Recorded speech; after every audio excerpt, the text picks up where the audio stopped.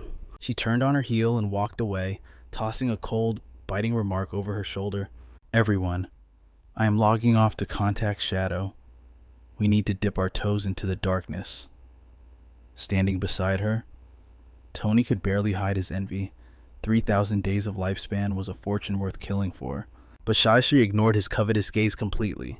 Her mind was already weaving a web of schemes. Shadow might not care for cash, but surely he would not refuse a bounty of 3,000 days of life. And to earn it, all he had to do was lift a finger and snuff out one ordinary person. A vicious, thrill-seeking thought sparked in her heart. She laughed internally, savoring the anticipation. Qin Feng, I cannot wait to see the look of despair on your face when you are rejected by this world. Your death is coming soon. The scene shifted abruptly. Jiang Wei drove his blade deep into the throat of the corrupted beast. In an instant, the creature dissolved into particles of light. An aura surged around him. Jiang Wei slumped over, gasping for air as he wiped the grime from his face. Xiaoyu, next time you buff me, use your brain. I was half a second away from meeting my ancestors because of you. She snapped back instantly, her voice shrill. Why are you yelling? You are not dead. Are you? Stop being dramatic. Seeing her anger, his courage crumbled instantly. I have no bad intentions. I just wanted to warn you to be careful. Xiaoyu scoffed, ignoring his apology. System says my hunger's at 90%.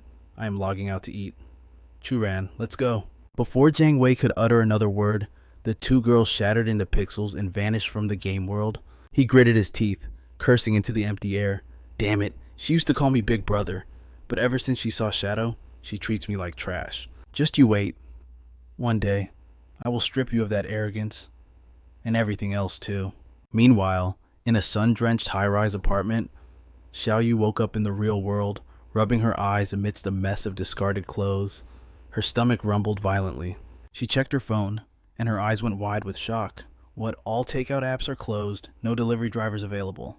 Has the entire human race gone into the game? A memory surfaced unbidden. Qin Feng, who used to cook delicious meals while she sat back, never lifting a finger or using her brain. Her expression darkened. She stared blankly at the wall, struggling to push the regret away. She slapped her cheeks hard. Wake up, Xiaoyu, it is just a meal. Compared to freedom, this hunger is nothing. She clenched her fist, voice trembling with forced resolve. Stay strong, you are the best. You can do this. Life without Qin Feng is definitely better. Sunlight pierced the ocean depths, illuminating a dark cavern echoing with monstrous roars. A colossal crab monster burst from the shadows, but a streak of lethal energy was already hunting it down. Qin Feng descended like a judgment from the heavens, his blade cleaving the beast perfectly in two with overwhelming force. As the behemoth fell, he exhaled calmly. 4 silver tier bosses in over an hour. My efficiency is not bad. Killing 4 silver bosses yielded 16 evolution points. Golden light shimmered around his avatar as the power absorbed into him. The average profit from a silver boss is 3,500 tradable days of lifespan. Currently, every piece of gear I own is gold tier or higher. He analyzed his stats. His cooldown reduction had jumped from 55 to 75%. The base cooldown for Shadow Slash was 12 seconds. Now it is a mere 6.8 seconds. My damage output has exploded. Since there are no platinum bosses outside the safe zone yet, Gold tier equipment is the current peak. He glanced at his experience bar. If I want to grow stronger, I must advance my class tier. I know from experience that platinum bosses in the later stages, all possess at least level 2 anti-stealth detection. I need to complete my class advancement and raise my stealth to level 3 immediately. I am still short by over 20,000 experience points. Only with level 3 stealth can I minimize the risk of death when facing a platinum tyrant. In my past life, taking down a platinum boss required a 20-man elite raid team working in perfect sync. He turned, walking away from the carnage. First, I will return to town, contact the government agent, and liquidate my inventory. Qin Feng's eyes narrowed with ambition. I must stay ahead of everyone. I will be the first to solo a platinum boss. Twilight bathed the city in gold as the system notification chimed. Tradable lifespan, 105 years. A voice called out from behind. Goodbye, big boss. If you find more gear, please sell to us first. He ignored the clamor, walking on as his mind drifted to his next move. The shop requires 40,000 days of tradable life. I can finally extract some decent items. Suddenly, a figure stepped out from behind a wall. Greetings, you must be Shadow. Ye Qian raised a hand in greeting. I have an assassination contract. Are you interested? Kill a target in the real world. The reward will be substantial. Yet, Qin Feng walked past him without even a glance. Cold as ice. Ye Qian quickly stepped forward to block his path. Hold on, don't leave just yet. I have a simple job for you. You just need to kill an ordinary person named Qin Feng. I will even provide you with the address. Considering you managed to kill Song Fei, this task should be a walk in the park for you, right? It is free money. Do you not want it? The protagonist remained silent for a few seconds before repeating the target's name. Kill Qin Feng. Qin Feng felt a spark of curiosity. Did this person offend you? Is that why you want him dead? Ye Qian let out a low chuckle. Don't worry about the details. Your reward is guaranteed. Finish the task, and I will transfer 3,000 days of tradable lifespan to you. Qin Feng looked him dead in the eye, calculating rapidly. 3,000 days at current market rates. That is equivalent to 50 million. How interesting. But who exactly wants me dead? I have never met this man in the real world. He isn't a famous player I recall from my past life either. It seems he is merely a messenger. The true mastermind who wants Qin Feng dead is someone else entirely. In my previous life, I certainly had enemies, but those vendettas only formed during the late stages of the game. Seeing the protagonist's hesitation, Ye Qian smirked arrogantly. What's the matter? Are you tempted by the offer? Qin Feng remained silent. To be targeted this early? It must be a grudge from before the game even launched. And someone willing to pay such a high price must be someone I have already encountered. Suddenly, the face of Qian Shishi flashed through his mind. Miss Qian? Qin Feng sank deeper into his deductions. Only that woman possesses both the motivation and the financial power to hire an assassin to take out Qin Feng. However, with the vast resources of the Qian group, if they truly wanted me dead, they could have easily done it before the game began. He lowered his head, analyzing the situation. Therefore, this assassination order must have a different underlying motive. I suspect her primary goal is actually to make contact with my alter ego, the Shadow. Eliminating the real Qin Feng is likely just a convenient side quest for her. After all, I did reject her invitation to hang out. Very interesting. I have not even gone looking for you yet, and you have already come looking for me. He looked straight at the broker and spoke calmly. Fine, I accept this commission, but I require 50% up front, and the timing of the hit is up to me. Hearing this, Ye Qian looked visibly surprised. Wait a minute. Half is a deposit. I need to ask for instructions from above. He quickly tapped a few times on his holographic interface. Ye Qian looked back at him and nodded. Agreed. We can pay half in advance. I will trade with you directly. Once the transaction is complete, you will receive 1,500 days of tradable lifespan. As he pressed confirm, Qin Feng thought, I will consider this deposit as interest. Qian Shishi, just you wait. I will come find you very soon. Ye Qian continued speaking. Here is the address and information on the target. With your abilities, locating him should be no problem at all. As soon as he saw the address, the protagonist laughed internally. Shanshui impression. That is exactly where I am currently living. Qin Feng turned and left quickly, dropping one final line. Good. You all just wait for the good news. Ye Qian watched his retreating figure, suddenly feeling a wave of irritation. What is he so arrogant about? You are just a hired gun for Miss Qian, same as me. Suddenly, a female voice rang out. Big brother, please wait. Bing Shui appeared in front of him. I heard you are collecting boss coordinates. I happen to have the location of a gold tier boss right here. Do you want it? Qin Feng replied coldly. 100 days, payment on kill. Seeing the boss level payment offer, she waved her hand and smiled. Deal. Then come with me. It is located to the north of the town, a bit of a distance away. I will guide you there. Qin Feng felt a slight sense of confusion. What kind of boss is it? Bing Shui answered softly. The plague-ridden. Just saying the name makes you feel poisoned. It seems she has actually seen the boss. She continued walking, not looking back at him. Can you handle it alone? Or should we bring a healer along? That boss has some nasty long-range damage capabilities.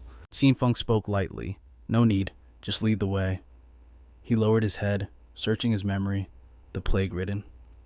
That is indeed a gold tier boss. Qin Feng continued his analysis. This boss possesses a toxic gas aura. Just staying within a certain range causes continuous health point loss every second. Bing Shui glanced back at him, but Qin Feng seemed completely unbothered. To deal with this boss, speed is the key. With my current stats, a few well-placed skills should be enough to finish it. Bing Shui led Qin Feng to the entrance of a dark cave. The boss is inside this cave. My team cleared out all the small mobs, but we couldn't defeat the boss itself. I'll take you in. The two walked deeper into the darkness. Suddenly, Bing Shui stopped and pointed forward. It is right over there. Directly below them stood the plague-ridden monstrosity, emitting waves of sickly green gas that looked exactly like poison. Qin Feng observed it closely, then spoke softly. All right, lifespan sent. Immediately, a notification popped up. Transaction successful. You have transferred 100 days of tradable lifespan. At the same time, his mind raced. If my memory serves me right, the damage from this poison can be dodged. That means the 75% evasion rate for my Phantom Blur skill will be incredibly useful here. Suddenly, Bing Shui looked nervous and hesitated. Big brother, there is something I need to tell you first. Actually, this is a trap. The moment you start fighting the boss, people will come out to kill you. I seem to recall they possess Tier 2 anti-stealth artifacts. Qin Feng barely reacted, his expression unreadable. It does not matter in the slightest. But Snowflake pressed on, her voice trembling after a heavy pause. They forced me to stage a fake interception. The plan is to stall you, gather intel on your strength, and track your real-world identity. He shot her a sharp, piercing glance. Confusion clouded his eyes. What kind of garbage plan is that? She lowered her head, shame flushing her cheeks crimson. I had no choice. I'm telling you the truth now. Please, find the one controlling me and settle the score. They are threatening my life in the real world. I want them dead. Qin Feng stared into her soul, his voice ice cold. Who is pulling the strings? Snowflake held nothing back. It is Dongfang Xian. In the game, he goes by the name Idle Cloud. He claims you killed him once before. The name gave him pause. Dongfang Xian, Idle Cloud. That was the fool who tried to steal the golden ghost ship boss, only to beg for mercy with a skill book. Snowflake's anxiety spiked. Boss, if you could kill Songfei, surely you can handle him, right? I have shown you my hand. Do not betray me now. You have to kill Dongfang Xian. If he lives, I am finished. Qin Feng pondered the absurdity. He came up with such a childish scheme I never even heard his name in my past life. He likely died early on like fodder. Since I am here for the boss anyway, I might as well slaughter a stray dog while I'm at it. He turned to leave, tossing one final order over his shoulder. Play along, lure them in, leave the slaughter to me. Snowflake reached out too late. Wait, you are walking to your death. That shadow ID is suicide. Dongfang Xian sent 3 teams of 18 elites against this boss before they were wiped out in 30 seconds. The poison damage is insane. They did not even scratch 5% of its health. No matter how strong Shadow is, that poison mist means certain death. I need to run while I still can. Qin Feng unleashed his power. Mark of Deliverance, a crimson aura erupted, triggering weakness amplification and the instant decapitation effect. He surged forward like a gale, unleashing a barrage of destruction. Shield Shadow Slash -700, -2,189, -6,345, -67,752, -21,080. The monstrous trees crumbled one by one. Snowflake watched, her jaw dropping in disbelief. What the hell, one combo took 2/3 of a golden tier boss's health, over 80,000 damage. Is he even human? Qin Feng stood amidst the ruin, calm as a still lake. The enemies lay defeated. He flashed back towards her side in an instant. The active effect of Mark of Deliverance has a 25-second cooldown. With 75% reduction, it resets in exactly 14.3 seconds. I will spare the boss for now. I need to wait for Dongfang Xian's goons to deliver themselves to my blade. Just enough time for my skills to refresh. Suddenly, a roar echoed from the entrance. Everyone, get ready, enter the cave and slay the boss. A horde of armed players charged in like madmen. Kill anyone who stands in our way, ask questions later. Qin Feng, cloaked in invisibility beside Snowflake, analyzed the situation. So it is him. He actually allied with Dongfang Xian, but their plan relies on Snowflake pretending to block them. Is she that capable? 10 men charging at once? Can she truly hold the line? Instantly, she conjured a massive great shield to intercept the charge. Qin Feng watched, impressed. A golden tier shield? No wonder they chose her for this role. With that defense, almost no one in the early game can break through. Snowflake braced against the impact. She must have received the ancient god's blessing to open a golden tier chest this early. Qin Feng's eyes narrowed. He waited in the shadows, a predator coiling for the strike. The moment was ripe. He unleashed Shield Shadow Slash. In a blink, the enemy squad was obliterated. Qin Feng's gaze burned with intensity. Flames erupted. Cursed flowers bloomed. Snowflake gasped, trembling in awe, terrifying. Just one move slaughtered them all. And what are these crimson flowers? Thank God I did not listen to Dongfang Xian. I would have ended up a corpse like Songfei and this trash. Silence returned. Snowflake finally lowered her shield. Boss, let us add each other as friends. I will send you Dongfang Xian's real-world location when I can. Qin Feng looked at her, unbothered. Agreed. Snowflake's face suddenly flushed crimson, her voice dropping to a shy whisper. Boss, if you ever need special services, you can find me for that too. For you, I provide a free lifetime service. / realization dawned on him instantly. / so, that was her game. / no wonder she was so enthusiastic. Suddenly, Qin Feng manipulated the crimson aura behind her. / he surged past, charging straight into the surrounding plague monsters. / a single flash of his sword cut through the air in a blur of speed. You have slain the level 10 gold tier plague encircler. You have received experience points. / you have received 7 evolution points. / you have received 555 days of tradable lifespan. Qin Feng landed firmly on the ground, his expression serious. / I absorbed the lifespan of over a dozen people. Yet it does not even equal a single boss kill. Things have already come to this point. Instead of farming peacefully, you ran here to cause trouble. His eyes went cold. You were truly seeking your own death. Glancing up at Snowflake hovering above, he paused. / you have not left yet. / is there something else? Snowflake waved her hand, replying quickly. / nothing at all. I'm leaving now. / bye-bye. Boss. / as soon as she vanished, Qin Feng manifested a giant, spectral hand. His eyes went wide with excitement. / oh. / it has been ages since I saw an assassin class skill book. / to think one would drop this time. A system notification flashed before him. / skill dark moment.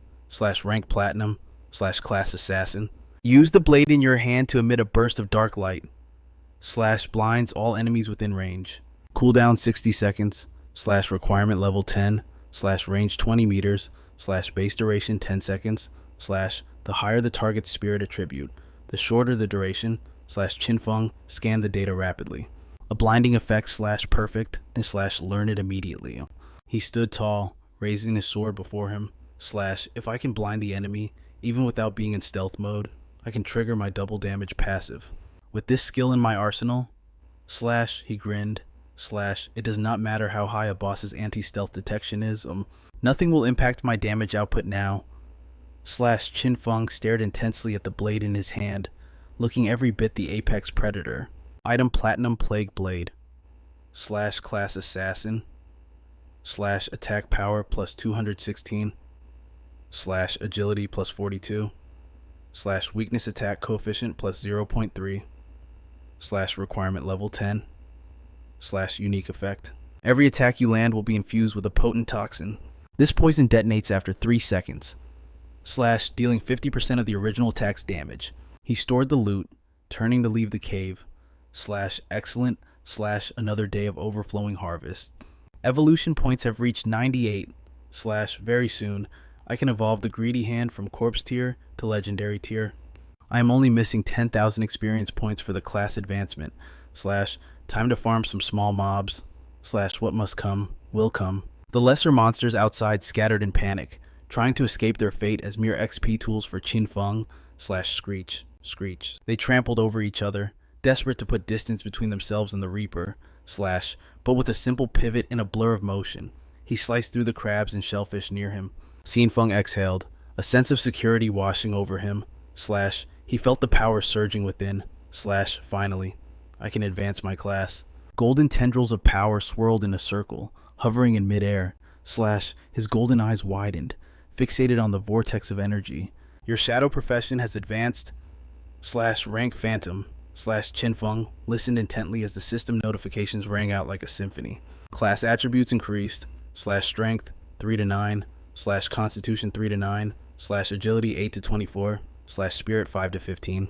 He stood straight as the spear, feeling the spiritual energy coursing through his meridians / class passive 1 unlocked. Stealth duration doubled / you can now use stealth skills while already in a stealth state / class passive 2 stealth mastery increased from +1 to +2. Class passive 3 unlocked / when launching an attack from outside the enemy's field of view, the damage of the attack will be multiplied / damage increased from 2 times to 3 times.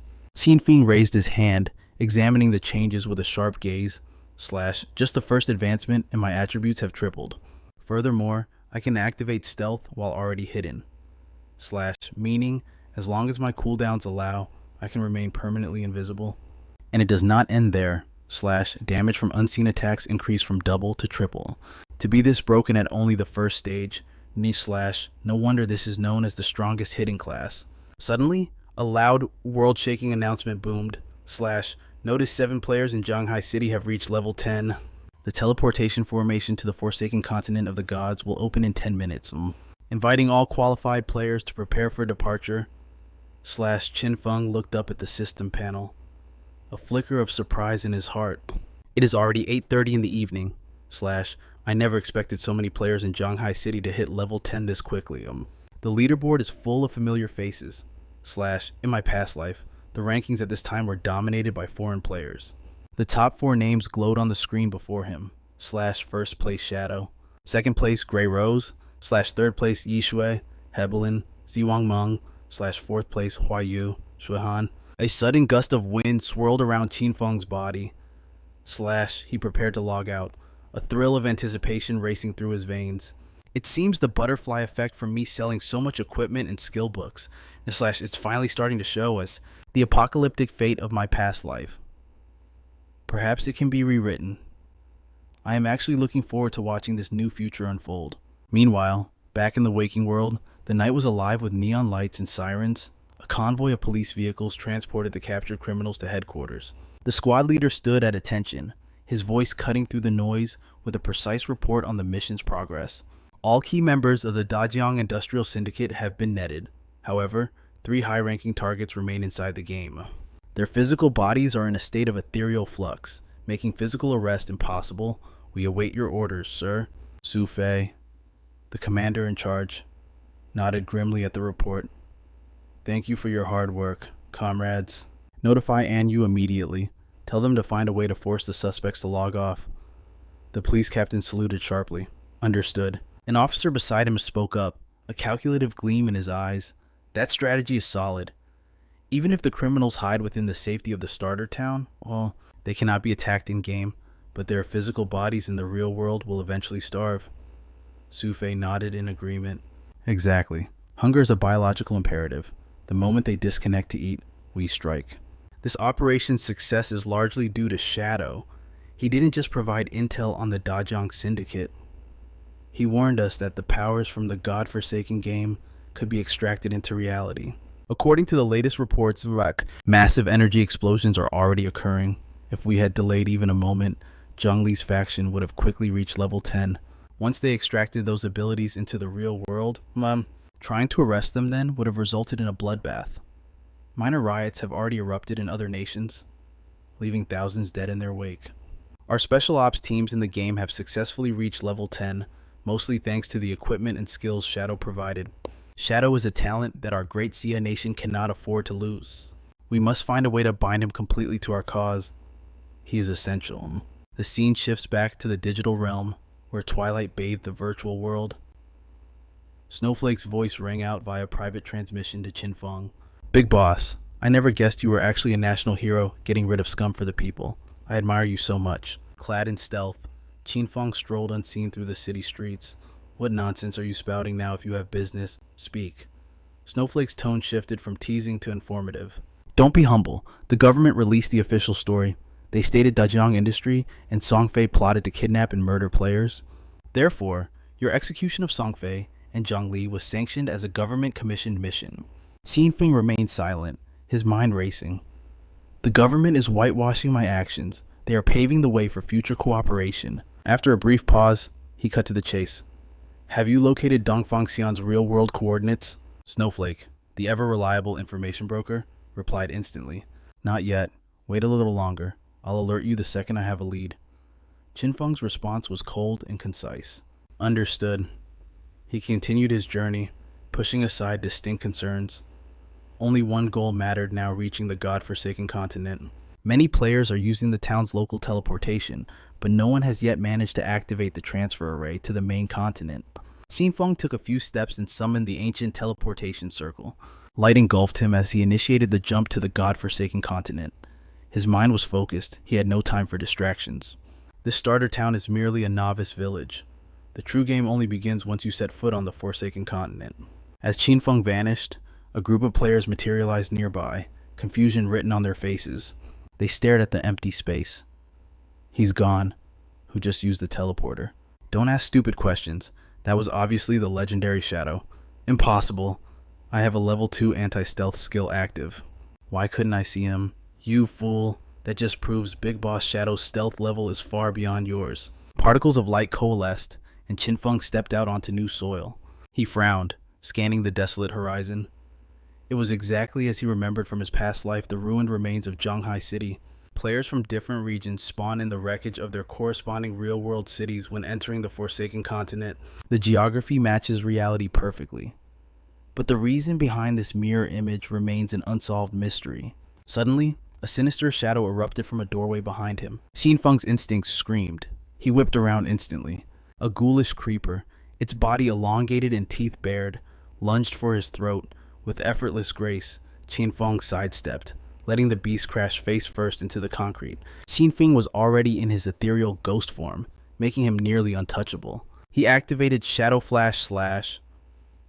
His figure blurred, moving in a lethal zigzag pattern that minced the creature instantly. The system notification chimed. You have slain the normal rank ghoulish creeper. Just then, the earth trembled as a colossal earth glutton emerged, dwarfing the previous ones. Qin Feng launched himself skyward, effortlessly dodging the beast's strike.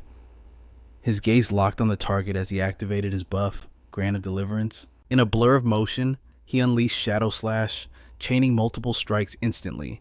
He moved with such godlike speed that his physical form vanished from sight. The monster didn't stand a chance. As the beast disintegrated into data behind him, Qin Feng walked away without even glancing back. This wasn't the beginner town anymore. There were no safe zones here. Danger lurked in every shadow, and an ambush could come from any of the 8 directions. However, chaos presented opportunity. If one could find a shelter amidst these ruins, they could establish a stronghold and dominate the region. And the best shelter in the ruins of Zhanghai City lay to the northwest. Qin Feng moved without hesitation, leaping across rooftops with practiced ease. He knew this path well. It was the hidden base of the Godslayer Guild from his past life. The scene shifted to a desolate wasteland, where a massive, crumbling statue stood as a silent sentinel over the destruction. Shadows flickered below as a group of figures cautiously approached the monument. It was Li Zi's squad. She gasped, her voice echoing in the silence. This place. It looks like a graveyard abandoned by the gods. Wang Meng looked around skeptically, his shield raised. Why does this look like the ruins of a modern city? Li Zi paused, a realization dawning on her. Now that you mention it, She pointed a trembling finger toward the tallest skyscraper in the distance. Doesn't that silhouette look familiar? Yizhu's eyes went wide. Wait a second, isn't that the landmark of Jiangnan City? The realization hit them all at once. That really is like the Jiangnan City Tower. Lizzie gazed into the distance, excitement bubbling in her voice. People said the boss, Shadow, was sent here, but where is he? Yisha giggled, teasing her friend. Oh, stop looking, you little fangirl. You know he's an expert at stealth. He's not just gonna wave at us. Suddenly, the ground exploded. An earth glutton burst forth. Wang Meng reacted instantly, slamming his shield down. Ambush, watch out. The team snapped into action. Yi Shui raised her staff, chanting a spell to summon a spirit guardian for protection.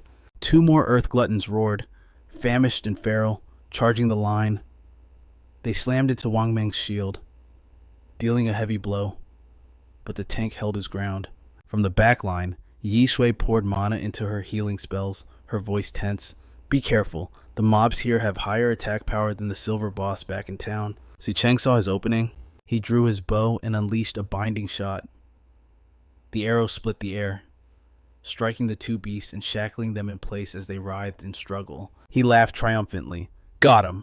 They're locked down. I'm focusing all fire to wipe them out. Lizzie raised her staff high, mana surging as she conjured a massive sphere of flames. Taste this prophecy, fireball. The blazing comet slammed into the helpless monsters, incinerating them instantly. As the beast turned to ash, Li Zi and Si Cheng high-fived. Monster down, we're unstoppable. Wang Meng didn't relax. He turned to their healer. Yi Shui, send your owl up. We need eyes on the terrain, now. She nodded, channeling energy into her staff.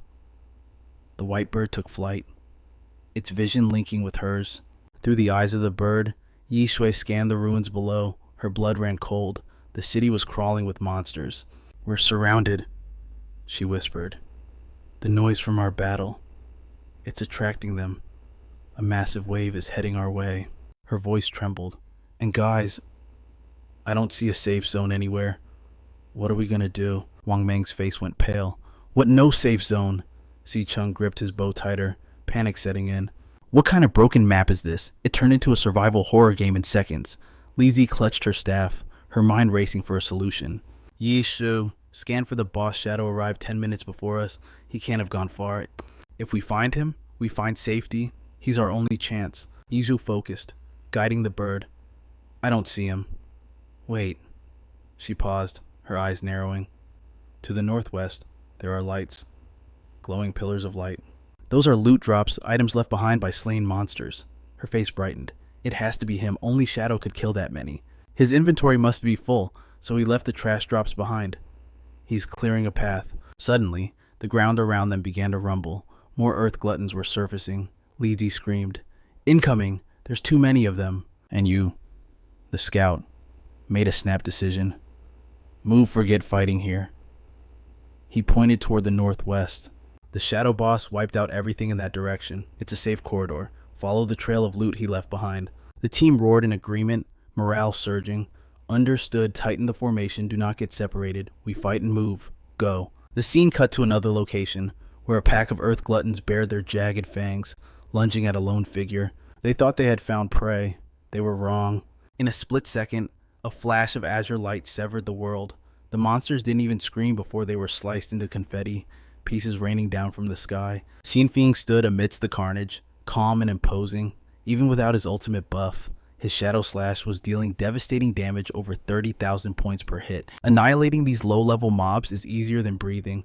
A single strike equals an instant kill. Truly, this place is a paradise for grinding experience points. Without wasting a second, he moves deeper into the ruins. He has finally arrived at the hidden sanctuary. Buried beneath this debris lies a colossal underground palace. In his past life, humanity took ages to discover it. This subterranean fortress boasts thousands of resting chambers and dozens of grand halls. This is the largest shelter in Jianghai City. More importantly, it is destined to become the main base of his future guild, the legendary Godslayers. Before it was conquered, this shelter was like a mechanical underground city, infested with robotic monstrosities and guarded by a terrifying boss. It is a simple rule of this world. The massive scale of the shelter means the guardian lurking within will be overwhelmingly powerful. Qin Feng steps inside, his presence radiating an oppressive dominance.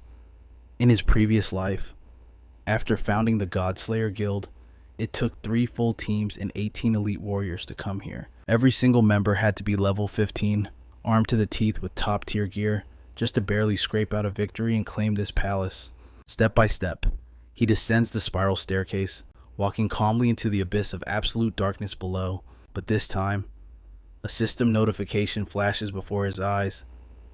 You have arrived at the hidden shelter. A majestic, cavernous space reveals itself to him.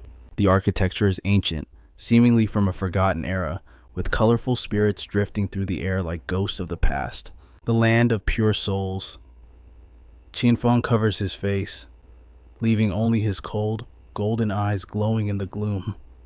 This time, he does not need an army. He alone is enough. The system's quest alert rings out. Defeat the area guardian to claim this territory as your own. Several elemental spirit mobs of various colors begin to hum and buzz, a warning sound vibrating through the air. In a split second, the horde charges straight at Qin Feng, who rushes forward to meet them, his blade dancing as he analyzes his prey mid-combat. These are elemental spirits, gold-tier monsters at level 12, powerful foes for anyone else, but mere fodder for him. Qin Feng instantly activates his skill. Dark moment. The entire mob turns pitch black, frozen in place as the surrounding space is swallowed by an encroaching void. Seizing the moment, he moves with blinding speed. His blade becomes a blur, executing the phantom shadow slash through the horde of helpless spirits. Wherever Qin Feng passes, his sword leaves a trail of death. In a heartbeat, he wipes out every single monster in the vicinity. He sheathes his blade with a sharp click, analyzing the battle. When enemies fall into a blinded state, all his attacks deal bonus catastrophic damage. Even his basic attacks are now strong enough to one-shot these level 12 creatures instantly. 15 monsters in the Grand Hall, eliminated in the blink of an eye. Yet, the Land of Pure Souls has dozens of these halls and thousands of rooms. It is truly a massive dungeon. Judging by the sheer density of monsters here, clearing this entire shelter should provide enough fodder to evolve his skill. The Hand of Greed hungers for more greed. But as the small fry vanish, a massive shadow begins to condense in the air. The area guardian is about to spawn right next to him. The scene shifts to another location. 2 figures appear out of thin air, confused and disoriented. They have used a teleportation spell, and it seems fate has brought them to the same ruined city where Qin Feng is currently fighting. Yilu looks around frantically. Is this the continent abandoned by the gods? Man Yan is equally shocked, staring at the devastation surrounding them. Strange. Why does this place look so familiar? He freezes, realization dawning on him. Looking at the iconic ruins, she screams, "Isn't this New York City?" Elsewhere, another pair of survivors is teleported to a random zone. One group lands in the middle of a torrential downpour. They stand amidst the ruins of the mountain city. Another group arrives in a war zone, bombs and gunfire echoing around them. This is the wreckage of London. Yilu looks up, finally understanding the pattern. Could it be that people are being teleported to the ruined versions of the very cities they lived in? Man Yan yells out in confusion. This is insane. Does the geography of this game world correspond exactly to reality? Suddenly, 2 familiar shadows rise from the ground, looming directly behind them. Yilu turns around to see a swarm of dungeon lurkers, mouths gaping, waiting for prey. "We are in trouble. Run." They scream helplessly as the monsters surge forward. Back in the Zhanghai ruins, the ground is littered with glowing loot dropped by the monsters Qin Feng slaughtered. Wang Meng peeks out from under a slab of concrete, scouting the area. The coast is clear. No monsters here. Let us recover our stamina first. An Yu crawls out after him, excitement bubbling over as she praises Qin Feng.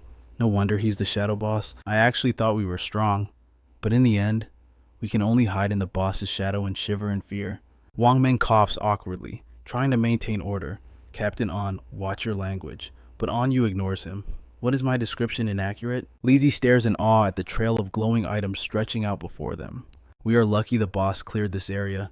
If we had to face that many monsters, we would all be dead meat by now.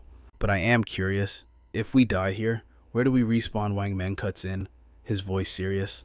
Captain An, the 6 of us are not ready to explore this wasteland. We wait until everyone hits level 10. Only then do we move out together. She had absolutely no room to argue or analyze the situation further. Ija continued to scout ahead, seeing through the eyes of her white bird. What she found was brutal. This monster hadn't just died, it had been torn into scattered fragments. "Something is wrong," she whispered. "Why does the trail end here? It's as if the Lord of Darkness vanished into thin air. But look at all this loot. And golden drops too." "I really want to pick them up," Wang Meng muttered, his greed rising as he quietly activated his basic skill. He hesitated. "I've contacted Darkness. I don't know if he still wants this trash." Suddenly, the scene shifted. A brilliant azure sword light slashed through the air, cleaving a monster in two. Qin Feng stood amidst the swirling energy, letting out a heavy sigh. Finally, the mob clearing is complete. He did the math in his head. Over 40 halls, 1,000 rooms, and 400 small monsters slaughtered, plus 4 bronze tier bosses and 2 silver tier bosses. Not only did this yield over 80,000 experience points, but his evolution points had soared to 205. He was only 5 points away from unlocking the legendary Divine Plunder Hand. Just then, Wang Meng's voice cut through the silence via the communication channel. "Big brother, where are you? We see the loot you left behind from the mobs. Is it okay if we pick it up? We'll pay you in lifespan currency based on the market price. What do you say?" Qin Feng received the message and smirked. It seemed the government squad led by Wang Meng had finally caught up. Qin Feng fired back a signal. "Agreed. I'll contact everyone shortly. I have high-tier equipment to sell." He quickly sent them specific coordinates for a rendezvous. "Understood. Big brother, we will wait for you at the ruined bunker at coordinates 89.554, 66.666. But the moment his guard lowered, the air behind him crackled. Faint arcs of lightning began to materialize in the void. As Qin Feng turned to leave, the lightning extended, hunting him down like a snake. He leaned sideways, dodging just as the Guardian made its grand entrance. A colossal spirit emerged, clad in full plate armor, a health bar and information panel floating ominously above its head. The Soul Purifier, Faizan, a level 15 platinum tier boss. The description read, "Guardian of the Soul Purification Land. Defeat it, and you become the master of this realm." Qin Feng remained motionless, his eyes scanning the data, analyzing every detail in a split second. The monsters in this ruined city capped at level 15. This meant Faizan was the apex predator here, the highest level monster and the highest grade boss in the entire zone. If memory serves, Qin Feng thought, this boss has a total of 750,000 health points divided into 3 distinct phases. In his past life, this boss was a nightmare. Its single target lightning damage was devastatingly high. Back then, even a warrior fully decked out in lightning resistance gear struggled to survive more than a few hits. But now, Qin Feng gripped his weapon. "I don't need to tank the damage if I don't get hit." He unleashed a basic move, Shadow Slash, sending a wave of comprehensive destruction forward. Faizan froze. The lightning coursing through its body turned chaotic. In a single second, its health bar plummeted by nearly 1/3. Green blood sprayed violently from its neck where the critical hit had landed. Faizan retaliated instantly. Gripping a long lightning spear, it summoned a thunderstorm, calling down bolts of electricity to carpet bomb Qin Feng's position. Qin Feng danced through the destruction. His mind raced even as he moved. If a single bolt touches me, with my current defense, I'm dead meat. I'm dead. Any skill or attack from a platinum tier boss carried a hidden damage amplification bonus. One mistake meant game over.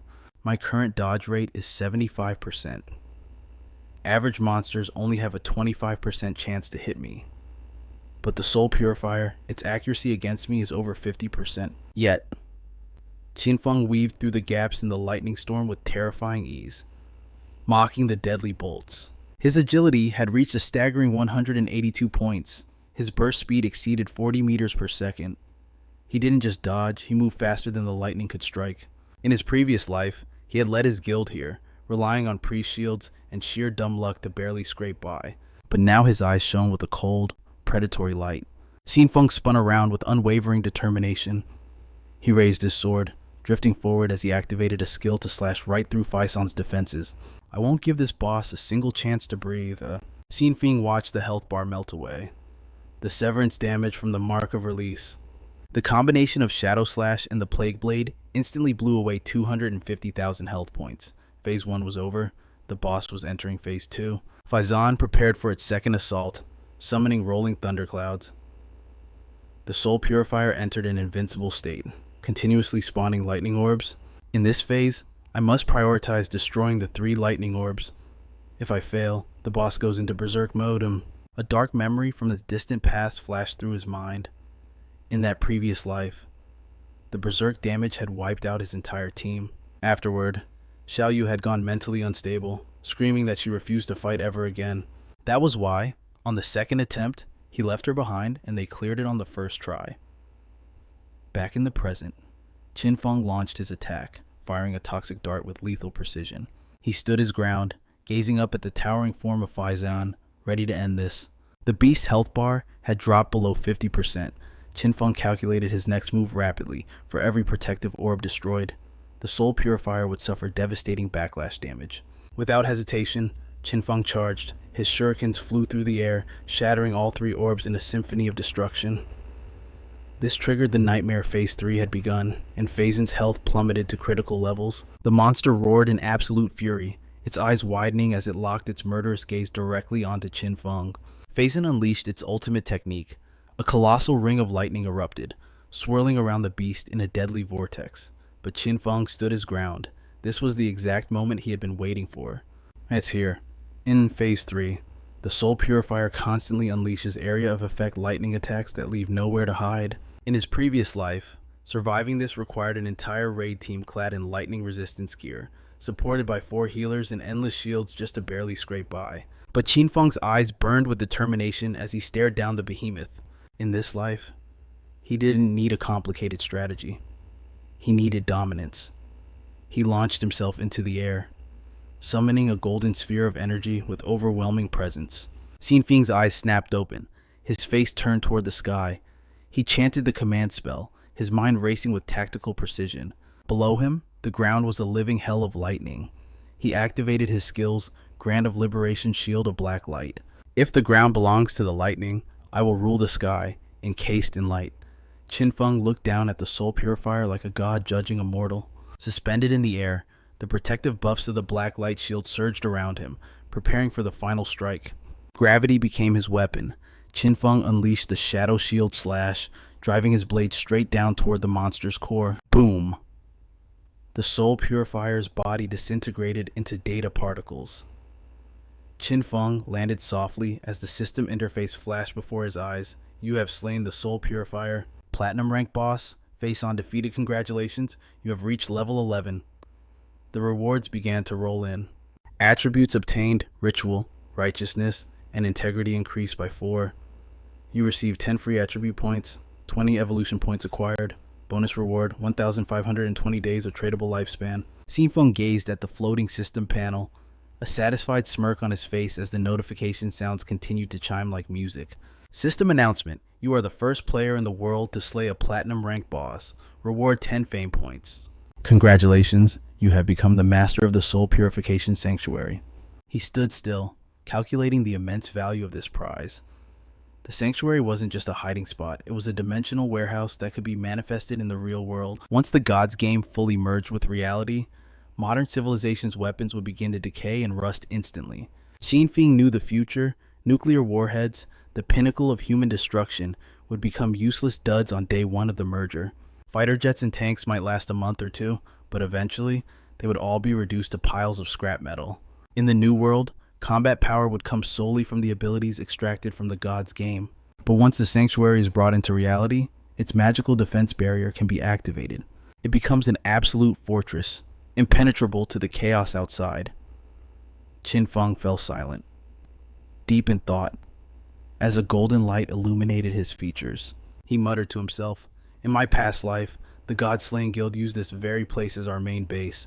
We grew powerful here.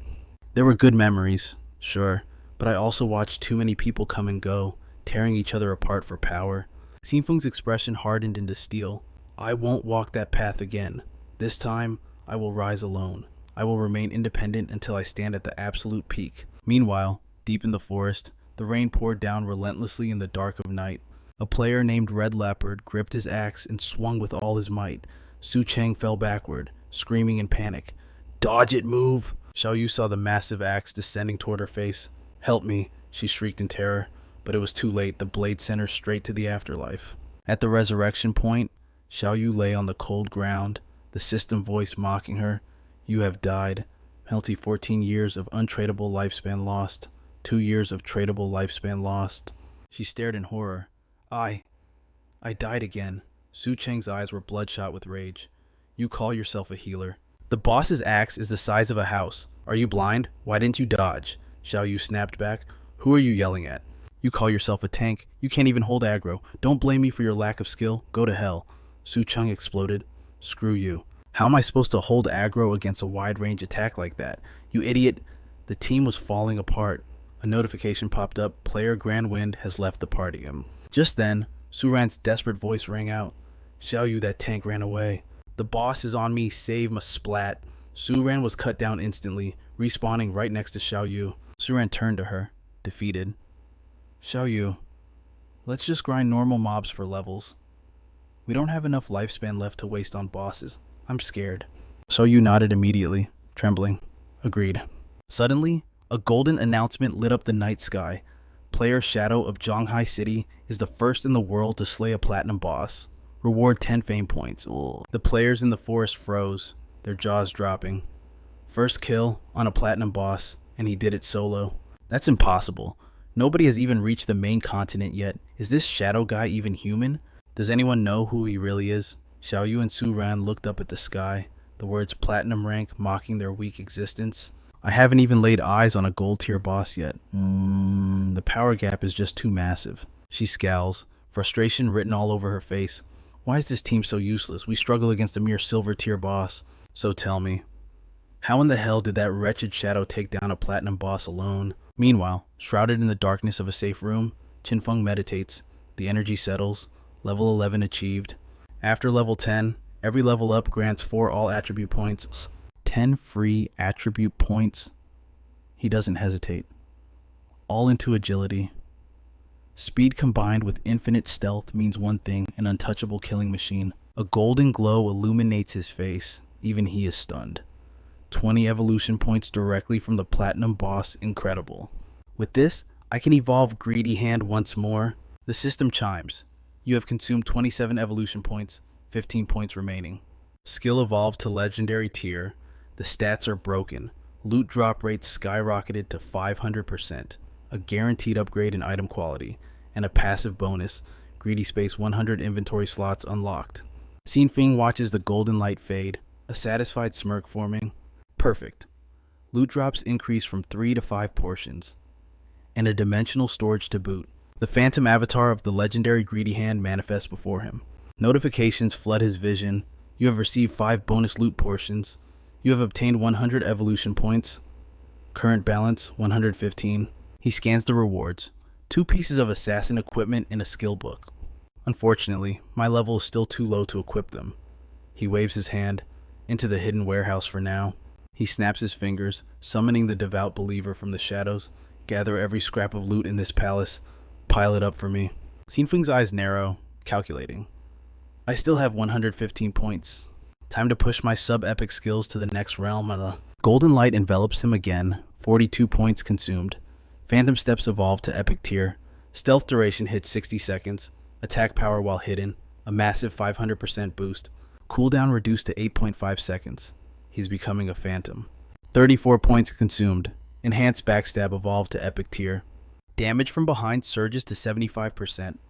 3 evolution points consumed. Dark moment initiated. Platinum. Diamond. Epic tier achieved. A burst of black light that blinds all enemies in range. Cooldown 34.3 seconds. Range expands to 50 meters. Blindness duration extends to 16 seconds. The higher their mental resistance, the shorter the blind. 33 points consumed. Cursed Flower evolved to legendary tier, now usable on player corpses within 60 seconds of death. Corpses drained by the Cursed Flower will cease to exist. And the final kicker, absorbs 50% of the target's remaining untradeable lifespan, can now devour lifespan orbs. Qin Feng jolts, eyes widening. Wait. It can absorb untradeable lifespan orbs. In high-level zones, especially Berserk Zone's life drain increases by 10,000 times. Those zones burn through untradeable lifespan first. With this skill, I'll never run out of time. It's a literal god-tier skill. Suddenly, a voice chimes in. It's Snowflake. Congratulations, Big Boss. You took down the first silver tier boss. Qin Feng raises an eyebrow. Is that all you called for? She chuckles. I have good news. Dongfang Xian has finally logged off. Rumor has it his clan is hosting a massive banquet at the Jiangnan restaurant tonight. They've gathered a massive amount of lifespan funds to shift their strategy into the game. Qin Feng stares at the fire. Good work. Just doing my job, boss. But you have to kill Dongfang Xian. If he lives, I'm dead. Relax. He waves his hand, storing the rewards. Even after looting everything, the bag is barely half full. This integrated backpack from the greedy hand is a lifesaver. Time to find Wang Meng and unload this trash. / elsewhere, and Yu spots a figure. Look, Shadow is here. She rushes over, but Qin Feng raises a hand. Stop. Old rules. I name the price. You take it or leave it. 30 pieces of trash gear, normal and bronze tier, since I'm feeling generous. 950 days of lifespan. And Yu beams, not hesitating for a second. Deal. We estimated the market value at over 1,000. I'll make it a clean number, sending you 2,000 days. Big boss. Hearing the valuation, he accepted with terrifying calm. Agreed. The batch included items of silver, gold, and the legendary platinum tier. The total value skyrocketed to 18,000 tradable days. The woman hunched over the system screen, her voice trembling with shock. Platinum tier. Are you kidding me? I only have a single gold item equipped. She stared at him in awe. A true big boss. Selling platinum gear like it's trash. This is magnificent, she whispered. With these resources, Zhanghai City's development speed will explode beyond all expectations. Boss Shadow, thank you, Qin Feng replied, his voice cold as ice. Think nothing of it, just a mutually beneficial exchange. Lizzie rushed over, eyes wide with confusion. Why does your backpack have so many slots? Are you seriously Doraemon in disguise? Qin Feng offered a chilly reminder. I assume your inventories are full by now. He pointed casually. Friendly advice, there's a staircase hidden beneath the stone wall in the center of the ruins. Down there, you will find a teleportation formation that leads directly back to the starter town. Qin Feng turned to leave, tossing one final warning over his shoulder. However, the first return trip costs 500 days of lifespan. Subsequent trips are free. Weigh your options carefully. I'm leaving. And you watch his retreating figure, her face flushed with excitement. Look, did you see that I told you the boss was a reincarnator? How else could he know such hidden chaotic intel? Wang Meng looked at her, his expression helpless. Captain On, please stop acting like that. You're actually scaring me a little. She struck a seductive pose, pouting her lips playfully. Tell me, boys, what do you think would happen if I tried to seduce Shadow? The two men froze, unable to even imagine such a scene. Meanwhile, Qin Feng had already vanished into the distance. Suddenly, the system materialized before him. Do you wish to consume tradable lifespan to extract abilities into reality? He pressed his hand against the screen without hesitation. Sync level, sync class evolution. A mechanical chime pierced the air. Consumed 27,000 days of lifespan and level synchronization complete. Class advancement synchronization complete. Power surged through his veins. Qin Feng watched the light particles dance around him. Next, skill extraction. He narrowed his eyes. Previously, I only extracted Shadow Step, but that was just tier 1. This time, I won't just upgrade Shadow Step in reality. I'm extracting everything. The air began to tremble. Notifications flooded his vision. Consumed 1,960 days. Shadow Step raised to tier 10. Consumed 900 days. 900. Extraction enhanced backstab. Consumed 1,000 days. Extraction greedy hand. Consumed 3,200 days. Extraction Shadow Shield Slash, 536 days. Ghostly Blur, 1,699 days. Cursed Blossom, 11,313 days. Extraction Shield of Black Light complete. Synchronization finished. Remaining tradable lifespan, 7,480 days. Qin Feng issued his next command calmly. Now, the equipment. New data scrolled past. Consumed 3,600 days. Extraction Boots of Concealment, gold tier. He calculated rapidly, eyeing the necklace. The Believer's Necklace doesn't just reduce cooldowns. Its true value lies in summoning silver tier followers. In the current reality, that ability is practically, invincible. He sighed, but in a single breath, my entire fortune has been wiped clean. I only have 486 tradable days left. However, my strength in the real world is now nearly identical to my avatar in the game. Qin Feng's figure flickered and vanished. I still need to farm more lifespan. The next offline extraction requires a 100% sync rate. Moments later, shrouded in shadows, he sat on the bed in his dimly lit bedroom. He muttered to himself, the darkness clinging to him. Shishuno knows my address. For safety, I must move immediately. Extracting the soul purification land costs 1,300 years, so I need a temporary hideout first. He glanced to the side and raised his hand. Greedy hand. Qin Feng watched as every item in the room was sucked into the void, a satisfied smirk playing on his lips. The storage space provided by Greedy Hand is truly convenient. With all his belongings secured in his inventory, Qin Feng climbed onto the windowsill, ready to disappear. Perched on the ledge, he checked his phone. Target Dongfangxian, location Jiangnan Restaurant, 15 kilometers from this sector. Looking down at the city streets, he calculated the distance. With my current speed, he leaped into the night. I'll be there in 10 minutes. Qin Feng's body dissolved into a blur of after images. Meanwhile, lights still blazed inside the Jiangnan Restaurant, where a voice praised the young heir. Judging by the situation, game skills and lifespan are indeed influencing the real world. This is the great opportunity the Dongfang family has been waiting for. Xian, you've done well. We have established our first foothold. Dongfang Xian smiled humbly. Grandfather, I only did what was expected of me. The Dongfang patriarch laughed, decisive and ambitious. I am very pleased with your growth, Xian. We have gathered a massive amount of tradable lifespan. We will use it all to purchase equipment and skill books. He raised a hand, plotting their ascent. Our goal is to push the core family members to level 10 as quickly as possible. We must secure the lead. This power will expand our family's dominance over reality itself. With parallel development, the Dongfang clan will surely dominate this entire region. A 10,000-year dynasty is no longer just a dream. Fangxian listens, his face darkening as he glares at the Dongfang patriarch. He curses internally. Damn old fool, you're halfway to the grave, yet you still cling to the position of clan head. Dreaming of immortality, no less. Just wait. Once I capture the shadow, I'll force his secrets out first. Then, I'll use him to harvest lifespan for myself. When I reach the top of the leaderboards, every last one of you will die. Suddenly, he masks his expression and asks a question. By the way, regarding the plan to deal with the shadow, how are the preparations coming along? Fangxian speaks up with assurance. Rest easy, grandfather. I found a reliable woman to uncover the shadow's identity. We will have news very soon. The Dongfang patriarch nods, issuing a strict command. Remember, capture him alive. We must force the shadow to serve the Dongfang clan. Only then can we extract the maximum benefit for our family. Fangxian bows immediately.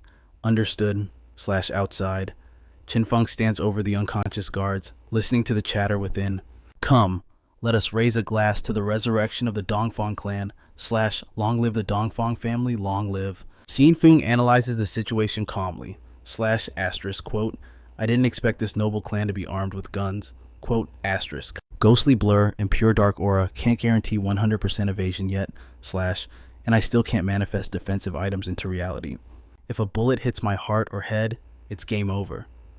Qin Feng touches his necklace, activating the summon. Better to play it safe. He looks at the creature materializing before him, the faithful believer. Razor sharp claws for close combat, blue hellfire for range. Go in, leave no survivors. His mind races with calculations. As a silver tier boss. The faithful believer has monstrous defense. Even against gunfire. It can hold out for a long time. Inside, the celebration stops. The crowd gasps in horror as the faithful believer steps into the light. Panic erupts instantly. Who is that? What are you? The faithful believer lets out a deafening roar and charges. Fangxian leaps to his feet, barking orders. No. Wait, that's a monster from the game. Shoot open fire now. Bullets tear into the faithful believer, but the beast ignores the pain, glowing with an eerie blue light. It groans, driven only by madness. In a flash, the monster raises its claw and impales the chest of the nearest guard. Fangxian watches in terror as another man falls. The patriarch is seized by the beast, screaming desperately. Eon, save me. Fangxian abandons the old man without a second thought, sprinting for the exit. Damn it all. Fangxian runs like a frightened dog, refusing to look back. slash asterisk. I have to escape. Just get away from here slash. If I can just enter the game, I'll be safe asterisk. Panic is written all over his face. Slash asterisk. I just need to reach level 10 and extract my abilities to reality slash. Once I come back, nothing can threaten me asterisk. Suddenly, Feng Xian halts. Slash, a figure glowing with blue light blocks his path. Wait. Slash, the world spins violently. Blood sprays into the air. Slash, Feng Xian's eyes bulge, filled with confusion and shock. Qin Feng walks calmly past the corpse. Slash, behind him. Feng Xian's body slides apart, cut cleanly in two. Feng Xian stares blankly as consciousness fades, choking out one last word. Shadow. And instantly, crimson Hagenbana flowers bloom everywhere. The curse of the blossoms activates. Qin Feng turns back as the system notification chimes. Slash, absorbed 27,000 tradable life hours. Slash, absorbed 482 years non-tradable life. A faint smile plays on his lips. Slash, a truly bountiful harvest. The Higanbana flowers surrounding Qin Feng quickly wither and vanish. He surveys the scene, whispering to himself. Slash, one move, and the Thunder Origin Blossom cleans up everything. Slash, it erases the bodies, hides the blood, and drains their lifespan. Not a single drop wasted. Slash, Qin Feng watches the last red lights fade away. My non-tradable lifespan has accumulated to 2,327 years. Slash, now I can enter the berserk zones without any pressure. Suddenly, urgent voices echo from outside. Slash, hurry, call the police. Slash, there were gunshots and screaming from the private room. Officers rush towards the scene. Slash, this is the Dongfang clan's banquet hall. The lead officer kicks the door open, muttering grimly. Slash, prepare for a shootout. There are bound to be casualties. Slash, but then, silence. The officer looks around, bewildered. The private room is a mess, showing clear signs of a brutal struggle. Slash, but there isn't a single person left. Did anyone see them leave? Unseen by all, Qin Feng slips away in stealth mode, leaving the chaos behind. Strange. Truly strange. Where's the Dongfang family? Did they all just vanish? Slash, report this to headquarters immediately. Slash, Qin Feng stares straight ahead, his decision made. Next target, the Qin group. Qin Feng walks alone through the night, calculating his next move. Slash, asterisk. The Qin group's headquarters moved to North America before the game descended. Asterisk. But the CEO's daughter, Qian Shishi, is still trapped in the inner city of Shanghai. Slash, I must strike now, before she manages to flee the country. He needed to move, and fast. The journey from Zhanghai to Demon City was nearly 300 kilometers. Walking would take hours he didn't have. Back in his room, Qin Feng made a decision. He needed a mount. Without hesitation, he logged back in. The system voice welcomed him to the divine realm. Rising amidst the digital ruins, Qin Feng calculated his next move. There were still a few silver and gold tier bosses roaming these wastes, perfect for a quick farming session. Just then, a notification pinged. It was, and you, boss, big brother, huge news. He froze, intrigued. Her voice trembled with excitement as she explained. Xiaohei just found a hidden dungeon entrance, but there's a gold tier wraith guarding the door. We couldn't scratch it, she admitted. Qin Feng narrowed his eyes. A hidden tomb. How did you even stumble across that? And you recalled the moment. We were heading back to the starter village. We took a detour to avoid some trash mobs, and halfway there, we realized we were down a man. The memory was vivid in her mind. She continued, we searched for half the day. Turns out, Xiaohei stepped into a sinkhole and fell straight through the map. Since it's a special ancient tomb zone, the party chat cut out instantly. Total signal blackout. Anyu's voice turned serious. We followed the hole down and saw a level 12 gold boss sharpening its blade. We barely made it out alive. We're back at Shelltown now. If you want the ancient tomb, I'll send the coordinates. Qin Feng listened, shaking his head in disbelief. That girl is a walking koi fish. Only she could trip over some rubble in a ruined city and faceplant into a legendary dungeon. Ancient tombs, like lost temples and cursed ruins, were rare world events. Serendipity that only spawned in the wild. All right, Qin Feng replied. His interest piqued. Send the coordinates. And you hesitated before adding a request. If any gear drops that you don't need, please sell it to us first. Qin Feng agreed instantly. Done. He smirked to himself. And Yu was sharp. She knew how to play the market. A moment later, he vanished, teleporting to the coordinates. Qin Feng stared at the massive well before him. This huge thing is the hidden entrance. You'd have to be blind to fall into a hole this big. That Xiaohei is a special kind of talent. Without fear, he leaped into the abyss. The moment his boots hit the ground, a red warning flashed. You have entered the tomb of hatred. Remote communication severed. He stepped forward into the gloom. A colossal shadow sensed his presence and let out a bone-chilling roar. A level 12 gold-tier wraith. Its body was shrouded in pitch-black miasma as it locked eyes with Qin Feng. He analyzed the creature cautiously. He hadn't faced this specific boss in his past life, but its form screamed high physical damage and wide area of effect attacks. The wraith charged. Qin Feng understood immediately why Anyu's squad fled. Even if he had sold them his old gear, they would have been slaughtered. Wang Meng, their tank, had maybe 5,000 health, but this monster's casual swing would cleave half that health bar in a second. Qin Feng did the math. If he took a direct hit, it was game over. It's game. He activated Merciful Deliverance. Shadow shield / blue arcs of light exploded, slicing through the wraith's torso. He watched the severed body crumble, calculating the damage. The boss's defense was insane. Shadow shield / only dealt 80% of its usual damage. The cut was deep, but regular attacks wouldn't finish it. Suddenly, the effects of Merciful Deliverance triggered. Green blood erupted from the wraith's feet, swelling like a ticking time bomb. Qin Feng glanced back, his eyes widening. Not good. The corpse dissolved into a toxic mist, rushing to engulf him. He dashed, phasing through the air to escape the deadly cloud. Corpse explosion. He had been careless. If his ghostly evasion passive hadn't triggered, that blast would have wiped him out. He stared at the golden glow of the loot drop. It reminded him of a raid in his past life against an unknown boss. A teammate had rushed in to loot, greedy for the prize. The boss's corpse detonated, killing him instantly. Entire guilds had been wiped by death rattle mechanics. Usually, only platinum bosses had them. He didn't expect the gold tier tomb boss to be so spiteful.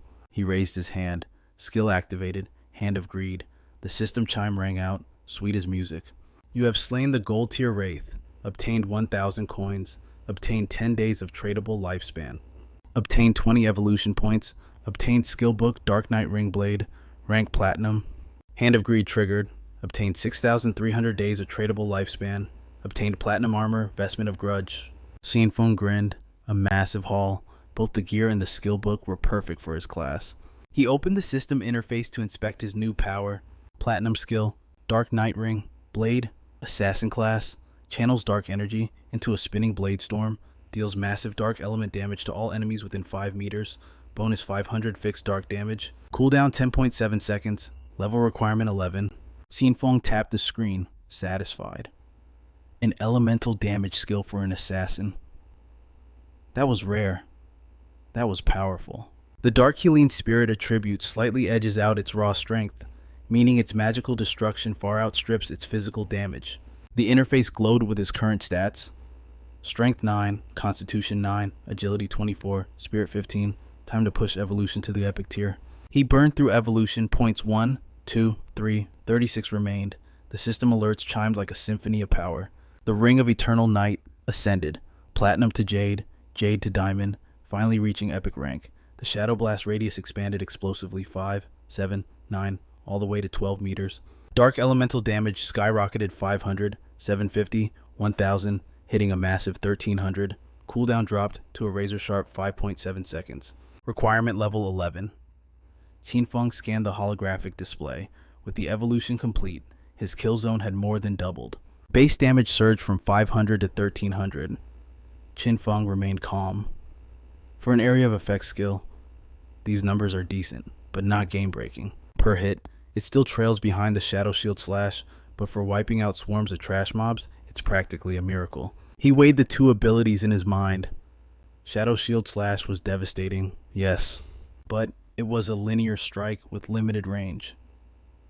The Ring of Eternal Night, an omnidirectional circle of death, perfect for when enemies try to swarm him. Qin Feng equipped the chest piece immediately. The system chime announced his new power. Platinum tier armor of resentment, plus 55 physical defense, plus 45 elemental resistance, plus 42 damage mitigation, and a massive 777 health boost required level 1, special effect resentment. Taking a hit now grants 30 bonus attack power. He muttered to himself, checking the stats. The resentment passive is mediocre, but those defensive stats, absolute gold. The resistances and damage block are insane. It's a massive upgrade over that level 5 Ghostfire vest he'd been wearing. Qin Feng swept up the remaining loot. Over 20 items. Even selling them as junk would net him over 10,000 days of lifespan. Now he was ready to delve deeper into the ancient tomb. Hopefully, something good drops. If a mount token appears, that would be perfection. Meanwhile, on Meng Xiaoyu's side, disaster struck. The boss cleaved through the air, terror paralyzed her, and Chu ran as the energy wave swallowed them whole. 3 pillars of light flashed at the spawn point. Resurrection complete. But Jiang Wei didn't look relieved. He looked like a demon. He seized her by the collar, roaring in her face, "Xiaoyu, you useless decoration, all looks and zero brain. Because of you, the whole team wiped again. I only have 2 years of tradable life left." He shoved Meng Xiaoyu into the dirt, eyes burning with hate. "Don't let me see you at school. If I do, I'll finish what the monster started." He logged out instantly. Chu Ran rushed over, looking worried. "Xiaoyu." She hesitated before offering advice. "Come back to my hometown with me. I heard there's a community support group there. They help the elderly. And people like us who just aren't cut out for this game." Xiaoyu's face twisted with indignation. "Jiang Wei, just you wait." She cursed silently. "How dare you scream at me? You're all trash. Do you think I need you? I have an army of simps who would kill to carry me. They're far stronger than you losers." She stood up, brushing off the dust. "Chu Ran, go by yourself. I don't need charity." Back in her bedroom, Xiaoyu bolted upright in bed. She grabbed her phone and messaged Han Han. "Han Han, my love, can you power level me?" Han Han replied with a sneer. "Sure, 1 level equals 1 night with me. Let's see if the school's ice goddess is just as cold in bed." Xiaoyu gagged in disgust. "You ugly creep. In your dreams, you actually think you can touch me. Get lost." She blocked him and forced a sweet smile for the next message. "Zhang Huayo, actually, I've always liked you. My brother Qin Feng stood in the way before, so I couldn't say yes. But I've cut ties with Qin Feng now. Finally, we can be together openly." She waited, staring at the screen. A reply popped up. "Idiot, are you trying to make me laugh to death? You cut off your own brother. Who knows when you'd stab me in the back?" "Screw you." She hung her head, typing furiously to the next contact. "Rui Xiao, I'm all alone tonight. Want to come over, maybe help me level up? We can make it fun." "Nah." The reply was instant. "Xiaoyu, I awakened a platinum talent. I'm soaring now. I can get any girl I want. Get away from me." Desperation set in. She messaged one last hope. "Brother Little Ma, I'm so bored. Can you carry me? I'm waiting at Shelltown." Even he mocked her. "Xiaoyu, everyone knows you got Jiang Wei killed. You want me to use my new skill on you? The kidney-busting punch." She threw her phone across the room, curling up to sob. "Damn it, useless men. Whenever I actually need something, they're all garbage. My untradeable lifespan is down to 2.5 years. What am I going to do?" Tears streamed down her face until a name crossed her mind. "Qin Feng." She wiped her tears. "That's right. He would never abandon me. He always fixes everything. I just have to go back to him." Later that night, under the glow of the apartment lights, Xiaoyu stood before Qin Feng's door. She stared at the wood, eyes calculating. "I'll just apologize, act soft, cry a little. He'll take me back instantly. He will definitely forgive me. After all, I did nothing wrong. Why should I be the one to apologize?" She raised her hand, her mind racing with schemes. "No, I cannot think like that." "Xiaoyu, bowing your head is only temporary. Just pretend to be soft for now. Once he agrees to power level me, everything will be fine. Since we were children, the person he loved most was me." Her face flushed with determination. "Wait until I level up and no longer need to worry about lifespan. Then I will cut ties completely. Yes, Xiaoyu, you are a genius." Plan set. She knocked immediately. Qin Feng, open the door." Xiaoyu called out relentlessly. "Qin Feng, open up. Stop sleeping. I am back, Qin Feng. Just open the door already." Qin Feng, the fury, overtook her. She kicked the door violently. "I am giving you face by coming here, yet you dare ignore me." Xiaoyu stared into the empty void of the room, confused. "Qin Feng, where are you?" Bed, desk, clothes. Everything was gone. She dialed his number, but the cold mechanical voice answered. "Sorry, the subscriber you are calling is powered off." She stood frozen in place, whispering his name while the disconnect tone mocked her. "Qin Feng, sorry, the subscriber you are calling is powered off." She scowled in frustration. Where the hell did he go? Meanwhile, deep within the tomb of resentment, Qin Feng dashed through blue lights, leaving a trail of monster corpses in his wake. He faced a coffin at the path's end. It was time. He summoned his faithful believer to scout ahead. I killed over 200 mobs and several bosses on the way here. I am nearly level 12. This coffin holds the final boss. I hope it is a platinum tier boss. The minion obeyed, reaching out to pry the lid open. Suddenly, Qin Feng's eyes widened in shock. Black mist erupted from the coffin, ensnaring the faithful believer instantly. The mist dragged the minion inside. It shrieked in agony as the darkness consumed it from within. A system notification flashed. Your summon, Silver Tier Faithful Believer, has been destroyed. Qin Feng analyzed the black smoke swirling around him. The deadly poison bone spirit. Damn it. To think I would encounter this abomination here. This boss has no physical form and is immune to physical damage. Memories of his past life flooded back. Someone had foolishly released this monster before. It spread to a nearby base. The civilians, ignorant of the danger, suffered catastrophic casualties. Qin Feng watched the mist with calculated caution. If it possesses a human, death is certain unless a teammate purges it or one uses invincibility skills. Otherwise, the host body dies. White light exploded from his body. He unleashed the Dark Knight Slash. Qin Feng spotted the true body hidden within the toxic mist. A beam of light pierced through it. The system chimed. You have slain the gold tier boss, Deadly Poison Bone Spirit. He looked at the bisected corpse, puzzled. Its power clearly rivaled a platinum boss, yet it is ranked gold. Even the loot is merely gold tier. He stared at the glowing gold orb and scoffed. Lucky I learned a magic damage skill just in time. He summoned the Hand of Greed to snatch the orb, sighing in disappointment. I worked so hard to clear this tomb, and for what, just gold trash? Suddenly, a bell materialized in his hand. You have received the rare item, Mount Summoning Bell. He gasped. A mount, really? Qin Feng admired the bell. Lin Liyu's lucky cart buff is no joke. The system panel displayed the details. Phantom Night Wolf, used to summon a level 11 wolf. Assists in battle and serves as a mount. Requires level 11. He watched it manifest, surprised. A Phantom Night Wolf. This is one of the fastest mounts available early on. The stat window popped up. Phantom Night Wolf, level 11, gold rank, strength 148, constitution 155, agility 191, spirit 135. Mount shares experience points with the master. If traded, the mount's level resets to 0. Sprint, when ridden, movement speed increases by 245%. Nightwalk enters stealth level 1 at night. Attacking breaks stealth but deals 120 bonus damage. Re-stealth cooldown 60 seconds. The skill list continued. Savage Pounce strikes a single target 3 times. Each hit deals 267 bonus physical damage. Cooldown 12 seconds. Howl increases attack, defense, and elemental resistance by 35 for all allies. Duration 1,800 seconds. Cooldown 600 seconds. Qin Feng looked at the beast. A mount, a battle pet, and it has stealth. Not bad. I have truly hit the jackpot this time. Sunlight pierced the horizon, reclaiming the city from the night. Qin Feng mounted the Night Wolf, the beast tearing away in a blur, leaving the fading shadows far behind. Gazing at his loyal mount, he made a silent vow. He would hit level 15, stockpile enough lifespan to recall the beast, and then, the moment he logged out, he would head straight to the demon capital to end Shushu once and for all. The Night Wolf became a streak of darkness, carrying Qin Feng high above the sprawling concrete jungle.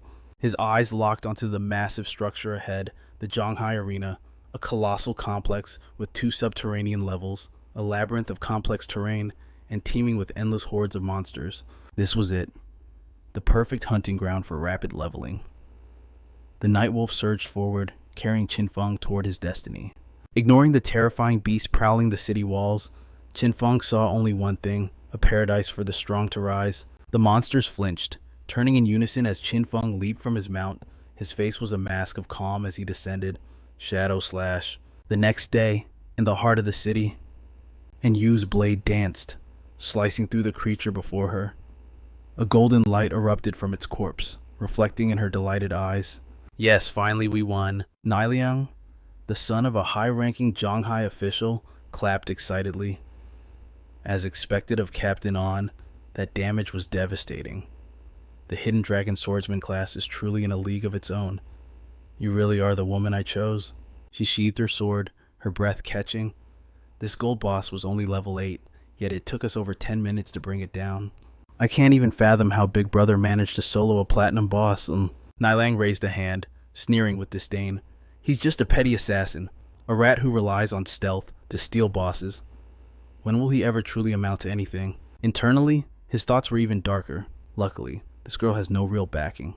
With my status as a second-generation official, crushing her will be as easy as flipping my hand. And you looked up at the sky, her voice dripping with sarcasm. Is that so? But wouldn't a mediocre archer like you find it easier to whittle down a boss? Nai Liang gritted his teeth, scrambling for a retort. I am a man of honor. I don't stoop to such underhanded tactics, he spat, his face twisting in ugliness. I've heard that the Shadow has a rotten character. In the real world, he's probably a ruthless killer who doesn't blink at murder. I know a hunter in the Demon Capital Police Force. He's already reached Tier 3 in anti-stealth detection. Nilang raised both hands, proposing his scheme. Listen to me. We should set a trap, expose the Shadow's true identity in the real world, and put a leash on him.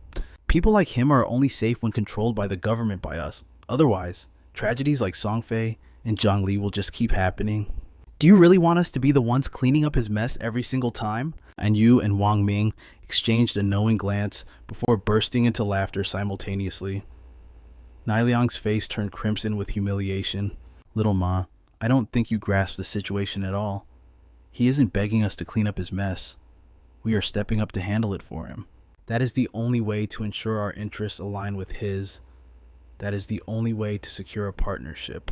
Nai Liang's face burned red as he clenched his fists, screaming, Damn it all! That Shadow is just a filthy assassin. With high enough anti-stealth, you think I can't control him? He jumped up, shouting in a rage. You people have zero backing, yet you dare lecture me. Just you wait. And I'll ruin the Shadow's reputation, drag him into the light, and catch him. And when I do, I'll make you kneel before me and beg for mercy. Wang Meng ignored the tantrum, turning to An Yu. What did the boss drop just now? And Yu replied, a gold equipment piece for a priest, a silver item, and a silver tier skill book. She tilted her head back, gazing at the endless sky. Big Brother acts so casually. Yet he sells us gold items, even platinum ones, like they're nothing. Just how many bosses has he slaughtered? Is his talent actually treasure hunter? Does he get all this just by opening chests? Wang Meng frowned, his voice lowering. Captain An, this might be overthinking it, but I'm actually worried. And Yu raised an eyebrow. About what? Wang Meng recalled the gruesome rumors. You know about the incident at the Jiangnan Hotel, right? The entire Dongfang clan vanished into thin air while gathered there. And Yu fell silent, listening intently. If, and I say if, the Shadow was behind that, are we still supposed to cover for him? We don't know his true nature. What if, in the real world, he's actually a serial killer with crimes that reach the heavens? And Yu looked toward the distant ruins, her expression hardening. I know the higher-ups are taking that case very seriously. Everyone suspects the Shadow, but right now, there isn't a shred of evidence linking him to it. A faint smile touched her lips. However, even if he really did it, even if he is the culprit, I will still choose to cooperate with him. Even if the higher-ups refuse to clean up his mess, I will personally handle everything for him. Wang Meng was stunned. But why? She clasped her hands behind her head, relaxing. Who in their right mind wouldn't want to get on the good side of a god? Wang Meng gasped.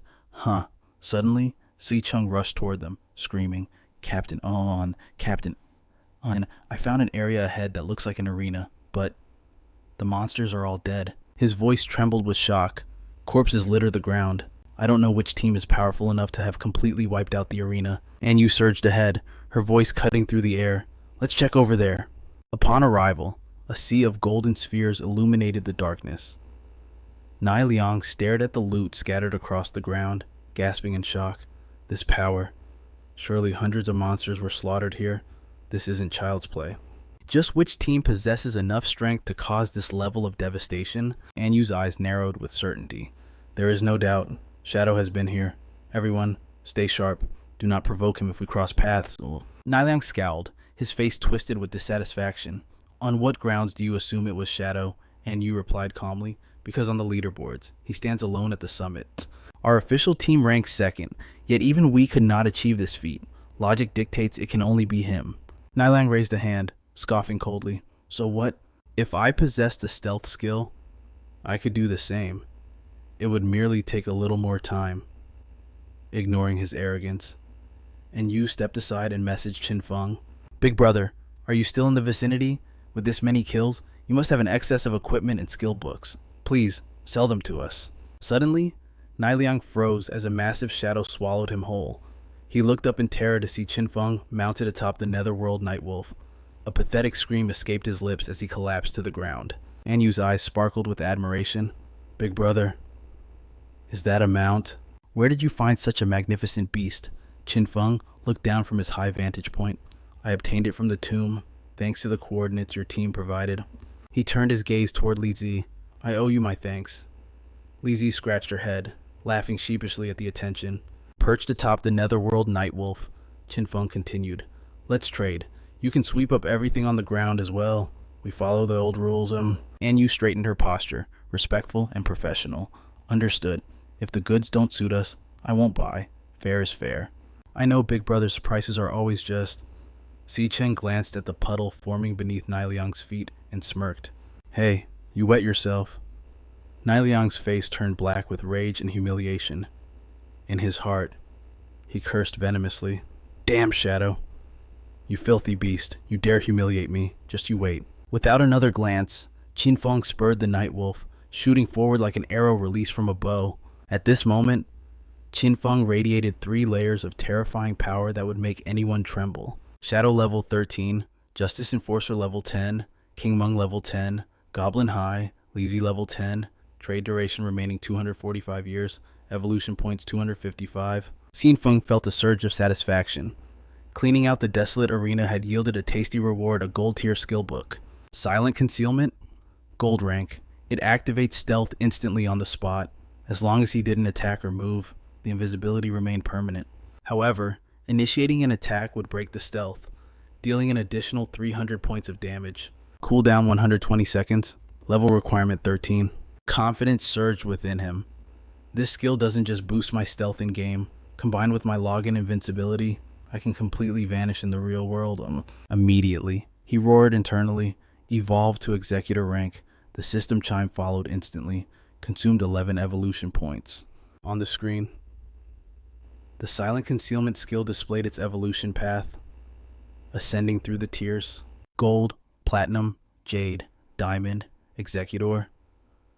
The stealth break damage bonus skyrocketed to 300, then 400%. Qin Feng hadn't expected he could evolve other skills so easily.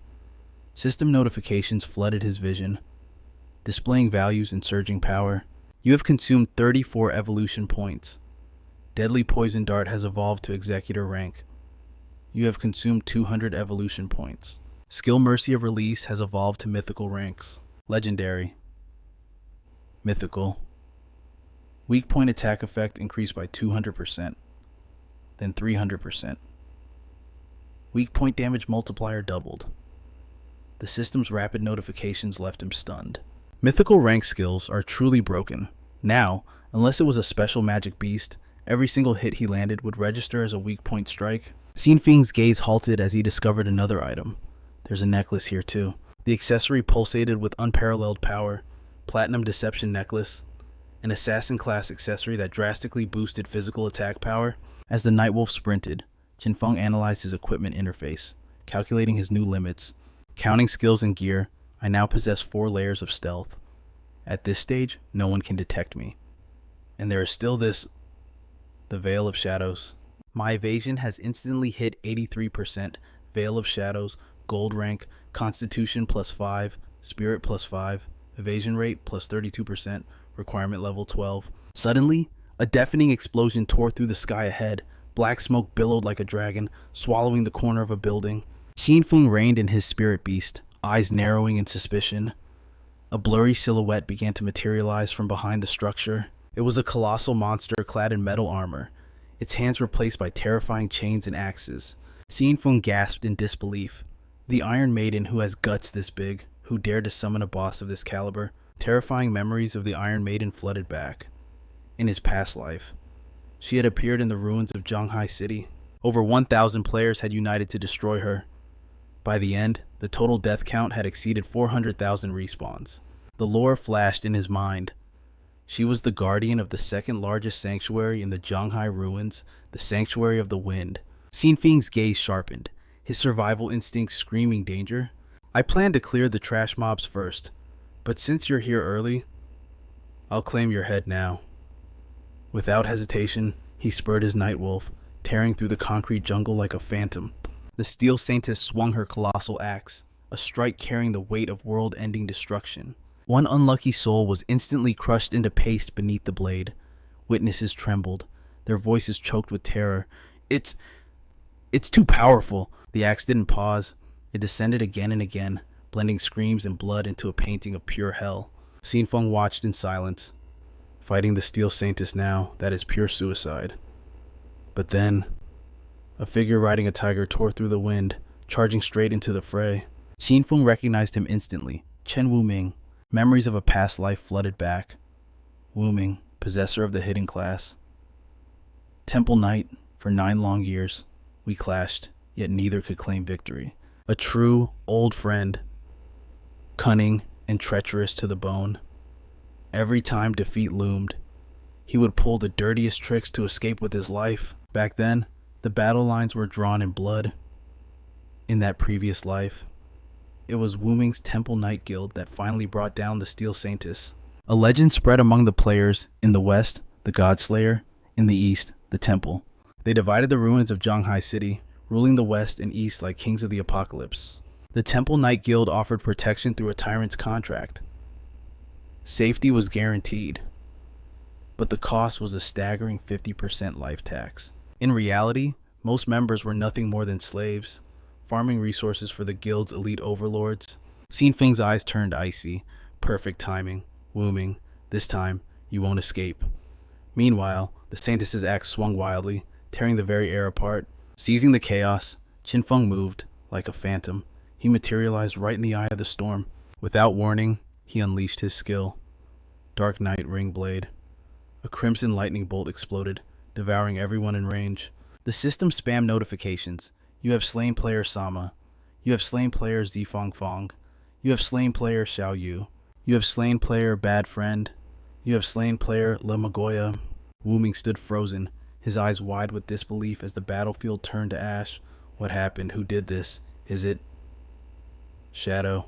We have no quarrel with you. Why slaughter my men? A voice, cold as the grave, answered from right behind him. Because I don't eat beef. Instantly, Qin Feng triggered Flash Slash. He slowly lowered his hand as withered petals drifted onto the corpses, blooming into blood-red flowers. The Curse of Blossoms activated. A magic circle materialized, enveloping them, forcing the fallen to resurrect, leaving them gasping in bewildered horror. Wuming roared in fury. You shadow bastard, what does your diet have to do with us? His subordinates screamed in panic. Boss, my tradable lifespan. Whoa, it's hit 0. He pointed a trembling finger at Qin Feng. It's that damn shadow skill. The minions boiled with rage. Guildmaster, let's regroup and kill him. Kill him! Wuming's face darkened. You idiots, do you have a death wish? We need to retreat and farm elsewhere to recover our lost time. Move! In the corner, Xiaoyu stared at her trembling hands, tears streaming down her face. Shadow. Why target me? I have almost no lifespan left. The system's cold voice rang out. Flower Curse has absorbed 4 days of tradable lifespan and 1 year of untradable lifespan from Xiaoyu. Qin Feng paused. Xiaoyu was in that mob. He snatched a crimson light from the air. Barely any lifespan absorbed. She truly has reached a dead end. So she chose to become a slave for the Temple Knight Guild. She made her bed. Now she must lie in it. Suddenly, the giant axe cleaved the air, aiming straight for Qin Feng. A deafening boom shook the earth, raising a massive cloud of gray dust. He instantly triggered Phantom Blur, flickering beneath the blade. Qin Feng scoffed. First phase. This boss is a joke. The Steel Saintess spun around, searching frantically, her eyes glowing with raw fury.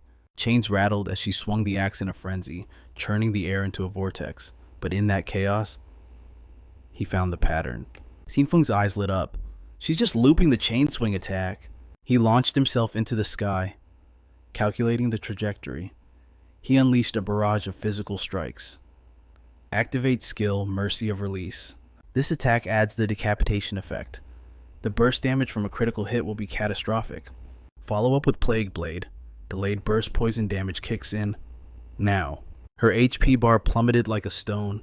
This was the art of weak point destruction. A lightning bolt slashed through the Steel Saintess as Qin Feng roared. Decapitate. Crimson energy surged, and her upper body exploded into a shower of gore. The Steel Saintess let out one final agonizing shriek. Qin Feng narrowed his eyes at the monstrosity before him. He realized the true reason this creature was a guardian / lay in the terror of its second phase. As grotesque demonic arms erupted from her flesh, Qin Feng analyzed the data. Once her health dropped to 50%, the demon sealed within would awaken. Any damage she took would be reflected back at the attacker with equal force. A blurred memory surfaced in his mind, a rumor that a teleportation gate lay within the demon's stomach. Anyone devoured by it would be cast into the abyss / sent to an unknown location instantly. Rumor had it they ended up at the bottom of a volcano, but in his past life, no one had ever survived to confirm it / some idiot must have confused the game lore with reality. From the high ground, Halbo watched the chaos below, his voice thick with awe / that shadow guy is vicious / one skill was all it took to force the boss into phase 2. A bystander asked, full of doubt / are you sure it was really Shadow who did that? This is a platinum rank boss. Halbo nodded firmly / I watched the whole thing from start to finish. The Temple Knights released this monster / but then Shadow appeared out of nowhere / and slaughtered every single one of them. He used a single move / and instantly wiped out half of the boss's health bar. The upper floor erupted in whispers / every pair of eyes glued to the legendary confrontation below. Qin Feng's gaze was sharp as a blade as he calculated. However, the Iron Maiden had a fatal flaw in phase 2 / the moment she launched an attack, her damage reflection would be disabled for a split second. After a rapid analysis, he reached his conclusion / in other words, if I strike exactly when she attacks / I can bypass the reflection completely. However, whether it is Shadow Slash, Head Harvest, or the Disease Blade, even the Poison Shuriken, all my best skills deal continuous damage over time. If I use those, the reflection will still kill me, but with my current stats, I die in the blink of an eye, destroyed by my own power. Qin Feng glanced toward the high ground / a devious plan forming in his mind. Those players up there have been camping for a long time. Perhaps I can make use of them. But who to choose? A burly man charged through the crowd, his voice booming like thunder / make way, let me see what's happening / cheers of relief erupted instantly. Boss, safety first. You're finally here. Safety is number one / how? Bo reported with excitement / we've been observing for a while now. We have recorded all the boss's skills, Little Rabbit chimed in eagerly. But suddenly, after losing half its health, the boss froze and mutated. It might have unlocked new abilities. Safety first crossed his arms, his expression serious. Was Shadow soloing the boss earlier? He asked for immediate confirmation. Yes, but once the boss entered phase 2, Shadow vanished. Safety first frowned, thinking, then barked an order. Little Rabbit, use your red eye. Check if Shadow is still down there, She replied without hesitation, understood. Instantly, Little Rabbit transformed into a black and white bunny / and leaped gracefully down to the ground. In her animal form, she scouted around the Iron Maiden, hunting for Qin Feng's trace while remaining undetected. After a few minutes of careful scanning, she returned to human form to report. I can't find Shadow's position / he is definitely not here anymore. If my level 3 anti-stealth couldn't find him, he's gone. I refuse to believe he has a level 4 stealth skill. Safety first vaulted from the high ledge, smiling with absolute confidence. Little Rabbit, keep watching. If Shadow returns, warn me immediately. She was briefly surprised but quickly obeyed. Yes, boss, you've got this boss. Safety is the best. Seeing this, a bystander cried out in panic. Does that guy have a death wish? He wants to solo a platinum boss. The person next to him realized something. Voice urgent. Wait, I recognize that guy. Whispers spread like wildfire, all focusing on the newcomer. Back in the starter town. He defeated a gold boss without taking a single scratch. It's the legendary Safety First. I heard his class is Soul Martial Artist. When he rolls, he gets 100% dodge chance. Rumor has it he was the top global player in Soul games Before this, slash his reaction speed is god tier. The Iron Maiden spotted her new prey, slash her eyes flashed with a blood red light. She swung her massive axe violently at Safety First, slash, but his gaze didn't waver for a second. The moment the attack landed, Safety First slid across the ground, slash dodging the earth-shattering blow with ease. The Iron Maiden's skeletal hand swiped down, slash, but he rolled like a bolt of lightning, slash, her claw only crushed stone as he advanced, slash, and the more he moved, the more she chased. On the wall, the crowd watched in stunned admiration, slash, the boss is incredible. That roll was so calm, slash, truly a master. Huang Yuan praised him as well, slash, this Safety First guy is skilled, slash, he dodges every attack with frame-perfect timing. Yeshu frowned, confused, slash, but why does the boss lose health every time he rolls? Hearing this, Huang Yuan realized the anomaly. It is strange. I see slash marks appearing on the boss. Are soul martial artists really that broken? Little Rabbit watched, her eyes shining with blind trust, slash dodge. Perfect evasion is merely the basics for a master. But for Big Bro Safety First, his true terror lies in his devastating offense. The Iron Maiden lunged forward, her steel claws grasping desperately for him, tearing through the air. A female voice rang out from the crowd, confident and loud. Watch closely. Once he triggers a perfect dodge, his next strike shreds 50% of the target's defense. Safety First swung his blade, a vortex of azure light dancing violently around the edge. He sneered, just you wait and see. Hao Bo couldn't help but gasp. Those special effects are insane. Little Rabbit nodded in agreement. I bet that skill deals damage in the 4 digits. He shot forward like a streak of blue lightning, a smirk of arrogance plastered on his face. Every strike of his sword pierced through the Iron Maiden's defenses. He chanted his skills with every movement, dancing under the moonlight. One sword became 3 phantom images, striking with the speed of falling stars. Under the barrage of dozens of consecutive stabs, the monster's armored arms shattered. His final move, Blade, licking blood, gathered catastrophic power for a one-hit kill. Little Rabbit clapped wildly. Look unknowingly. The boss is already down to 1/3 HP. Safety First turned his back slowly, oozing confidence. Triumphant moonslash. That is my way of the sword. He smiled calmly, acting as if he hadn't even broken a sweat, but suddenly beams of azure light erupted from behind, piercing straight through his own chest. -101. Reflect damage. -1,299. Reflect damage. -1,299. The numbers exploded in red. The crowd screamed in horror. Big Bro Safety First. Confusion swept through the players. Why did Big Bro Safety First die? He dodged every single attack perfectly. Exactly. And all his skills hit the boss directly. But look, the boss didn't lose any HP at all. But the boss's health bar clearly dropped earlier. What the hell is going on? Qin Feng watched from the shadows, a mix of gratitude and mockery in his eyes. Luckily, we had that #1 poser. His showboating forced the boss to reveal her entire moveset. Recalling the chaos of the battle just moments ago, Qin Feng calculated rapidly. I was the one attacking constantly during the distraction. That's the only reason the boss dropped to 1/3 health. His gaze turned icy. That martial soul user had high damage. Sure, but that was his downfall. He triggered the reflect damage and killed himself. Against the Iron Maiden, his class characteristics are useless. It's a fatal matchup. He can't attack while rolling, and attacking triggers the reflection. A tragic build. Suddenly, the Iron Maiden let out a low growl and turned around. Watching her heavy strides, Qin Feng immediately realized the danger. This is bad. Her HP is critical. She's retreating to the holy sanctuary if she gets there. She'll regenerate all her health. If that happens, all our efforts are wasted. He glanced at the spectator deck. That poser's death terrified them. They're too scared to attack the boss now, but if no one attacks, her damage reflection shield will disappear. A gleam of determination flashed in Qin Feng's eyes. There's no other choice. I have to use the hard approach.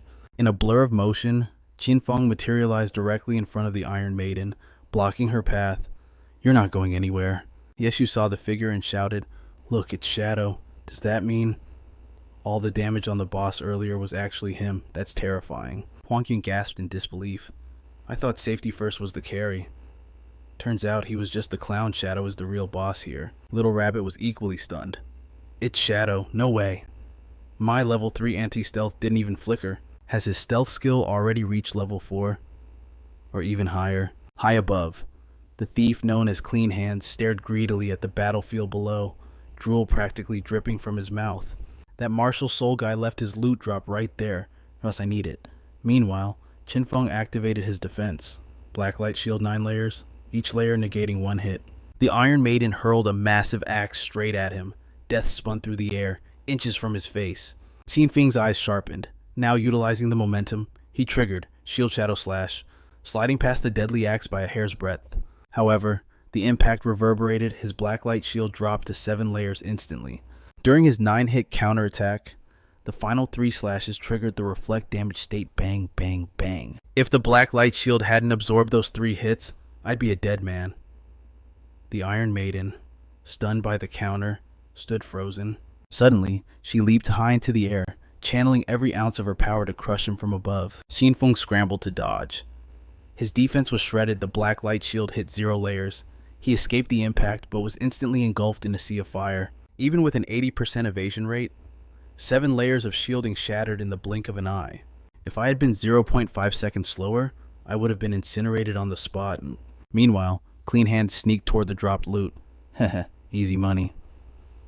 Thwack! A sudden blow split his skull, blood spraying everywhere. Qin Feng had shut down that little trick instantly. Trying to steal my spoils of war, you don't have the qualification. System alert. You have received 612 days of lifespan tradable from Safety First. Received 67 years untradeable. Curse of the Blooming Flower. System alert. Tradable lifespan. Harvested from Shigen 355 days. Untradeable lifespan 20 years.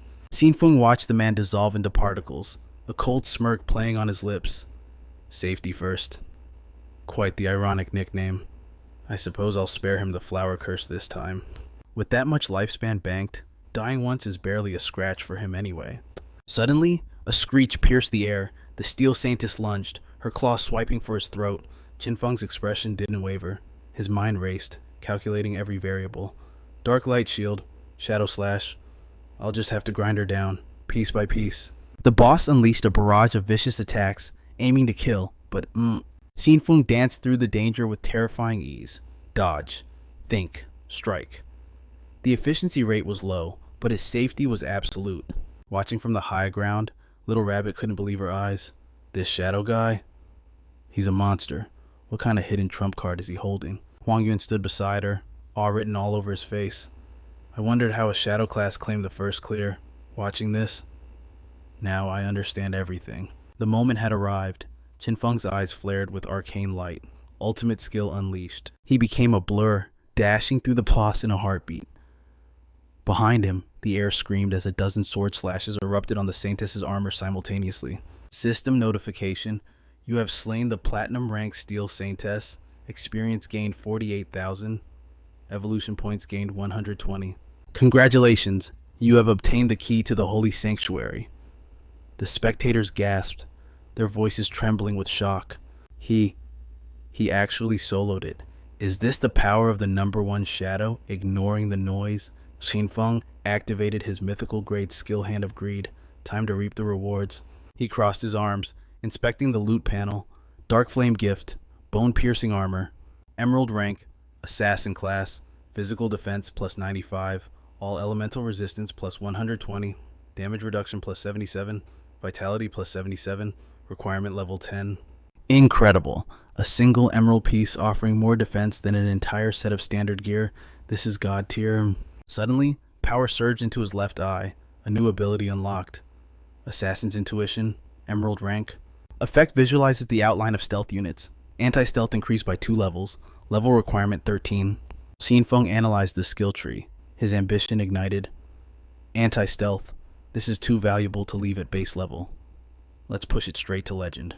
System, you have consumed evolution points. Remaining balance 97. Assassin's Intuition evolving emerald. To diamond. To epic. To legendary. New legendary effect. You can now clearly perceive the contours of all hidden units within a specific radius. Anti-stealth level increased. +2, +3, +4, +5 maximum detection achieved. Combined with the passive from granting release, my detection score hits 350. I could kill my enemies blindfolded and still hit their vitals every single time. Scanning the remaining 97 points, he made a snap decision. No point saving them. Power is survival. Let's evolve Vague Ghost Shadow to legendary. System 80 points consumed. Remaining 17. Vague Ghost Shadow Epic to Legend. Passive acquired 75 to 85% evasion rate. Triggering evasion now grants immunity to all tier 5 damage. Just then, a commotion broke his focus, and Yu came sprinting over with her crew. Big boss, I'm here. Did anything good drop? Qin Feng sighed internally, looking at her eager face. Does this girl have the nose of a treasure hunting dog?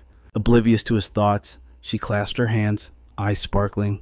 Great God, I didn't check the leaderboards earlier, but you hit level 13 in a single night.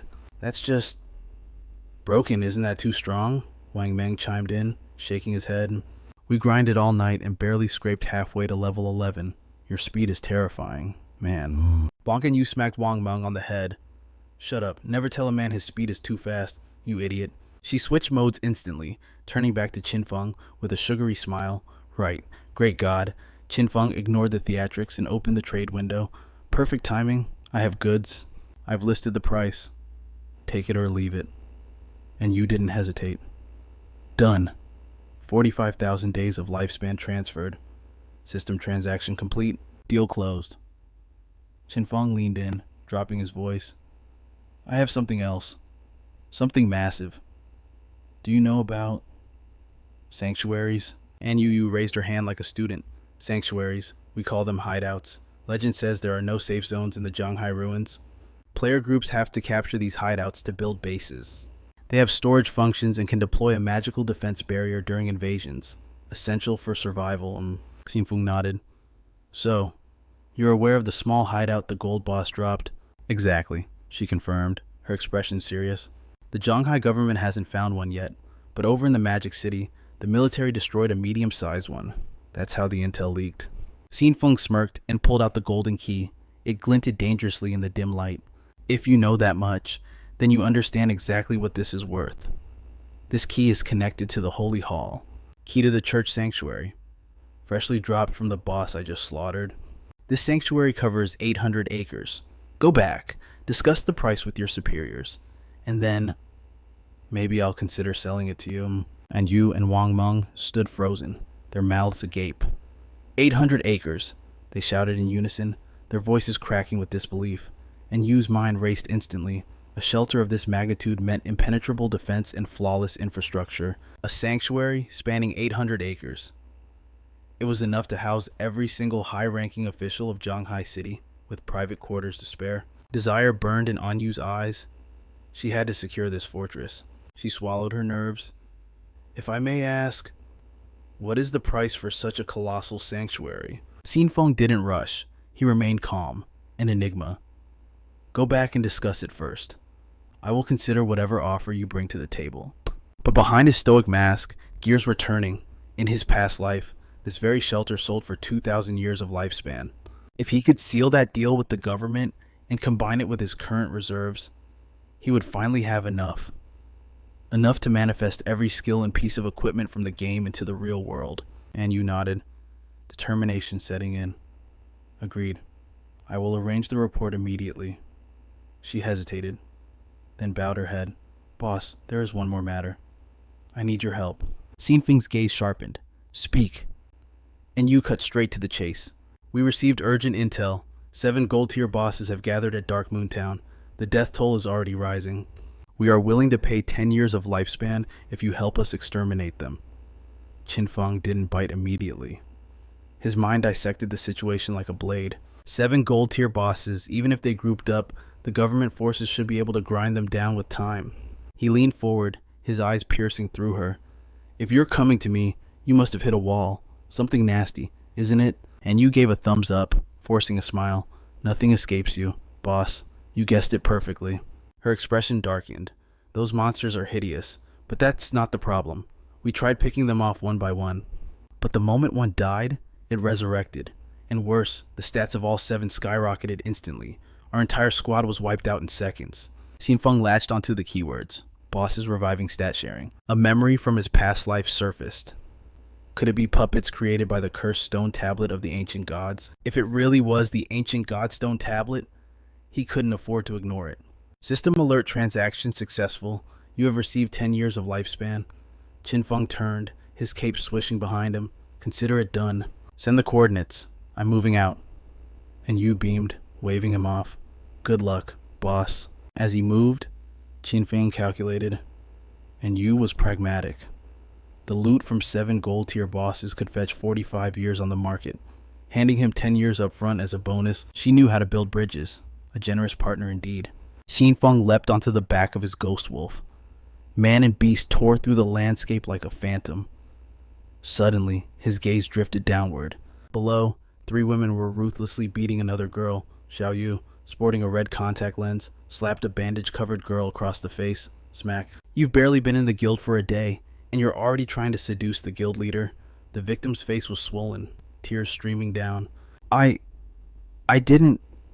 Another girl, with horns in her hair, gritted her teeth.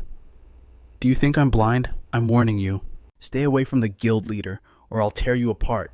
Qin Feng watched from high above, emotionless, as kicks rained down on Xiaoyu. Slut whore, the insults echoed.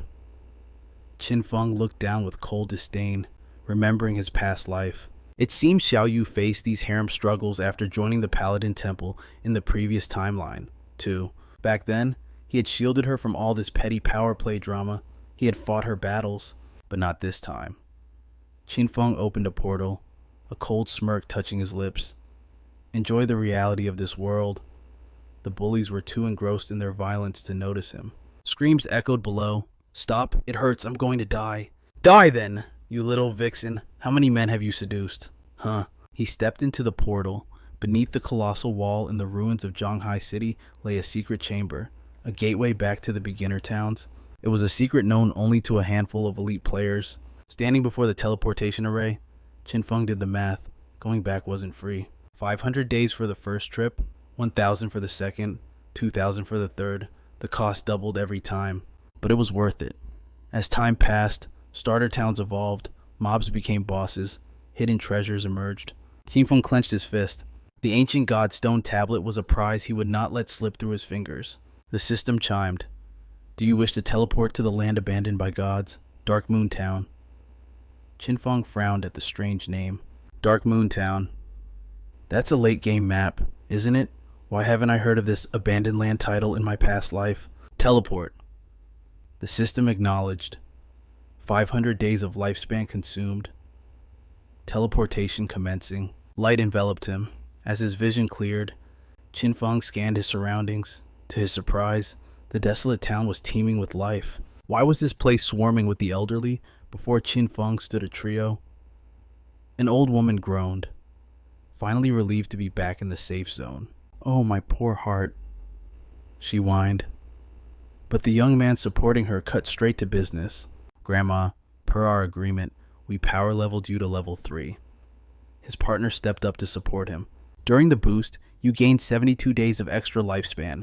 You just need to trade that portion to us as promised. The old woman threw off his hand and leaped up. What do you want, money? Aren't you a charity organization helping us level up? The 2 young men tried to reason with her. Ma'am, we aren't asking for charity. When we formed the party, the lifespan dropped by the monsters we killed was split with you automatically. You just need to return our share.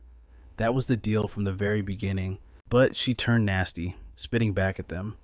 I don't know about any dog fart agreement. You young punks asking an old lady for money, shameless.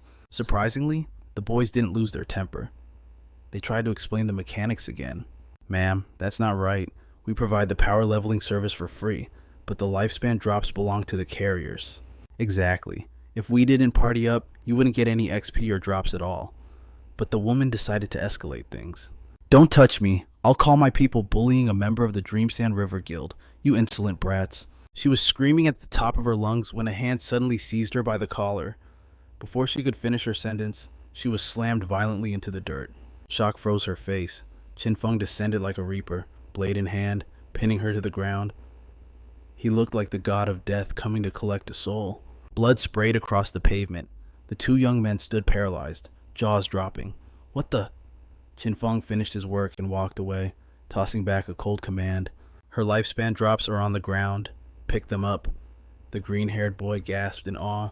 666. Hardcore. The other boy stammered, trying to ask for a name. Excuse me, expert, who are you? But Qin Feng just waved a hand, just passing by. They scrambled to collect the loot, bowing in gratitude. 72 days of life, not a day more, not a day less. Qin Feng clicked his tongue in annoyance. Can't kill inside the town limits. Truly inconvenient. He ignored the praise and reflected on the encounter. Dreamsand River Guild. Huh. So their origins trace back to Dark Moon Town. Qin Feng recalled the intel. Since its founding, that guild pledged to be a public welfare force, helping the elderly survive in this godforsaken land. Later on, they would even be recognized and heavily supported by the government. In terms of sheer numbers, Dreamsand River would eventually become the largest guild in all of Huaxia. He mused silently. In this chaotic apocalypse, perhaps we need more honest fools like them. Night fell. Moonlight bathed the forest as vines wrapped tight around a struggling beast. Churan watched closely, shouting the signal. Now, Mom. Use your skill. Churan's mother unleashed her magic. Okay, lightning strike. A bolt of electricity slammed directly into the trapped monster. Her father charged forward. With a mighty heave, he cleaved the beast in two. As the monster's body dissolved into data, he grinned. Success? Churan beamed at them. Mom, Dad, you guys are amazing. Her mother laughed, eyes shining. See, if we just learn from others, even we can hunt small monsters. As the trio walked home, the father remembered something. Right, Ran, about your best friend, Xiaoyu. Did she really join the Temple Knights Guild? I heard their membership fees are astronomical. Churan nodded. Yeah, I tried to get her to join Dreamsand River with us. She recounted the conversation. I told her Dreamsand River is a charity guild. It's safe. There are lots of regular people like us helping each other, and they even have guides. But she wouldn't agree. Her mother sighed. Well, she's already level 10. The people from the Temple Knights already came and took her away. Her father shook his head, voicing his worries. Even if they power level her to 10, they just view her as a tool. Her mother added, I heard the Temple Knights contract is a 3-year slave deed. Once you sign, you belong to them. It's better to be safe like us. Kill small mobs, slowly earn lifespan and experience, no risk. Her father agreed completely. Exactly. Just us 3. If we see a boss, we run and call for help. Isn't that a good life? Churan listened in silence, looking dejected. But Xiaoyu has a hidden class. She's not ordinary like us. In this world, she's destined to be stronger. Suddenly, a volley of arrows whistled through the air, thwack, an arrow pierced her father's back, triggering a critical hit. As he collapsed, Churan screamed. Dad, her mother covered her mouth in horror. Honey, it's Black Dragon. A man stepped out from the shadows, laughing arrogantly. See that damage? 1 shot? 1 kill. His lackey sneered. Dreamsand River doesn't have any strong players. Just a bunch of trash waiting to be cleaned up. True strength doesn't need to prey on the weak. The bandit leader sneered from his high perch, looking down at Churan and her mother like insects. His voice dripped with arrogance as he issued his command. You two, hand over every second of your lifespan. Now. Tara gripped the girl, but she clutched her coat tightly. The government has banned killing in the wilderness. Aren't you afraid of being hunted? The Black Dragon Guild isn't above the law. Law? What law? He threw his head back and laughed. Do you have any idea who I am? Stop yapping. I'm giving you 3 seconds to comply. Panic flashed in Churan's eyes as she whispered to her mother, her body tensing for a desperate fight. Forget it. I'll hold them off, her mother cried out, trembling. Quickly, use the guild channel, call for backup. The bandit merely grinned, signaling his men. Tired of living? Huh? Kill the old hag. Keep the young one for us. 2 thugs leaped from the ledge, weapons drawn. But before their feet could touch the ground, snap! Qin Feng's mount tore through the air, biting them in half instantly. Churan stood frozen, eyes wide in shock. The bandit leader didn't even have time to process the carnage. He opened his mouth to speak, but a sword flash blinded him. His head flew from his shoulders before his final word could escape. What? Qin Feng stood like a god of war, casually holding the severed head of the Black Dragon leader. The headless corpse collapsed. Meanwhile, at the safety zone, bodies materialized in a flash of light. The resurrected Black Dragon members fell to their knees, wailing in agony. Damn it, Arg. Why did I lose so much lifespan? My tradable lifespan? It's all gone 0. The leader stared at his status screen in horror. Is it because we died while in PK status? Impossible. Even with a red name, a death shouldn't drain us completely dry like this. He staggered to his feet, trying to calm his racing heart. If this keeps up, I'll die of old age. I need to farm some low-level monsters immediately to recover time. But before he could take a step, a pillar of golden light crashed down from the sky. The immense pressure pinned all three of them to the dirt, crushing their bones. Shadows loomed over them. Black dragon, roasted chicken, flying cow, you are paralyzed. You three are wanted for the serial murder of players across multiple zones. The hunt ends today. The new arrivals looked down with cold, professional eyes. We are government hunters. Provide your real identification now. You are under arrest according to martial law. Resist, and we will extract every remaining second of your lifespan right here and now. Back in the wilderness, red spider lilies danced in the wind around the headless corpse of the bandit leader. Chuan turned to the cloaked figure, her eyes shining. Thank you so much, Boss Shadow. If you hadn't stepped in, my mother and I would be finished. Qin Feng observed her silently. Chu ran. She's actually impressive, kind-hearted and brave. He compared her to his memories. Completely different from that snake, Xiaoyu. It's a mystery how those two ever became best friends. But, it's better this way. Everyone has their own path. Without a word, he dissolved into particles of light, leaving behind a glowing golden orb. Churan's mother stared at the floating light in disbelief. Where did he go? Wait. Is this the lifespan the bandit stole? She gasped, looking at the fortune. Daughter, why did that powerful man vanish so suddenly? Churan stared at the empty space, awe filling her chest. I can't believe it. The #1 player in the world, Boss Shadow, is actually such a hero. Scene change. The atmosphere in the dungeon was heavy with dread. A raider checked his watch. Captain Ann, you said Shadow would be here minutes ago. It's been nearly half an hour. What is he playing at? The team leader frowned, looking at the dark tunnel ahead. Do you guys really think Shadow can kill these bosses? I doubt it, another replied. They have infinite resurrection. Infinite respawn mechanics. Does he really dare to challenge that? While they argued, Qin Feng had already ghosted past them in stealth mode. His mind was racing with calculations. The ancient Godstone tablet. It adds one effect and removes another from equipment.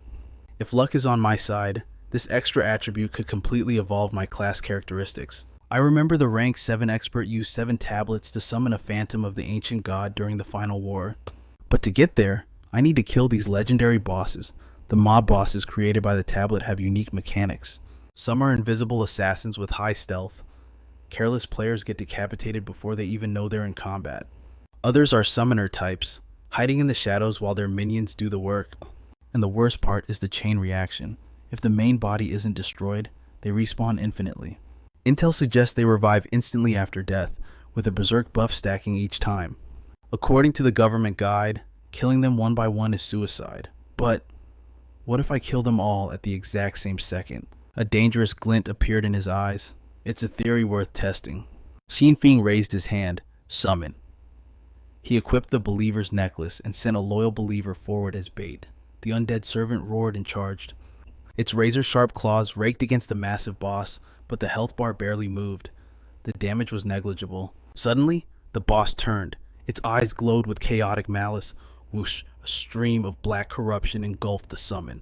The smoke swallowed the believer whole, leaving only a severed head and torso. Qin Feng analyzed the data instantly. Level 10, no damage reflection. Stats are double that of a standard golden boss. I can do this. Qin Feng makes his move with a wave of his hand. The Dark Knight ring blade erupts with crimson energy, instantly encircling the boss mob in a deadly cage of light. Die. One word. One instant. Suddenly, heads roll as every single enemy is decapitated in the blink of an eye. Qin Feng steps forward to loot, but nothing. Suddenly, the corpses writhe and fuse together. A grotesque giant rises from the gore, a sight that defies all description. It is a monstrosity of nightmares. Countless eyes cover its flesh, and its gaping maw is a twisted abyss of hunger. Qin Feng falls into his battle stance, mind racing. Killing them simultaneously was the correct trigger. Now, the true battle begins. Phase 2. Runes glow upon the beast's skin. Ancient god. Disaster. Chaos. Arranged correctly, they reveal its true name, the ancient god of natural disaster, Udas. Qin Feng dodges a crushing blow, eyes locking onto the glowing glyphs. The puzzle is clear. He must strike the runes in the precise order of their syntax. All that time spent raiding ancient god ruins was not wasted. The massive fortune and manpower he invested in deciphering these dead languages is finally paying off. Without hesitation, Qin Feng launches himself forward. His blade bites deep into the rune upon the beast's arm. Next, the wrist. Then, a lethal strike to the chest. The sequence is perfect. Udos howls in agony, vomiting a massive torrent of black blood. The giant form collapses, reverting to its original state, body tattered and torn, but suddenly coffins materialize from the void, trapping him. The beast awakens once more. Something is wrong. The creature's body begins to liquefy, melting away as fragments of Utos scatter across the chamber. Qin Feng watches them scurry. The runes lighting up on the coffins correspond exactly to each fragment. The mechanic is obvious. He needs to slaughter each fragment near its matching coffin to seal them away. He remembers the ancient god's stone tablet. This is it, the final phase, as one. The monsters shriek and lunge straight for him. But Qin Feng merely smirks, radiating absolute confidence. Come and get it. Meanwhile, deep in the forest outside, a thunderous boom scatters the birds in terror. The group waiting outside freezes. Was that an earthquake? The valley is trembling. Is the boss enraging? They decide to investigate, sneering as they go. That damned Shadow probably wet his pants and ran off. Even Shadow cannot handle a boss this level. He is not coming. But then, a member gasps, pointing a trembling finger ahead. Look at that. Before them lies a scene of devastation, total ruins, and empty coffins. But the boss is gone. The ground is shattered. Was it really an earthquake?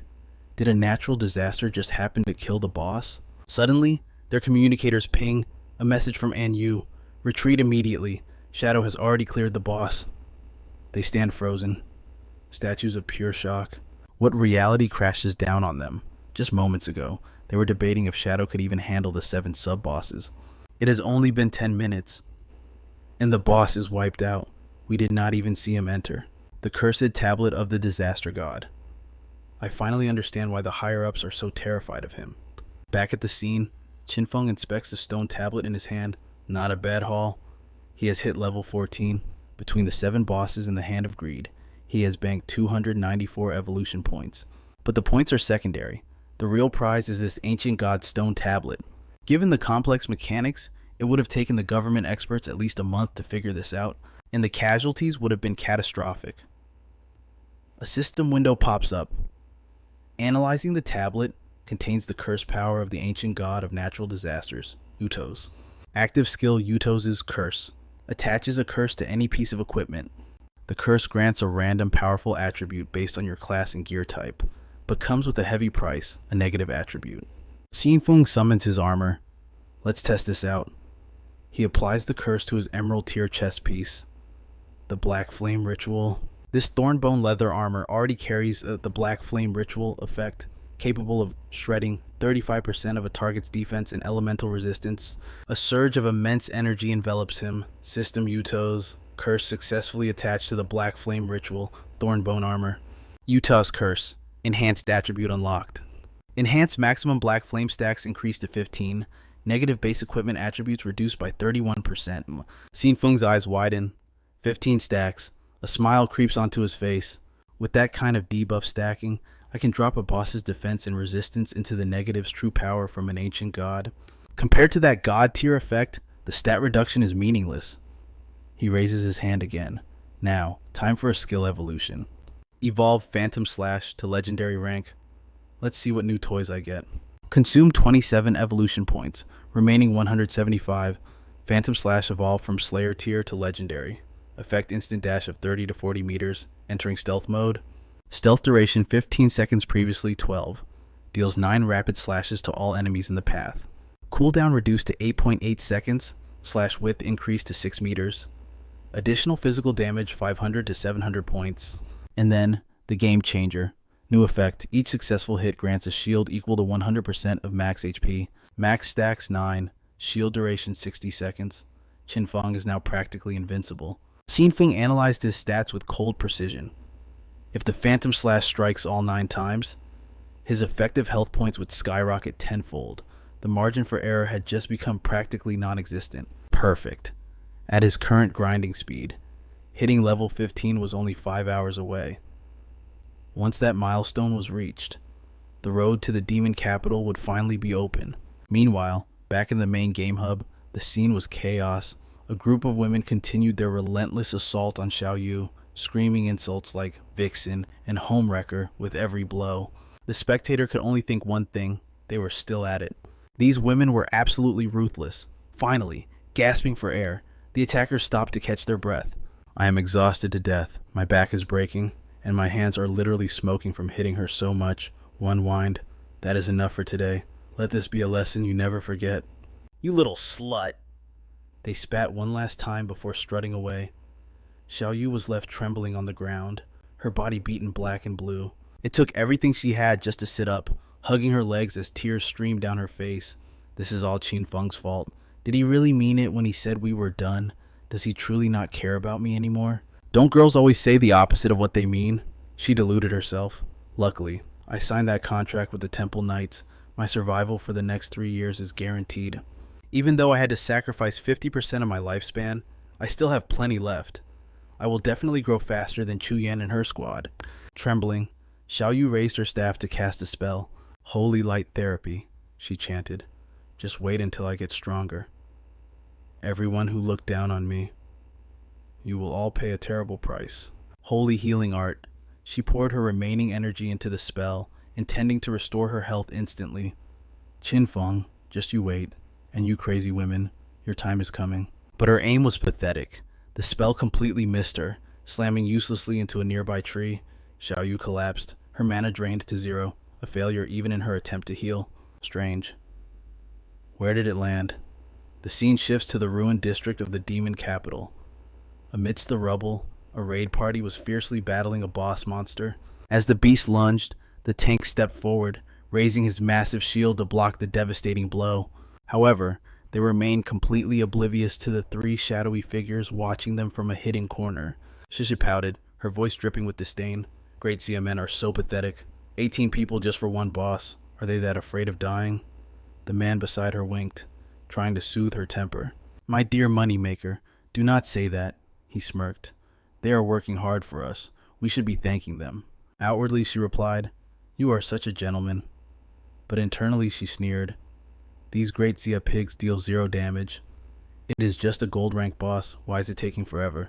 The group on the other side is almost finished," she thought impatiently. "Hurry up and burst it down. It only has a sliver of health left." The party's mage shouted, "Keep going, one last hit."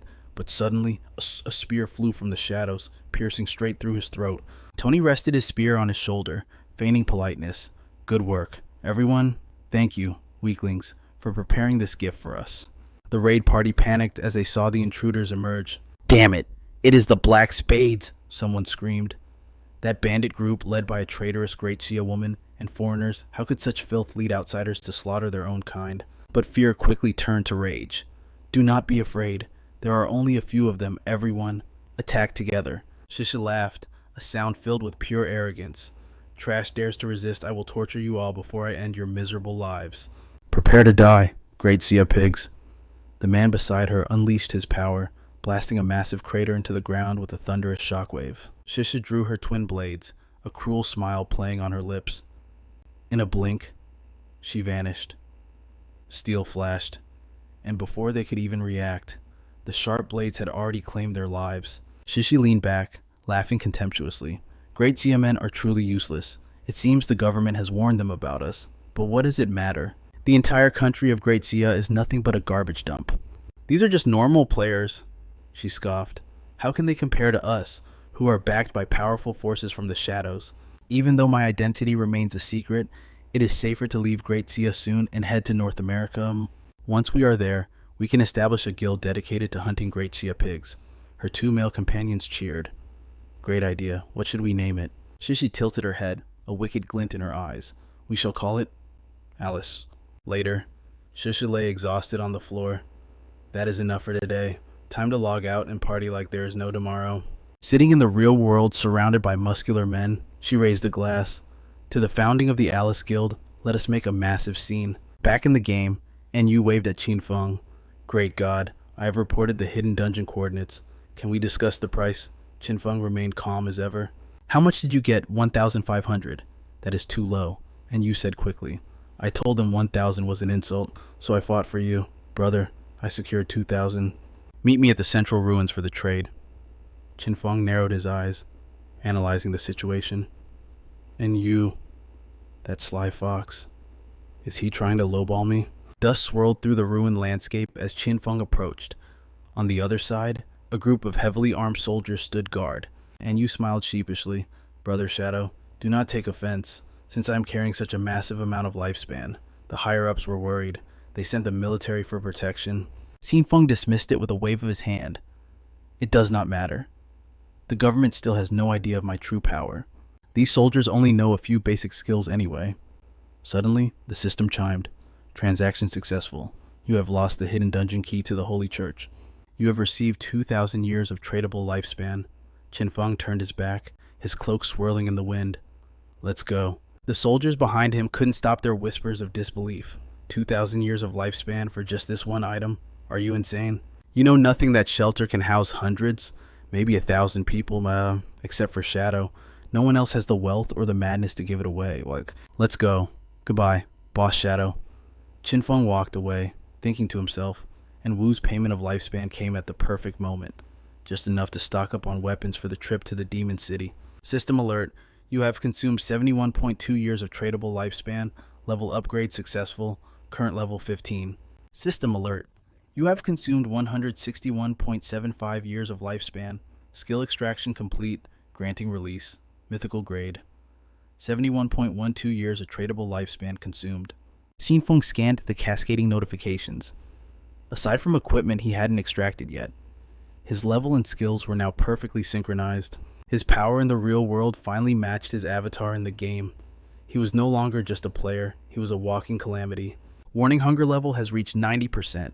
Despite the alarming alert, his expression remained as cold as ice. Been a while since I ate. Better log off and fuel up. The scene shifts to a desolate hotel in reality. Qin Feng sat alone, his silence making the air heavy with dread. A thug, blind to the aura of death before him, whispered to his leader, "Boss, that kid is awake." The man swaggered over, dragging a heavy metal pipe across the floor, the screeching sound echoing like a threat. "Hey brat, hand over all your lifespan. Do it, or you'll end up like the other corpses rotting in this hotel. The apocalypse is great, isn't it? Killing is just so free." Beside them lay a woman, motionless. Qin Feng's eyes narrowed, a flicker of annoyance crossing his face as he stared them down. "What are you looking at? You. Hand it over. Why are you just standing there, boss? Let me hack this kid to pieces," one of the lackeys shouted, his voice dripping with contempt. Pathetic. The kid's scared stiff. Forget it. Just kill him. It'll be fun. In a split second, faster than a blink, a crimson mist exploded outward. Before they could even process their own deaths, a thunderous boom shook the room. The dark night ring flashed. The entire building groaned and shattered into debris. Amidst the destruction, Qin Feng calmly continued eating his noodles. The more power I extract into reality, the more energy my body demands. He realized that with his current godlike strength, ordinary food was no longer fuel, it was barely a snack. After I slaughter Qian Shishi and wipe out her Alice Guild, I need to secure the Book of the Divine Tree. He tossed the empty noodle bowl aside, mounted the Night Stalker wolf, and vanished into the shadows, leaving the ruins behind. But Shishi is a cunning fox, harder to track than Song Fei. Wait, didn't I accept a bounty mission to kill Qin Feng earlier? I can use my own identity as bait to lure her out. She won't be able to resist. I'll head to the Demon City first and scavenge something to eat on the way. The scene shifts to the ruins of the Demon City. Qian Shishi, flushed and breathless, praised her companions. "Baby, you guys are truly amazing." "I can barely stand," she purred, leaning heavily on the man next to her. "Fighting with all of you, then sleeping sweetly before entering the game. This feeling, it's pure ecstasy. My darlings, your skills are unmatched." "So fucking amazing. You really are on fire." Just then, a notification chime broke the mood. A message had arrived. "Miss Qian, Shadow just messaged. He claims Qin Feng is dead. He wants to meet in reality to hand over Qin Feng's head and collect the rest of the bounty." Shishi's eyes sharpened. Meeting Shadow in reality? That was too dangerous. No need to meet yet. Tell him to send a photo as proof. He says he doesn't use phones to avoid government tracking. Shishi mused. So, Shadow is an enemy of the state too. The government has been hunting us like dogs lately. The pressure is mounting. If I can recruit Shadow into the Alice Guild, those Great Zia pigs won't stand a chance. Tell Shadow to meet me at coordinates 672283331 inside the game first. I'll set up a little stage play to see whose side this Shadow is really on. A cruel smile played on her lips as she messaged someone else. Tianxing Jian, darling, are you there? I miss you. I have a tiny favor to ask. The rewards will be beyond your wildest dreams. On the other side, Qin Feng activated silent concealment and scoffed. Meet in the game predictable. Chen Shishi is a treacherous snake, as expected. While standing still, he entered a state of permanent invisibility. These coordinates. The Evil Spirit Academy. Just nearby. Without hesitation, Qin Feng leaped, diving back into the digital world. Let's see what kind of game you think you're playing. The ruins of the Demon City, Evil Spirit Academy. Qin Feng stood atop a skyscraper, looking down coldly at the scene unfolding below. Ace of Spades, the government has located you. The Black Peach group is finished. I suggest you surrender immediately, or we will open fire. Shishi placed a hand over her heart, feigning innocence. Tianxing Jian, go back and tell those lonely men of Great Xia. Remember this well. We are no longer the Black Peach group. From this day forward, we are the Alice Guild. Without a hint of shame, she loosened her clothes, flashing the soldiers to stun them. And the Alice Guild specializes in hunting down the men of Great Xia. The soldiers, trying to maintain their righteous facade, turned beet red. Ace of Spades, damn it, the government will punish you, shameless witch. But damn, she's bold. Shishi caressed her curves, taunting them. Come here, you Great Xia pigs. Do you like what you see? She whispered into her comms, just help me put on a good show. And tonight, I'll be even bolder. Qin Feng watched emotionlessly from the shadows. It's him, Chu Haonan, codenamed Tianxing Jian. This was the infamous mole, / a traitor who funneled intelligence to the Alice Guild. For 7 years since the Game of Gods descended. / he hid in the shadows, / but finally he slipped up, / and met his end, / yet on the other side. The performance continued. Spade A. Your resistance is futile, / we will capture you today, / Qin Feng, watch from above.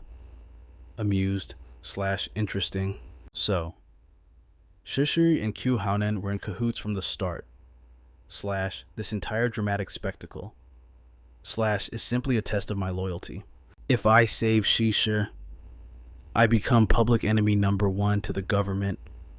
/ but if I hesitate, / that woman will never agree to meet in the real world.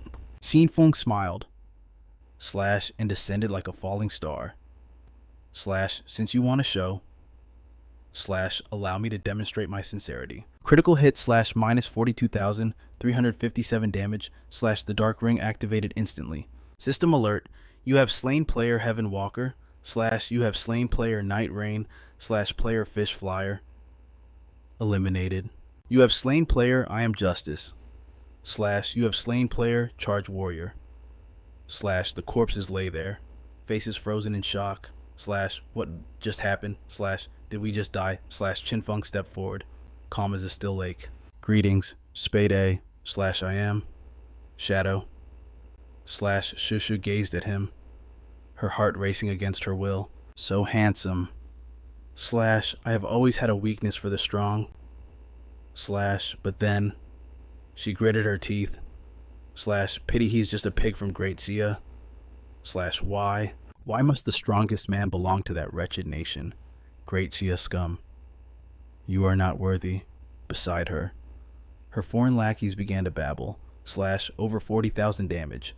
Is this the power of the world's number 1? Hi, Mr. Shadow, good to see you, bro. / in a split second. Their heads separated from their shoulders / critical damage numbers floated in the bloody mist. Qin Feng shook the blood off his blade. / I do not understand that gibberish. / but I assume they were cursing me. Shishi panicked. / no, they were not insulting you, they were just greeting you. / he stared at her coldly. / apologies then. / but to avoid future misunderstandings. / speak the language of Great Xia. With that, Qin Feng initiated the trade. Now, before we proceed, Slash put some clothes on. Slash Shusha adjusted her chaotic outfit and asked for the target's head. Slash this shadow. He is a freak. Slash but that coldness, it excites me. He replied flatly. Slash I have it. Slash but I cannot bring a physical head into the game world. If you want to verify it, slash come see me in the real world. Slash Shusha opened her system interface without hesitation. Fine. Slash I have seen the power of shadow. Slash I trust you dare not deceive me. Ding slash you have received 1,500 days of tradable lifespan. Slash Qin Feng turned to leave. Slash pleasure doing business at doing. Wait. Slash her voice stopped him. Slash you have power. I have wealth. Slash why not make this a long-term partnership? I have a new target for assassination. Slash if you are interested, come to my home tonight. Slash her voice dropped to a whisper. Slash whatever you desire, I can satisfy you. Qin Feng paused. Slash assassination slash what is the bounty? Slash Shishiri smiled seductively. Slash come and we shall discuss it. The reward will be far greater than this. Slash tonight. Port Mo. Slash I will be waiting. Qin Feng muttered to himself. Slash a home at the port. Slash does she live on a yacht? Slash silence returned to the battlefield as they departed. Finally, the government players respawned. Slash How Nam gritted his teeth in mock anger. Slash damn shadow. Slash I knew that traitor would turn on us. But inside, he was celebrating. Slash asterisk perfect. Slash asterisk Shusha believes he has turned. And I get the credit. Asterisk. He barked orders. Slash you idiots in Zhanghai City. Slash stop wasting time. Go find Shadow Demand an explanation immediately. Qingyu take the team to grind lifespan. Slash we might have another operation soon. Slash Qingyu stood there, trembling. Slash is Shadow truly in league with Spade A? If so, even if it costs us everything. Slash we must find a way to kill him. But that gap in power? Slash despair washed over her. Slash I died before I even saw his shadow. Night fell over the harbor. Slash true to his word. Qin Feng arrived at the luxury yacht docked at Port Mo. Slash I am Shadow. Slash I am here for Spade A. The guards bowed respectfully. Slash Lord Shadow. The miss has been expecting you. Slash please. One guard spoke into his radio. Slash Shadow is here. Set sail. Slash led by the guards. Qin Feng entered the vessel as it drifted into the dark ocean. Inside the cabin, Slash Shusha waited in a crimson dress that hugged every curve. Slash a wine glass rested in her hand. Brother Shadow. Slash we finally meet. Slash I never expected you to be this mysterious in reality. Qin Feng cut through the charm. Slash talk. Slash who do you want dead? Slash oh stop being so cold. Slash can't you feel the mood? She stepped closer, invading his personal space. Beautiful scenery. A beautiful woman. Why ruin the moment with boring business? Let us drink to this spring night. Slash Qin Feng knew it was a trap. Slash yet. He downed the wine in a single gulp. Shish's smile widened. Slash that is more like it. Slash she pushed him onto the sofa, wrapping herself around his arm like a snake. Slash well. How does the mighty shadow feel? What? That wine contained a special family recipe. Anyone who drinks it, Slash becomes my obedient puppet. Slash triumph flashed in her eyes. Slash as I thought. Slash even Shadow is just a man in the end. How is it powerful? Isn't it? Her eyes gleamed with a bewitching spectral light. Don't rush. Just relax and enjoy the ride. When we ride this wave to its absolute peak, I will lift your hood and finally savor the sight of your face. I bet you are devastatingly handsome, but for now, keep your little secrets. Suddenly, a scream tore through the air. Her inner thoughts raced. Heavens, does the great Xia really have a man this majestic? No wonder he is called Darkness. Why is he so scorching hot? This is the true power of darkness. It's massive, I can feel it deep inside, but it's getting hot. Come on, I'm ready for you. Let it out. Come on, darkness, release it. But right at the moment of ecstasy, she sensed something was wrong. terrifyingly wrong. The body beneath her did not release passion, but exploded into roaring flames. Too hot, it's fire. Shushu screamed in agony, barely surviving the blast. What Qin Feng watched from the shadows, genuinely surprised.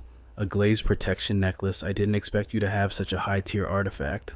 That item alone had saved her from instant incineration. It was a common gold rank accessory, capable of generating a shield that nullified fatal damage once. Shishi looked up, her face pale as she recognized the man standing in the corner. Qin Feng, why the hell are you here? Weren't you killed by darkness? Qin Feng stepped forward, his expression cold. There is only one explanation, because I am darkness. She froze, her mind reeling. You are darkness. Then who? Who is that? That just a loyal follower puppet, the happy addition I crafted specifically to take that poisoned drink in my place. Realizing the terrifying truth, Shushu slammed her forehead against the floor. Boss Qin, no. Qin Feng, daddy, please forgive me. Daddy, I was wrong. Spare me. I'll give you all my lifespan. I'll be your slave. You can use me however you want, whenever you want. Qin Feng ignored her begging. Tell me, where are the 5 foreigners who were with you? Shishi looked up, her face a mask of desperate flattery. Daddy, if I tell you, will you let me go? Snap. Her head was twisted backward in an instant. Qin Feng sighed, disappointed. Too much talking, too. It seems those 5 aren't here. The system chimed, received 659 years of tradable lifespan. Qin Feng thought to himself, I wanted to catch them all in one net. A pity. But first, let's use Shushu's phone to call the government. The night sky was pitch black, the ocean vast and eerily silent. A rescue speedboat tore across the water, responding to a frantic report. A serial murder had occurred on the yacht, and the victim list included the daughter of the Qian Group's chairman. According to the caller, the killer used skills identical to darkness from the game. The identity of the suspect was all but confirmed. The investigation team rushed to the scene. Captain Haonan was trembling with rage. This darkness, he is completely lawless. My beloved Shushu, to kill so indiscriminately is a direct challenge to the laws of our country. His eyes burned with vengeance. Once we board, I will use my investigative skills on the corpse. The moment we locate darkness, open fire immediately, shoot to kill. I swear, I will avenge you. The forensic report came back quickly. Cause of death, cervical fracture. However, we found unknown DNA in the victim's mouth and severe burn marks. Haonan gritted his teeth, veins bulging. That bastard darkness, not only did he kill her, but he humiliated her before she died. Activating his skill, Dead Man's Testament, he roared internally, I, Chu Haonan, swear on my life to drag you to justice. But the moment the information hit his brain, his pupils constricted in shock. Haonan shouted to his team, careful, darkness is here. 6 o'clock direction, full fire. But before the order could be followed, a projectile cut through the air. Glass shattered. Blood sprayed into the night. Haonan collapsed instantly. The team screamed in panic. Captain Q. Defensive formation. The squad immediately deployed a collective energy barrier. Xingyu stepped forward, furious. Darkness. You killed an investigator. Do you intend to declare war on the government? Qin Feng's voice floated down, calm and indifferent. Don't worry. I killed Haonan for a simple reason. He has been selling government intelligence to the Qian Group for years. He was a mole, trading secrets for personal gain. The evidence is right there in his phone. Feel free to investigate it yourselves. Moments later, an officer called out, Captain Lin, we found the communication logs between Captain Q and the Qian Group. It's real. Wait. Shushu is listed as Abby in the game. Qing Yu frowned. Show me. The officer blushed, trying to hide the screen. Wait, Captain, you shouldn't see this. Wait for what? Is there something I can't handle? Xingyue grabbed the phone, only to freeze. The screen displayed explicit, compromising photos of Haonan and Shushu. She turned away, flustered. What the hell is this filth? I told you not to look. Qingyue sighed, realizing the truth. Everything Darkness said was true. The time Darkness killed us in the game. It was all a play, a performance to let Shushu see, so he could gain her trust, find her in reality, and execute her. And then, he called the police himself to lure Haonan into the open. With a single, decisive move, the man stepped out to deliver the final blow. In the blink of an eye, he had eradicated two massive threats plaguing the authorities simultaneously. This man was absolutely terrifying. Seeing Lin Qingyue fixated on her screen for so long, her teammates couldn't help but voice their confusion. "Captain, why are you staring at that so intently?" She ignored their questions, drowning in her own racing thoughts. A cold realization washed over her. Thank the heavens this monster wasn't an enemy of the state. If he were, the devastation would be unimaginable. She had just fired several rounds at him. If he held a grudge against her personally, she could accept that fate. But she could not allow his relationship with the authorities to sour. The stakes were simply too high. Making a split-second decision, Lin Qingyue called out into the void, "Shadow, thank you for your assistance, and I apologize for the shots I fired at you earlier." Without hesitation, she pointed her weapon at her own leg and pulled the trigger. A gunshot rang out. Her teammates screamed in horror. "Captain Lin!" Gritting her teeth through the pain, she raised her gaze to the darkness. "Shadow, I still hope. I hope you will continue to maintain your alliance with the authorities." Her squad rushed to support her collapsing frame. Was that really necessary? Lin Qingyue gasped out her reply. "We know nothing of Shadow's true nature. Caution is the only way to survive." High above, Qin Feng watched the scene unfold beneath the gentle night rain. "So, her real name is Lin Qingyue. To destroy her own leg, just to avoid a grudge with me." A smirk played on his lips. No wonder she becomes the legendary commander of the military government in the future. Scene shift. Inside the game world. Amidst the ruins of a devastated city. In a dungeon instance, Xiaoyu's party was being relentlessly hammered by a headless monstrosity. Chengtian roared over the chaos. "Xiaoyu, support me." Now, she panicked, but responded, "On it." But her clumsy, hesitant movements only fueled his rage. "What the hell are you doing?" he screamed. "You are utterly useless." In her panic, she cast her healing skill right onto the monster in the distance instantly. A beam of energy sliced through them both. Darkness took them, and moments later, Xiaoyu and Chengtian respawned at the revival point. She slumped in frustration, wailing, "We died again, but I swear, I didn't see anyone around us. It has to be him. It's definitely Shadow. Why does he keep targeting me? Does he know I want revenge for brother Songfei?" Chengtian slapped her across the face in a fit of fury. "You moron! Do you really think Shadow has the time to hunt trash like you? That was the Platinum boss, the headless assassin Hala. That just wiped us out. Did you even bother to read the system notification? The boss was triggered because you cast your healing skill on the wrong target. If the guildmaster dares to pair me with you again, I'll delete my character myself. It hurts." She whimpered.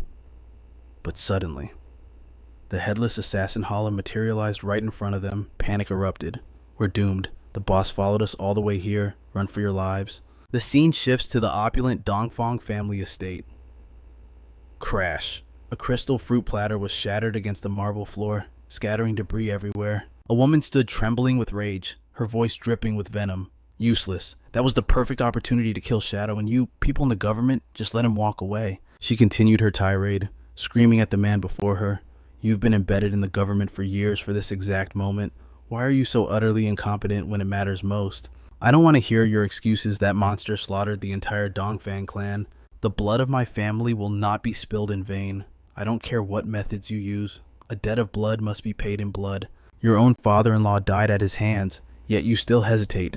Suddenly, a chilling voice cut through the tension. It was her young son. "Mother, I have a plan. A way to kill Shadow." Her expression softened slightly as she turned to him. "Nantian, what do you have in mind?" "The divine game only allows adults over 18 to participate. You can't even enter the system yet." The boy's eyes narrowed, revealing a terrifying sharpness beyond his years. "Mother, I may not be able to enter the game, but I know how to use my brain. That Shadow, he enjoys killing, doesn't he? We send people to provoke him, relentlessly. Then we lure him to Father's fireworks factory, where we'll have a little surprise waiting. The moment Shadow steps inside to slaughter them, we blow the entire factory sky high. Those fireworks will become his funeral pyre, and the whole world will witness his destruction. And even if we fail, he'll never trace it back to us." A sinister smile spread across her face. "It seems we've raised you well, my son."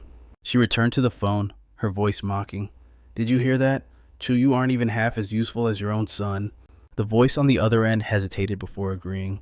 "Fine, But this must remain absolute secret.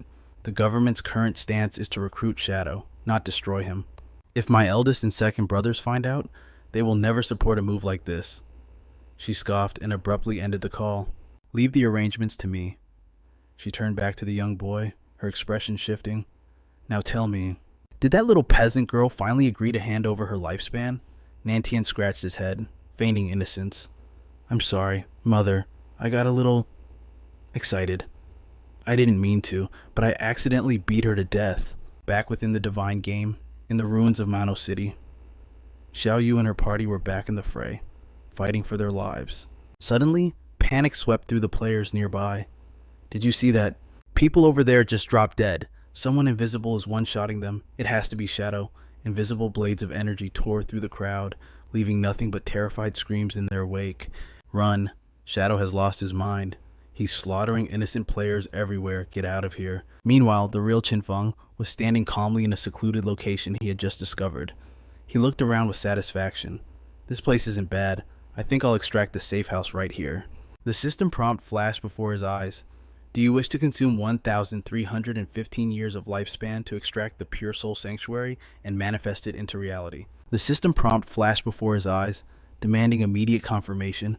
Extracting this shelter will consume all construction materials in the area. Proceed. Qin Feng didn't hesitate. Confirm. A massive magic circle ignited beneath his feet. The lake waters roared and parted, revealing a majestic, ancient castle rising from the depths. Finally, Qin Feng thought, eyes gleaming with anticipation. Time to claim the Book of Revelation. Suddenly, an urgent message from Wang Meng pinged in his interface. Boss people are reporting you for mass player killing. I know it's not you, since you were offline, but the forums are exploding. I'm investigating now. Wang Meng continued. It's actually a platinum rank boss slaughtering everyone. It's Hala, the headless assassin. Her stealth is god tier. No one can even see her. Boss, we need your help. Elsewhere, the death toll was skyrocketing, and Quan stared at the chaos in disbelief. What kind of broken, heaven-defying boss is this? I have level 3 anti-stealth, yet I see nothing but air. He gritted his teeth. Even the Iron Saintess was useless against the darkness earlier. He whispered to Bunny, fear trembling in his voice. I can't track it. Even if Shadow were here, he'd have to lock it down alone. Against this level of stealth, even the legendary Shadow might be helpless. Shh, she hissed, finger to her lips. Keep it down. Let's move to higher ground for a better vantage point. Suddenly, a banana peel flew out of nowhere, nearly hitting them, and Quan dodged by a hair. Are you kidding me? Who throws trash here? But the joke ended instantly. Bunny and Uncle Hao didn't stand a chance. The headless assassin, Hala, materialized from the void. Bunny Uncle Hao, Anquan screamed in horror. Anquan landed hard, adrenaline spiking as he faced the invisible threat. Damn you want a piece of me? Come get some. The air shrieked. Hala lunged, her invisible blade descending like a guillotine aimed straight for his neck. Panic seized him. Crap, I dodged too soon, and Quan scrambled, rolling frantically across the dirt to escape the lethal strikes. Haven't you cut enough yet? He panted, rolling like a madman around the monster. His stamina was hitting its limit. He couldn't keep this up. His movement slowed. Suddenly, Hala's figure blurred and vanished completely. Where? She's gone. The world spun around him, dizzy and disoriented. He was a sitting duck. Stealth break strike. Hala materialized from above, driving her blade down, and Quan met his inevitable, brutal end. Suddenly, a terrifying surge of energy crashed from the sky. Qin Feng descended like a god of war. With a single kick stealth break strike, he obliterated Hala instantly. Dust settled around his calm figure. So, he murmured coldly, you're called Hala. Minutes earlier, chaos had erupted elsewhere. It was all Xiaoyu's fault. She had miscast a skill, aggroing the headless boss and dragging it all the way to the resurrection point. I didn't mean to, Xiaoyu sobbed, head bowed in shame as tears streamed down her face. The guild was merciless, useless. My team doesn't want trash like you. Rejection came from every side. You die without even knowing why. Wu Ming, the guild leader, scolded coldly. Keep your voice down. Do you want to draw the boss back here? Xiaoyu, combat isn't for you, Wu Ming declared. From now on, you scout for shelters, only informations. Find a gold shelter. I'll give you 3 years of lifespan. Find a platinum one, I'll reward you with 10 years. He smirked internally. A hidden class user. She's a walking treasure detector. I've struck gold. I'll give you 1 day of life daily, Wu Ming added, masquerading as a savior. Can't have you dying permanently on me. Ding, the system transferred the lifespan. Xiaoyu trembled, checking her remaining time: 2 days, 13 hours. Thank you, guild leader, she stammered. The crowd seethed with jealousy. Damn it, she's profiting from this. So, that's her plan. Screw up and get private time with the leader. That little vixen, we should try that strategy too. Agreed. Suddenly, a chilling voice cut through their bickering. Is that Hala? Her corpse on the ground dissolved into mist. Then boom, Qin Feng landed, shocking the entire guild to their core. Wu Ming's eyes nearly popped out of his skull. He slapped the subordinate next to him just to make sure he wasn't dreaming. But it wasn't over. The space around them began to warp violently. All eyes turned to Xiaoyu. Without a word, Wu Ming kicked her squarely in the chest, launching her into danger. Qin Feng, mid-battle, spotted the familiar figure hurtling through the air. At that moment, reality fractured. Multiple clones of Hala materialized around the screaming girl. What the hell? The players gasped. 4? No, 5 of them. The one Shadow killed was just a clone. It's a clone army. No wonder death was everywhere. Terror swept through the crowd. Xiaoyu, flying through the air, locked eyes with a dark figure. It was him. Her savior. Shadow. Lord Shadow, brother, Shadow, save me, please, she shrieked. Qin Feng didn't flinch. Shadow shield slash. As the Hala monsters lunged to tear her apart, Qin Feng's blade erupted with dark energy, shredding the beasts in a single devastating stroke. The system announced Qin Feng's total victory over the monster and its clones. Unfortunately, that included Xiaoyu and the collateral damage. As the rewards rolled in, he couldn't help but mutter, just my rotten luck. Qin Feng activated his greed hand, ready to harvest. Beyond the 1,520 days of lifespan from the boss, a massive cascade of glowing lifespan orbs rained down. It seemed this gluttonous beast had just drained the non-tradable lifespan of other players. It hadn't even had time to digest its stolen meal before meeting its end. And you and the crowd rushed forward, buzzing with excitement. Big Shot, if you don't need those scraps, please sell them to us, we'll pay. Qin Feng thought these guys were like ghosts, haunting him everywhere. But he kept his cool and whispered, Actually, your timing is impeccable. There is another location with legendary loot. If the price is right, I can guide you there to claim it. The group agreed instantly, eyes shining with greed. Qin Feng continued his pitch. Wang Meng, you and the men follow me, and you stay back. She blinked in confusion. Why? What's wrong with me? He shrugged. Trust me, that place is strictly a no-go zone for women. And you pouted, stomping her foot playfully. Why is the Big Shot discriminating against me? How sad I was planning to seduce you, but it turns out you prefer men. Qin Feng gave her a sharp knock on the head to shut her up before addressing the group. Listen, outside the north gate of the city ruins, there stands a divine boxing tower. Clear the challenge, and the rewards are immense. However, the treasures inside come with a catch. The NPCs inside absolutely detest women. If we bring a female teammate, the difficulty level skyrockets tenfold. It's suicide. And you seethed with frustration, unable to argue with the mechanics. Trash, NPC, sexist garbage. Just wait until I level up. I'll come back and slaughter you myself. She turned to her pet. Xiaohei, let's go over that mountain. I need to massacre some monsters to vent this anger. She waved aggressively. See you later, Big Shot. Shadow sent a party invite. You guys, follow me. The men trembled with excitement. This was their first time teaming up with a living legend. I'm actually nervous, one whispered. This is a golden chance to study the Big Shot's techniques up close. But their awe quickly turned to confusion. Wait, what is happening? The Big Shot looks like he's just strolling, yet he's moving faster than we can sprint. How am I supposed to learn anything when I can't even see his dust? Shadow's agility stats were simply in another dimension. Meanwhile, Qin Feng checked his inventory. Over 20 items had dropped, including 2 treasures perfect for an assassin class. The system displayed the first item, the Pale Jade Bone Blade, a wicked weapon designed for the assassin class. Not only did it deal massive damage, but it also boosted movement speed and granted a significant evasion rate. Perfect for a hit-and-run playstyle. Qin Feng analyzed the stats. Attack power is 80% higher than my Disease Blade's 216 points, plus armor penetration, strength, And agility, not bad at all. The system revealed the next treasure, the Shadow Blade, a platinum-grade weapon capable of inflicting damage and stripping a random buff from the enemy. Qin Feng mused. The raw dark element damage on a single target is weak, but that buff-stripping effect is a game changer. He made a decision. Evolved to legendary. The system instantly processed the upgrade, transforming the Shadow Blade before his eyes. Qin Feng's eyes widened at the new stats. If I strike a weak point, it refunds 3 seconds of the skill's cooldown. That means my actual cooldown for this skill drops to a mere 0.78 seconds. I can spam it endlessly. Only then did he notice the eerie silence. He turned around, realizing he was talking to thin air. Wang Ming and the others had vanished. 2 kilometers back, the party lay collapsed on the ground, gasping for air. Sai Cheng wheezed. Shadow moves. Not too fast.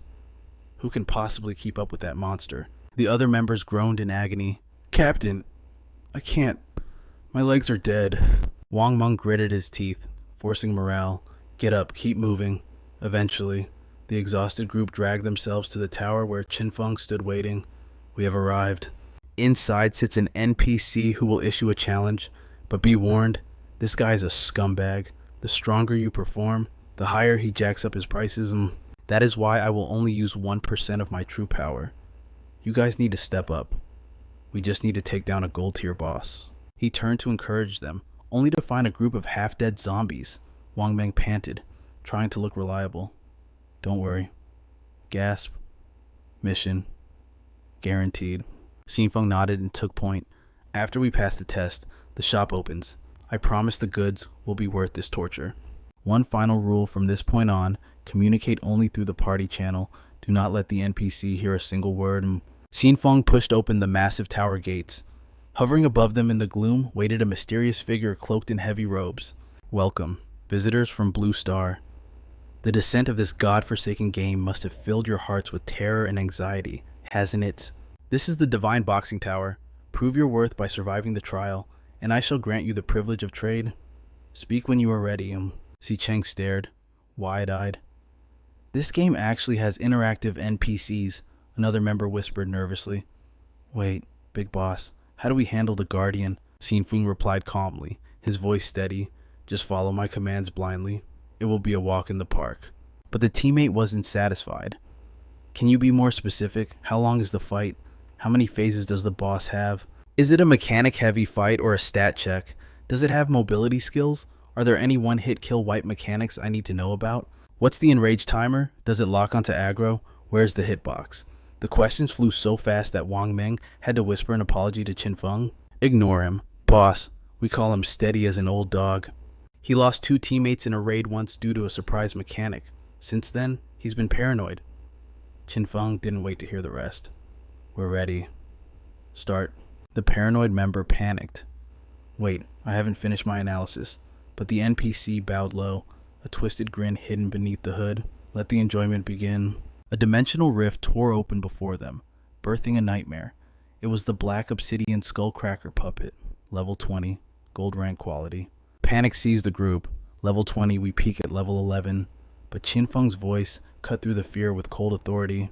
Wang Meng, take point. You can handle this. Trusting his leader, Wang Meng charged, slamming his shield into the beast. The impact shook the skullcracker, enraging it instantly. The counterattack sent Wang Meng flying, crashing right next to Qin Feng. I'm fine, boss, he grunted, struggling to his feet. Don't worry about me. Qin Feng didn't flinch. Archer, unleash the Starlight Strike Swordsman. Triple slash on the landing move. Yes, sir. Arrows rained down while steel carved into the monster's shoulder. The puppet roared, unleashing a terrifying aura that shattered the very ground beneath them. Qin Feng's sharp eyes caught the shift immediately. He shouted, The boss has entered frenzy mode. Step back. I'll handle this. Avoid the black oil. His subordinate scrambled, barely escaping the deadly sludge. That was too close. Qin Feng vaulted into the air, a shadow blade flashing in his hand. Critical hit, 4,500 damage straight to the weak point. The red glow of frenzy vanished instantly. The team stared in awe. Boss, did you unequip your limiters? That damage doesn't match your gear at all? You were just pretending to be stuck in the corner, weren't you? You definitely fooled that NPC into thinking you were a rookie. Si Cheng drew his bow, grinning. The stronger the player, the better the loot, right? But seriously, boss, how do you know all the hidden mechanics? Qin Feng's expression turned serious. In this godforsaken game, the ruins hold all the answers. Ask yourselves, do you push to explore? Do you strive to accumulate knowledge? The questions hung in the air, silencing the group. Suddenly, the monster roared, a sphere of golden energy condensing in its gaping maw. Heads up clockwise rotation, fire breath incoming. Dodge now, the fire ignites the black oil, stand in that for 3 seconds, and you're ash. Chaos erupted. The formation broke. Old dog, you're running the wrong way. No time to dodge.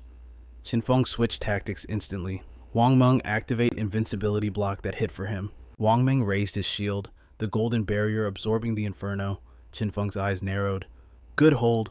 Wait for the flames to die. Now unleash your strongest ultimates all out. Roaring with adrenaline, the team charged. A flurry of skills bombarded the puppet, tearing it asunder until nothing remained but scrap. The system chime rang out. Level 20 black obsidian skullcracker puppet defeated.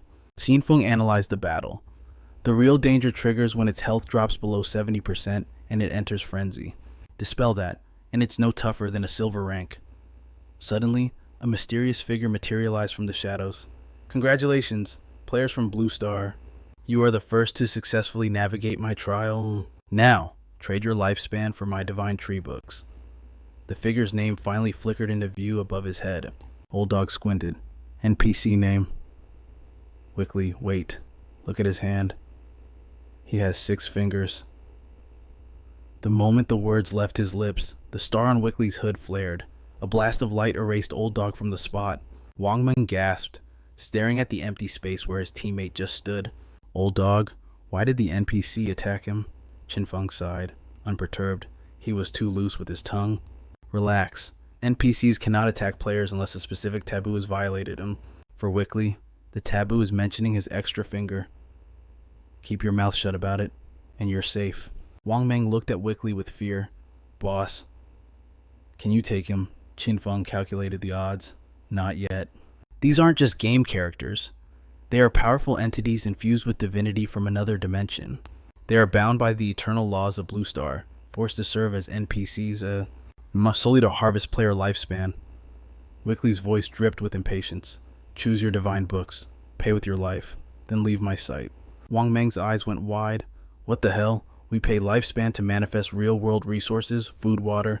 If we get these books, we're set. No matter what disaster hits the real world, our supplies are guaranteed. No wonder they call you the Shadow Boss. Following you guarantees the best loot.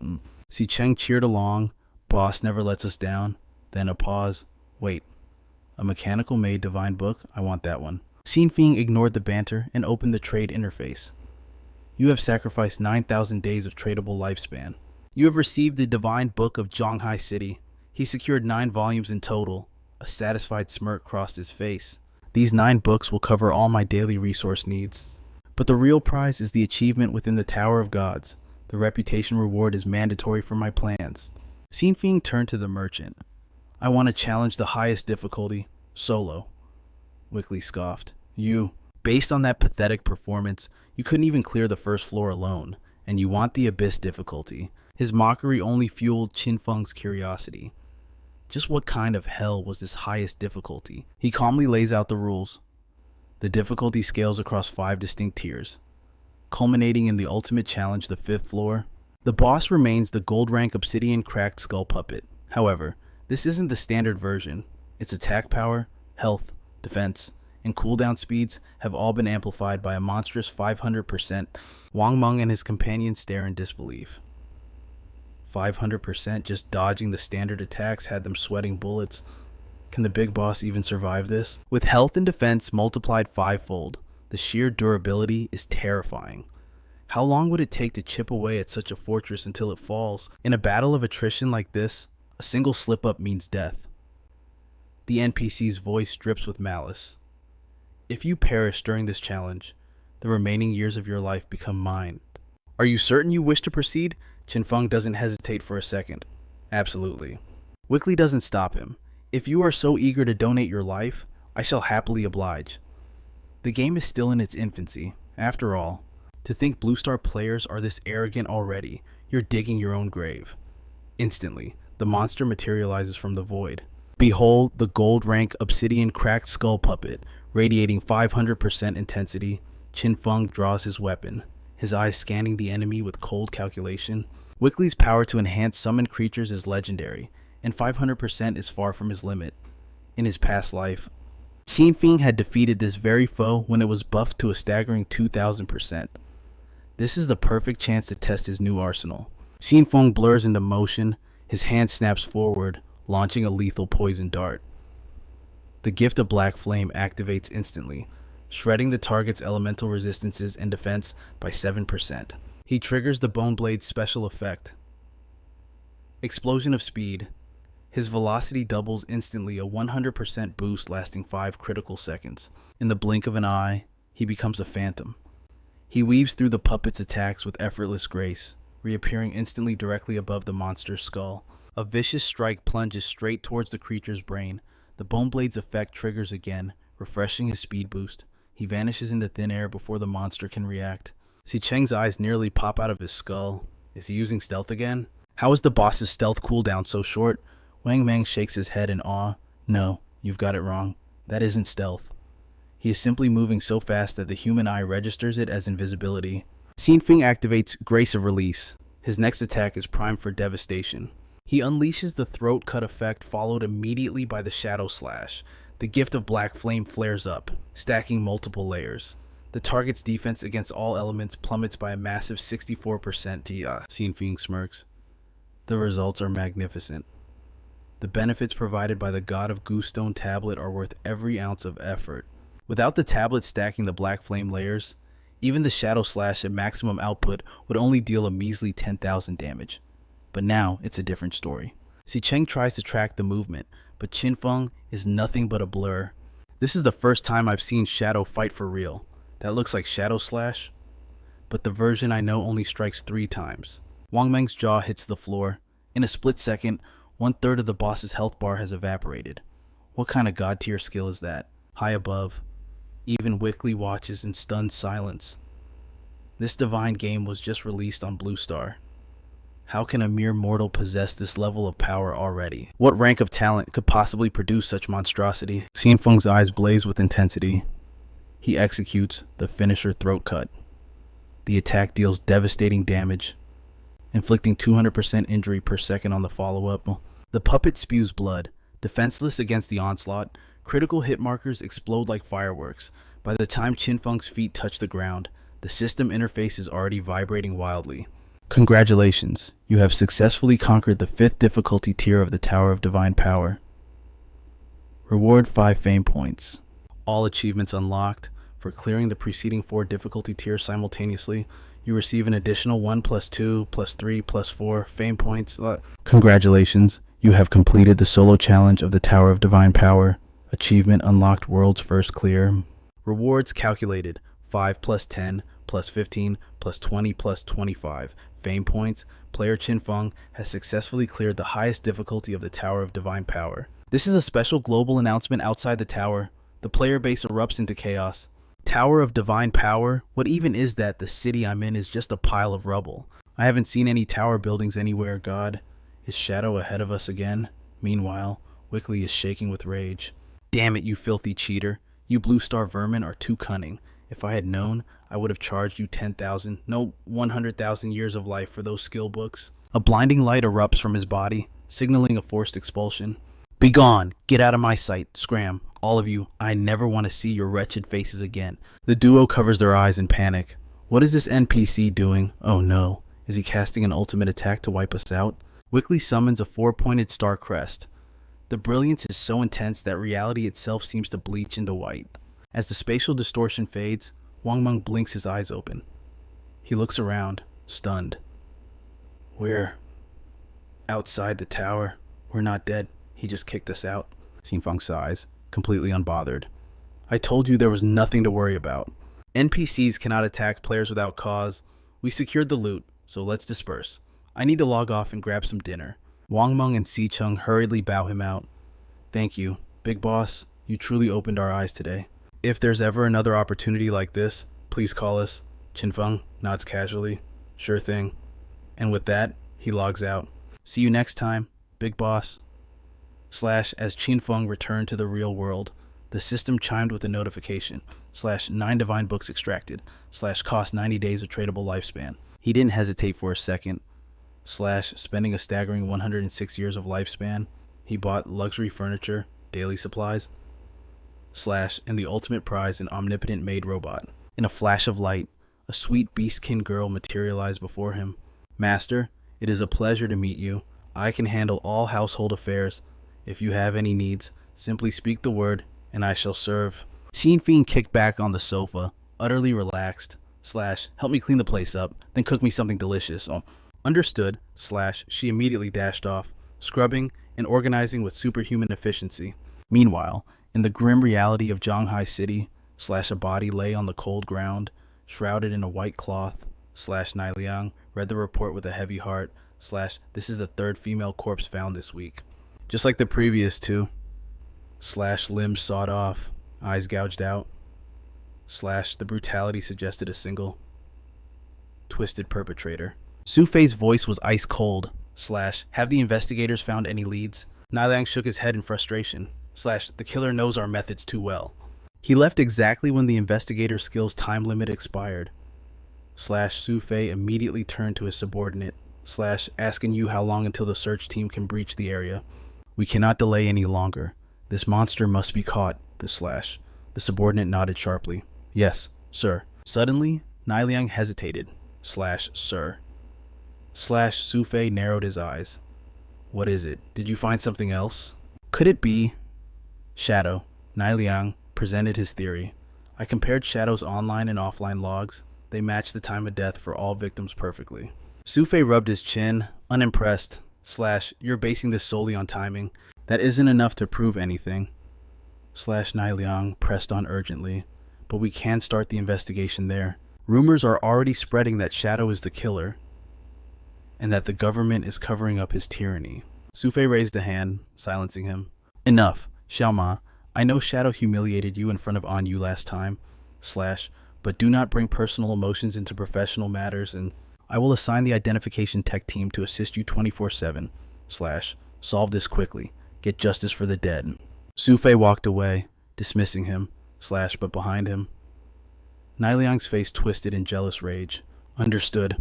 The next day, inside the Godslayer game, Ruins of Magic City, Qin Feng stood atop a skyscraper, gazing at the structure below, Evil Spirit Academy. A platinum tier shelter, though no longer hidden. Its barrier was rumored to be the strongest in all of Huaxia. The system prompt appeared. Consumed 2.74 years of tradable lifespan to create a guild. Qin Feng didn't blink. He claimed the shelter and registered it under his guild's shadow. Now I have a stronghold in the ruins of Magic City. Shelters allow teleportation. Traveling between here and Zhanghai will be effortless. He strode through the grand lobby and into the corridor. Qin Feng frowned. Strange. I'm deep on the 3rd floor, yet I haven't seen a single monster. Someone is already here, and they are strong. Suddenly, a coarse laugh echoed. Nowhere left to run, little mouse. A group of 3 men had cornered a terrified girl. No, stay back. They forced her to the edge of the abyss. Relax. We aren't going to kill you. Yet. Madame Dongfang wants you brought to her alive. She wants her dear son to show you some special affection. Tell us your real-world location now, or we'll kill you over and over until your lifespan hits 0. Suicide is useless. The Asura Hall Guild is already camping your respawn point. One of the thugs grinned maliciously. Tell you what, let's make a deal.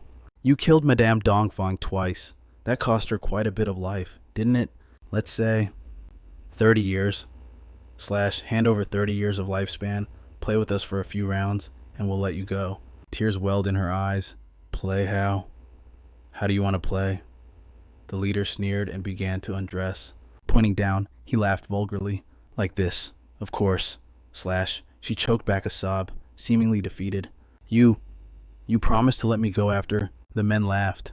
Of course, hurry up. I'm first, then it's my turn. She knelt before the leader. But suddenly, her trembling ceased. Her eyes turned sharp as cold steel.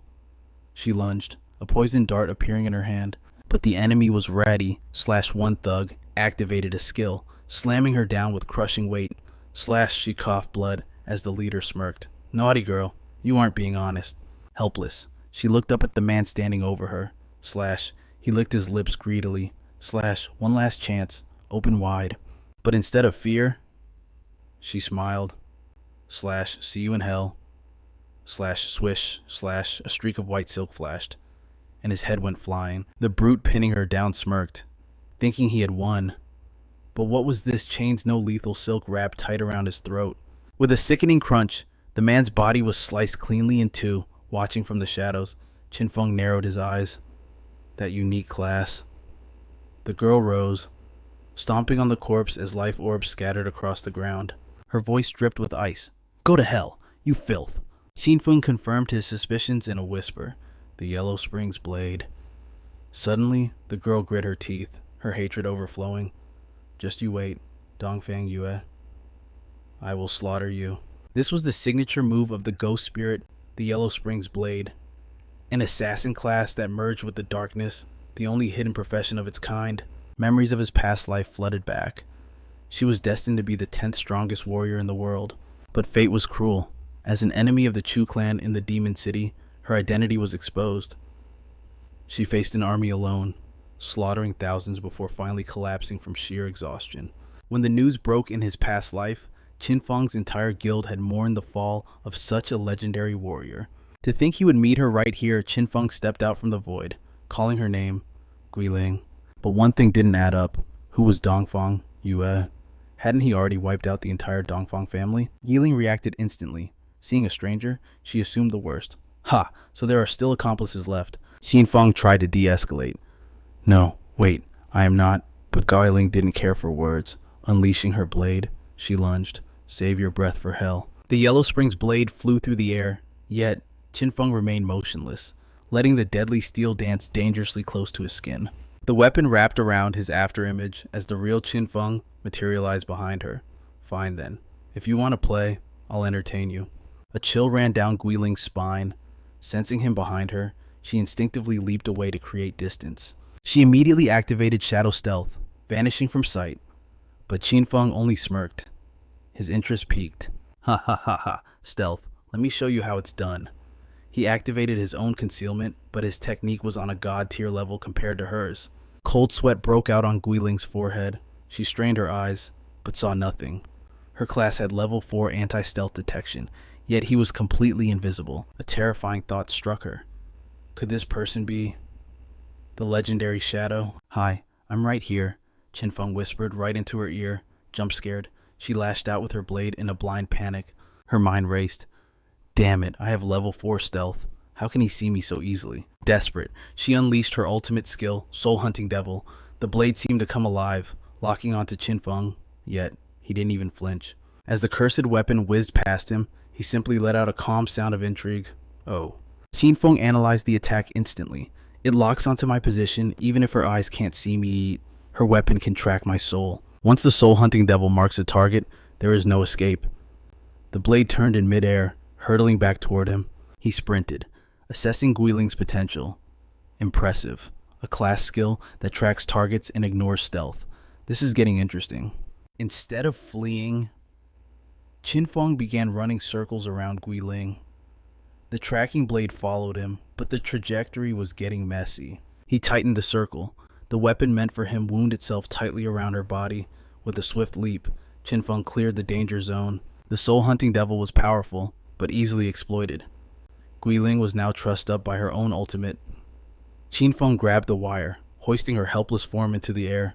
Guiling, are you ready to listen now? I am Shadow. I have nothing to do with this Dongfang Yue. If I wanted to kill you, his voice turned cold. You would have been a corpse long ago. Swinging in the air, she finally relented. I believe you. Just let me down. Qin Feng pressed on with his interrogation. Tell me, is this Dongfang Yue from the Dongfang family of Zhanghai City defeated? Guiling spilled everything.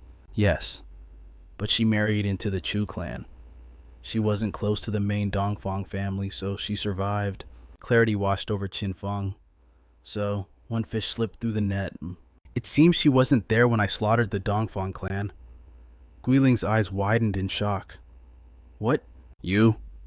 You were the one who destroyed the Dongfang family. Joy replaced her fear. That's wonderful. If Dongfang Yue is your enemy too, then we are allies. Let me down. The enemy of my enemy is my friend. Thud. Qin Feng dropped her unceremoniously. We can talk cooperation later. First, tell me why you want her dead. The question struck a nerve. Guiling's expression darkened, her teeth grinding together in pure rage.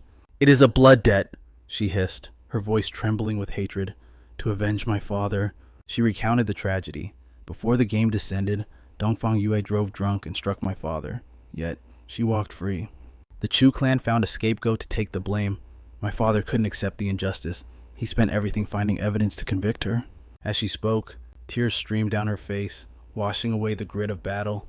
But the very next day, his body was fished out of the river. They called it nervous exhaustion and ruled it a suicide. I stormed the Dongfang estate demanding answers, only to be crushed by the Chu family's elite guards. They beat me within an inch of my life. In that moment of absolute despair, I welcomed death. But then, the game descended upon our world. As soon as I entered this new reality, I had only one goal, kill Dongfang Yue. But I learned the hard way. To destroy her completely, I must drain her lifespan to absolute zero. After she respawned, she unleashed a pack of hunters to wipe me out. You witnessed the aftermath. Guiling, broken and weeping, threw herself at Qin Feng's mercy. Big Brother Darkness, I beg of you, please, lend me your strength to slaughter Dongfang Yue. Her plea was desperate, born of blood and hate, but Qin Feng saw she was drowning in vengeance. His answer was cold. I refuse. Guiling knelt before him, emotions overflowing. Big Brother Darkness, I implore you help me kill Dongfang Yue. His rejection was instant. I refuse. He paused. But regarding your offer, rest assured, I won't ask for your help for free. What do you want? I will give you anything. I will be your ox, your horse. I will be your slave. I will sacrifice all my lifespan, my gear, my skills, take it all. Tears streamed down her face as she offered her very soul. Just help me kill Dongfang Yue. Even if you demand my eternal servitude, I will accept it with a smile. So, Qin Feng was stunned by the lengths she would go to for revenge. Yet, he shook his head. No, I cannot be the one to end her. This blood feud is yours alone. Only your hands can bring the curtain down on her life. He emphasized every word. But until you are ready to take that final step, I will aid you. Whether you can reach that height depends entirely on your own fate. Guiling looked up, trembling. Help me. How will you help me? Qin Feng made his move. Join my guild. Become one of my people, and I will pave the road for your vengeance. A system window popped up. Darkness invites you to join the Shadow Guild. Guiling stared at the holographic text. The Shadow Guild. Currently, it held only one member, him. All she had to do was accept. She made her choice. System notification, Guiling has joined the guild. Qin Feng's status updated instantly. You have accepted the friend request from Guiling. He guided her through the next steps. It seems you are resolved. Now, you have one task class advancement. He explained the concept of tier advancement in detail, but left the method vague. You must find the clues to evolve on your own. Once you succeed, come find me.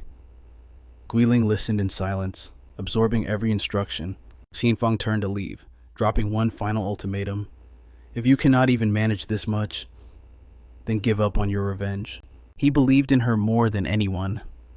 The potential of the Yellow Springs blade was infinite. With just a little guidance, her future would be unstoppable. Once she matures, she might just become his greatest asset. He returned to the deepest abyss of the Evil Spirit Academy. Hovering in the air was the mutated witch Stana level 15. Platinum rank. Qin Feng smirked. So, this is the Academy's guardian. Without hesitation, he launched his assault Dark Knight Ringblade, minus 26 Vaz, 348 weakness damage. Qin Feng knew the mechanics only one of the boss's 4 heads was active in phase 1, and it was immune to physical attacks. Looks like I'm stuck using low damage elemental skills for now. But he had an ace up his sleeve. The White Bone Forest Blade boosted his speed. And thanks to his passive, critical hits reset his cooldowns. He was about to transform into a walking Gatling gun. Blade after blade launched from his hands. His movement speed was blinding. He hammered the witch's weak points, melting her health bar in seconds. He had calculated everything. Phase 2 incoming. All 3 heads activated simultaneously, roaring in fury. The boss leaped aside. It unleashed a chaotic storm of attacks, destroying the environment around them, just as predicted. Energy beams blasted from the eyes of all 3 heads. Qin Feng danced through the destruction, dodging with godlike agility. He countered instantly, chipping away at the witch's remaining life force. When the boss was critically wounded, Qin Feng decided to end the show. The disco party stops here, so boom, the witch's position erupted in flames. System announcement: you have slain the mutated witch. Stana 50,000 experience points gained. Obtained key to the Platinum Evil Spirit Academy shelter. A new notification flashed. You are now eligible for class advancement. He selected advance immediately. Notifications cascaded like a waterfall. Your shadow class has advanced current tier 2. Class attributes exploded. Strength 9 to 27. Constitution 9 to 27. Agility 24 to 72. Spirit 15 to 45. Level 15. Non-tradable lifespan 4,515 years. 233 days. Tradable lifespan 566.2 years. Strength surged 129 to 147. Constitution 184 to 202. Agility 268 to 316. Spirit 101 to 131. Health points 2,608. Physical damage 535. Cooldown recovery. Speed 85%. Damage resistance 77. Physical defense 330. Reduces physical damage by 24.8%. Lightning resistance 458. Reduces lightning damage by 31.4%. Darkness resistance 304. Reduces dark damage by 23.3%. Ice resistance 278. Reduces ice damage by 21.7%. Fire resistance 278. Fire damage received is reduced by 21.7%. The new Tier 4 passive is a game changer. When attacking from stealth, you no longer break concealment. The strike hits, but the shadow remains unbroken. Qin Feng gripped the golden key, a smirk playing on his lips. Class attributes tripled. Permanent stealth while attacking. The Tier 2 shadow form has finally achieved a qualitative evolution. Meanwhile, just minutes earlier, outside the academy walls, Geeling stood cornered. The evil spirit is fighting the boss, and you vultures still dare to show your faces. The enemy sneered. We didn't know about your chain blade before. Sloppy of us. But this time, the entire Asura Palace Guild is here. Let's see you run now. One thug lunged forward, killing intent flaring. I won't go easy on you like last time, girl. He unleashed a heavy earth strike. Guiling triggered shadow dive, vanishing into black mist. But they were ready. A flash bomb exploded in her face. Blinding light seared her vision. Before she could recover, a heavy boot slammed into her waist, pinning her to the dirt. Stupid wench, the attacker spat. Daddy is going to teach you a lesson you won't forget. A vial materialized in Guiling's hand. She gritted her teeth. Don't touch me. But the green liquid was snatched away instantly. A goon inspected the vial. Self-destruct poison. Use this, lose half your lifespan, and respawn. You'd go that far. Shang Yu, the leader, laughed darkly. This woman has quite the fiery temper, doesn't she? He pressed his weight onto her, trapping her completely. But I like them feisty. His tongue raked across her cheek in a vile display. Guiling trembled, humiliation burning hotter than rage. Ding system announcement: the Platinum Grade Shelter, Evil Spirit Academy, has been conquered by the Shadow Guild. Barrier activated. All non-Shadow Guild members are now classified as hostile intruders. In a split second, arcs of lightning erupted from the void. Bodies exploded into gore.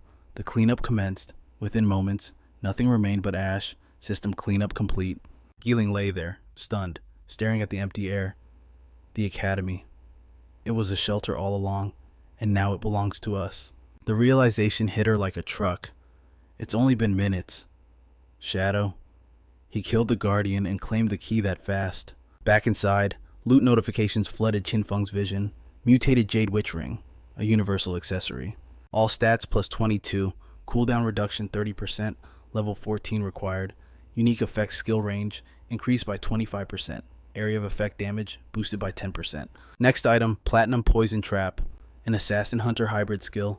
Trap stealth level is 5. Victims suffer 500 base damage plus elemental poison shock upon impact. Movement speed crippled for 5 seconds. Continuous poison damage slows targets by 50%. 100% poison burn per second. Max 3 traps deployed. Setup cooldown is 10 seconds. Trap duration lasts a staggering 3,600 seconds. Qin Feng nodded in approval. 2 drops, and both are usable for assassins. Not bad. The ring is a masterpiece. Shadow Slash and Nightblade are both AoE skills.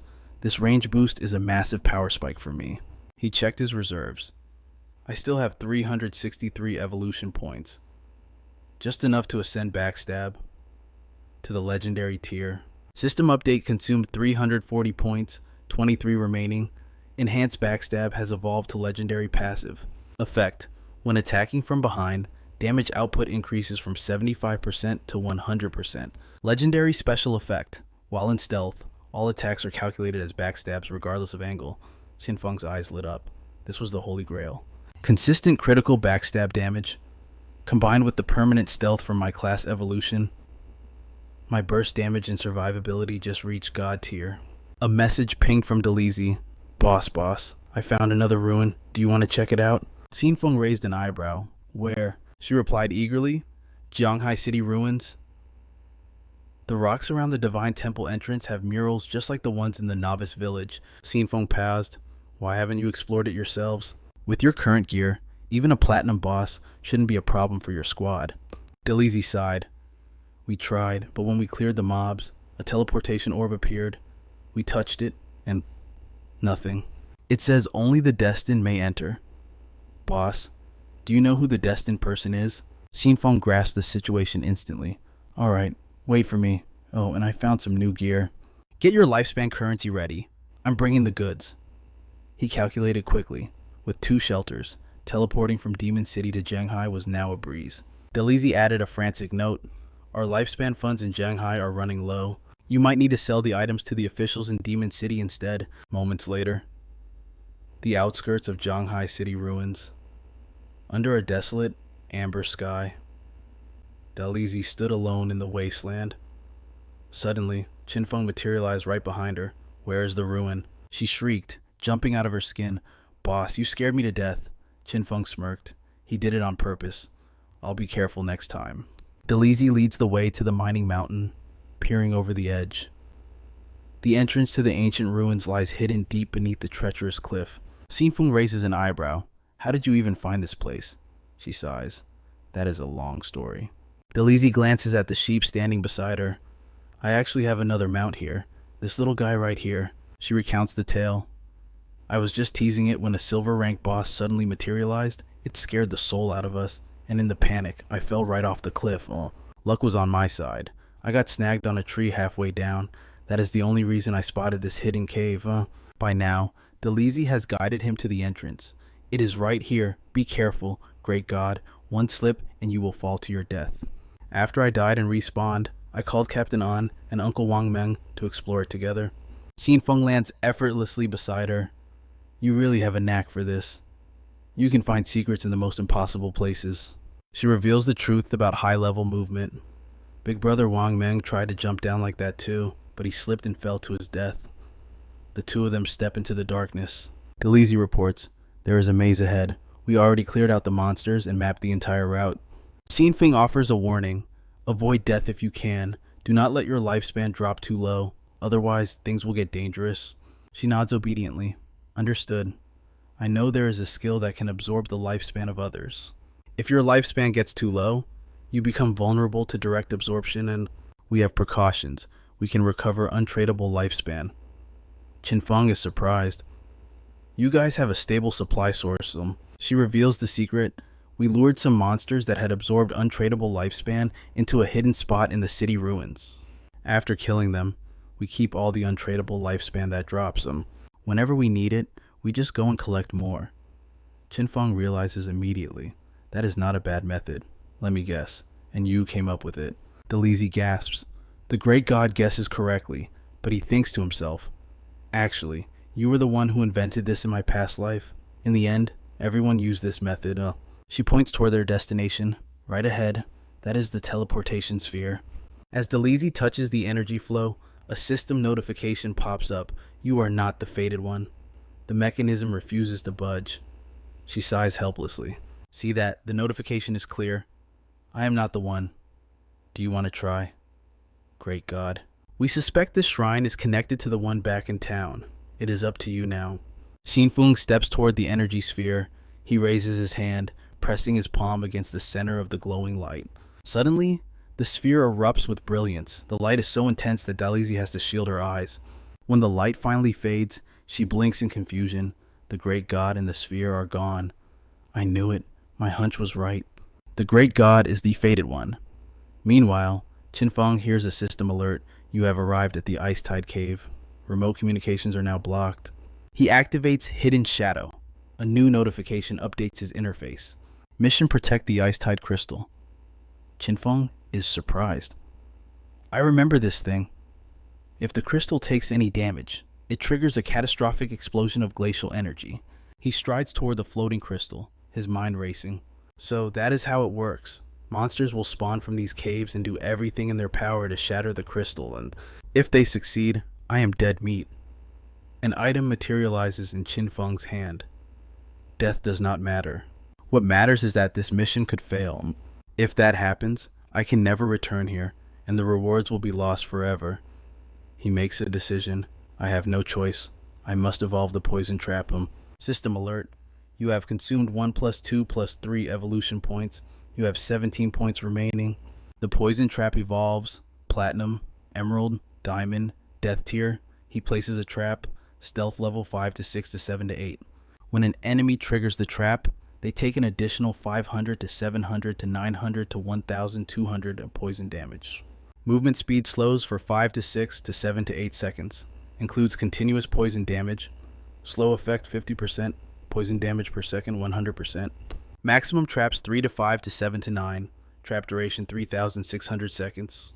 Blue energy swirls around his ring. Notification: mutated witch ring effect activated. Skill range increased by 25%. He glances at his handiwork. The enhanced trap perfectly covers the entire passage. Any monster that tries to pass is guaranteed to trigger it. Deep within the cavern, countless glowing red eyes emerge from the darkness. They are here. Monsters flood out from the other cave entrances, charging in a frenzy, but they are instantly intercepted by a wall of energy. Poisonous vines erupt from the ground. They strangle the beasts one by one, squeezing the life out of them as they struggle in vain. Health bars plummet instantly. The cave echoes with their agonizing screams. Qin Feng calculates coldly. As long as I remain in stealth mode, all damage counts as a backstab. These monsters will be insta-killed before they even know what hit them. Defending Athena. Now this is getting interesting. Suddenly. A deadly arrow streaks from the distance. Qin Feng's eyes narrow instantly. With godlike reflexes. He conjures a protective barrier to intercept the attack. He stands firm before the ice crystal, letting out a cold scoff. His gaze locks onto the culprit lurking in the shadows, a monster armed with a bow. Qin Feng raises an eyebrow. Ranged monsters exist here. Meanwhile, outside the ruins of Demon City, a trembling squad returns to report to Fang Yue. Her voice drips with ice. So, you are telling me your guild is abandoning the hunt for Ghost Spirit? Simply because she is allied with Shadow. The messenger nods, sweat beading on his forehead. That is correct. This mission is beyond us. Find someone else. Fang Yue's face twists into a menacing sneer. Are you implying that the threat of Shadow outweighs the terror of offending me? Listen closely, you lowlife. I hold all your real-world information in the palm of my hand. I can snuff out your miserable life in reality whenever I choose. Fang Yu glares, expecting submission, but suddenly... A heavy fist smashes directly into her face. The impact sends her flying, blood spraying from her mouth. The mercenary draws his blade, eyes burning with hate. You witch, I have endured your arrogance for far too long. I may not be able to defeat Shadow, but killing you, that is easy. You dare call me a lowlife. You think you can curse us freely, huh? He unleashes a torrent of curses, stabbing down without mercy. Die, just die. System announcement player. Phoenix 9 Heavens has been slain. Back in reality, Fang Yui screams in pure rage. Mutiny. This is absolute mutiny. Sitting on her bed in the Su estate, she trembles with humiliation. Those filth from Astro Hall. They actually dared to kill me. The great Dongfang Yue. She grabs her phone, her voice shrill. Husband, send our forces immediately, capture those traitors. The man on the other end pauses. / Asura Hall. Wait, did you hire mercenaries to hunt down Ghost Spirit? / Feng Yu confirms through gritted teeth. Yes, Ghost Spirit has allied herself with Shadow / those cowards fear Shadow's retaliation, so they refuse to continue. Her husband sighs / calm down, we will deal with those mercenaries later / our priority is eliminating Shadow first. I have already mobilized the Black Dragon Hall in Mo City / the plan to crush Shadow has already begun / be patient. I will avenge your family very soon. Feng Yu clutches the phone, eyes venomous / Shadow. And those treacherous scum / just you wait, I swear on the Dongfang name, I will wipe every single one of you from the face of this earth. Meanwhile, back on the battlefield / Qin Feng launches his blade with deadly precision into the skull of the ranged monster. Watching the beast crumble, he lets out a cold laugh / a ranged monster? Is that supposed to intimidate me? My Shadow Blade resets its cooldown instantly when I hit a vital point / I can slaughter them one by one, endlessly. System alert, defense mission successful. Please claim your reward. / Qin Feng blinks, surprised. / oh, it is over already. The crystal before him cracks with a sharp sound. / it shatters into a million glimmering fragments, and a magnificent chest materializes in its place. Qin Feng's eyes light up. An epic zombie treasure chest / last time. This tier gave me the grace of release. I wonder what wonders await me today. He throws the lid open. / a brilliant column of light erupts from within. Slowly, a silhouette begins to form within the radiance. / a human figure manifests before his eyes. / Qin Feng starts. He recognizes this presence. It is the NPC who stood beside the chest last time. / her lips move, weaving a chant in an ancient tongue. Qin Feng recognizes the resonance. It is the language of the old gods. / she speaks softly. You have successfully passed 2 trials. You are the chosen one. / Qin Feng frowns, confused. / I should not understand this language, yet the meaning is crystal clear. / is this the power of the Eye of Judgment? She continues. / the ancient god has fallen. And you are the inheritor of the power of judgment. Her form blazes with blinding intensity. / from the light. Slender limbs and cascading white hair finally take shape. She leans in close to Qin Feng, her presence overwhelming. / I am Assasis. I shall follow you and witness your ascension to become the true god of judgment. Assasis extends her hand, offering a small, intricate bell. / please, accept this gift I have prepared for you. System information summoning, Bell of Assasis. / a divine artifact crafted by the Arbiter Assasis herself, imbued with the power of order. Usage. You may activate this at levels 25, 35, and 50. / it summons the Arbiter Assasis to your side. With each summons, you will be granted the chance to challenge a special ruin. Complete all 3 trials successfully, and Assasis will permanently reside in your shelter. / she will unlock the divine ability to upgrade your skills. Qin Feng grasps the bell, realization dawning. I see. / the shrine I found before was level 5. This one is level 15. To think Delezy stumbled upon all of this. Her luck is truly terrifying. / Assasis interrupts his thoughts. / please, select a skill. You have 1 free opportunity to upgrade a skill at your current level. / Qin Feng strokes his chin in deep thought. Upgrade a skill. In this game, 2 factors determine the power of a skill book quality and level requirement. As far as I know, a skill book's quality is usually fixed. It cannot be increased by normal means. However, I possess the talent of infinite evolution. I can forcibly evolve and enhance the quality of my skills. Even the most basic ability, if I will it can be transformed into a mythical tier power. The requirement level is the absolute law governing a skill's true potential, the threshold a player must cross to wield it. Level 50, potential versus level 5 potential. The difference in power between these numbers is like comparing a candle to the sun. High quality skills are already rare treasures, but finding one with high tier potential, that is nearly impossible for a normal player. However, in the future I am building, these limitations will be nothing but a memory.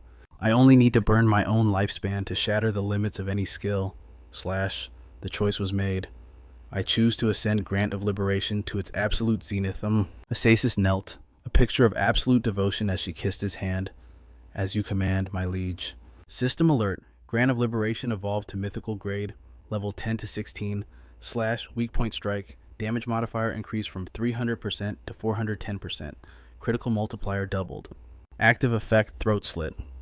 The next attack inflicts a severe bleed, dealing 200% to 310% damage every second for 3 seconds.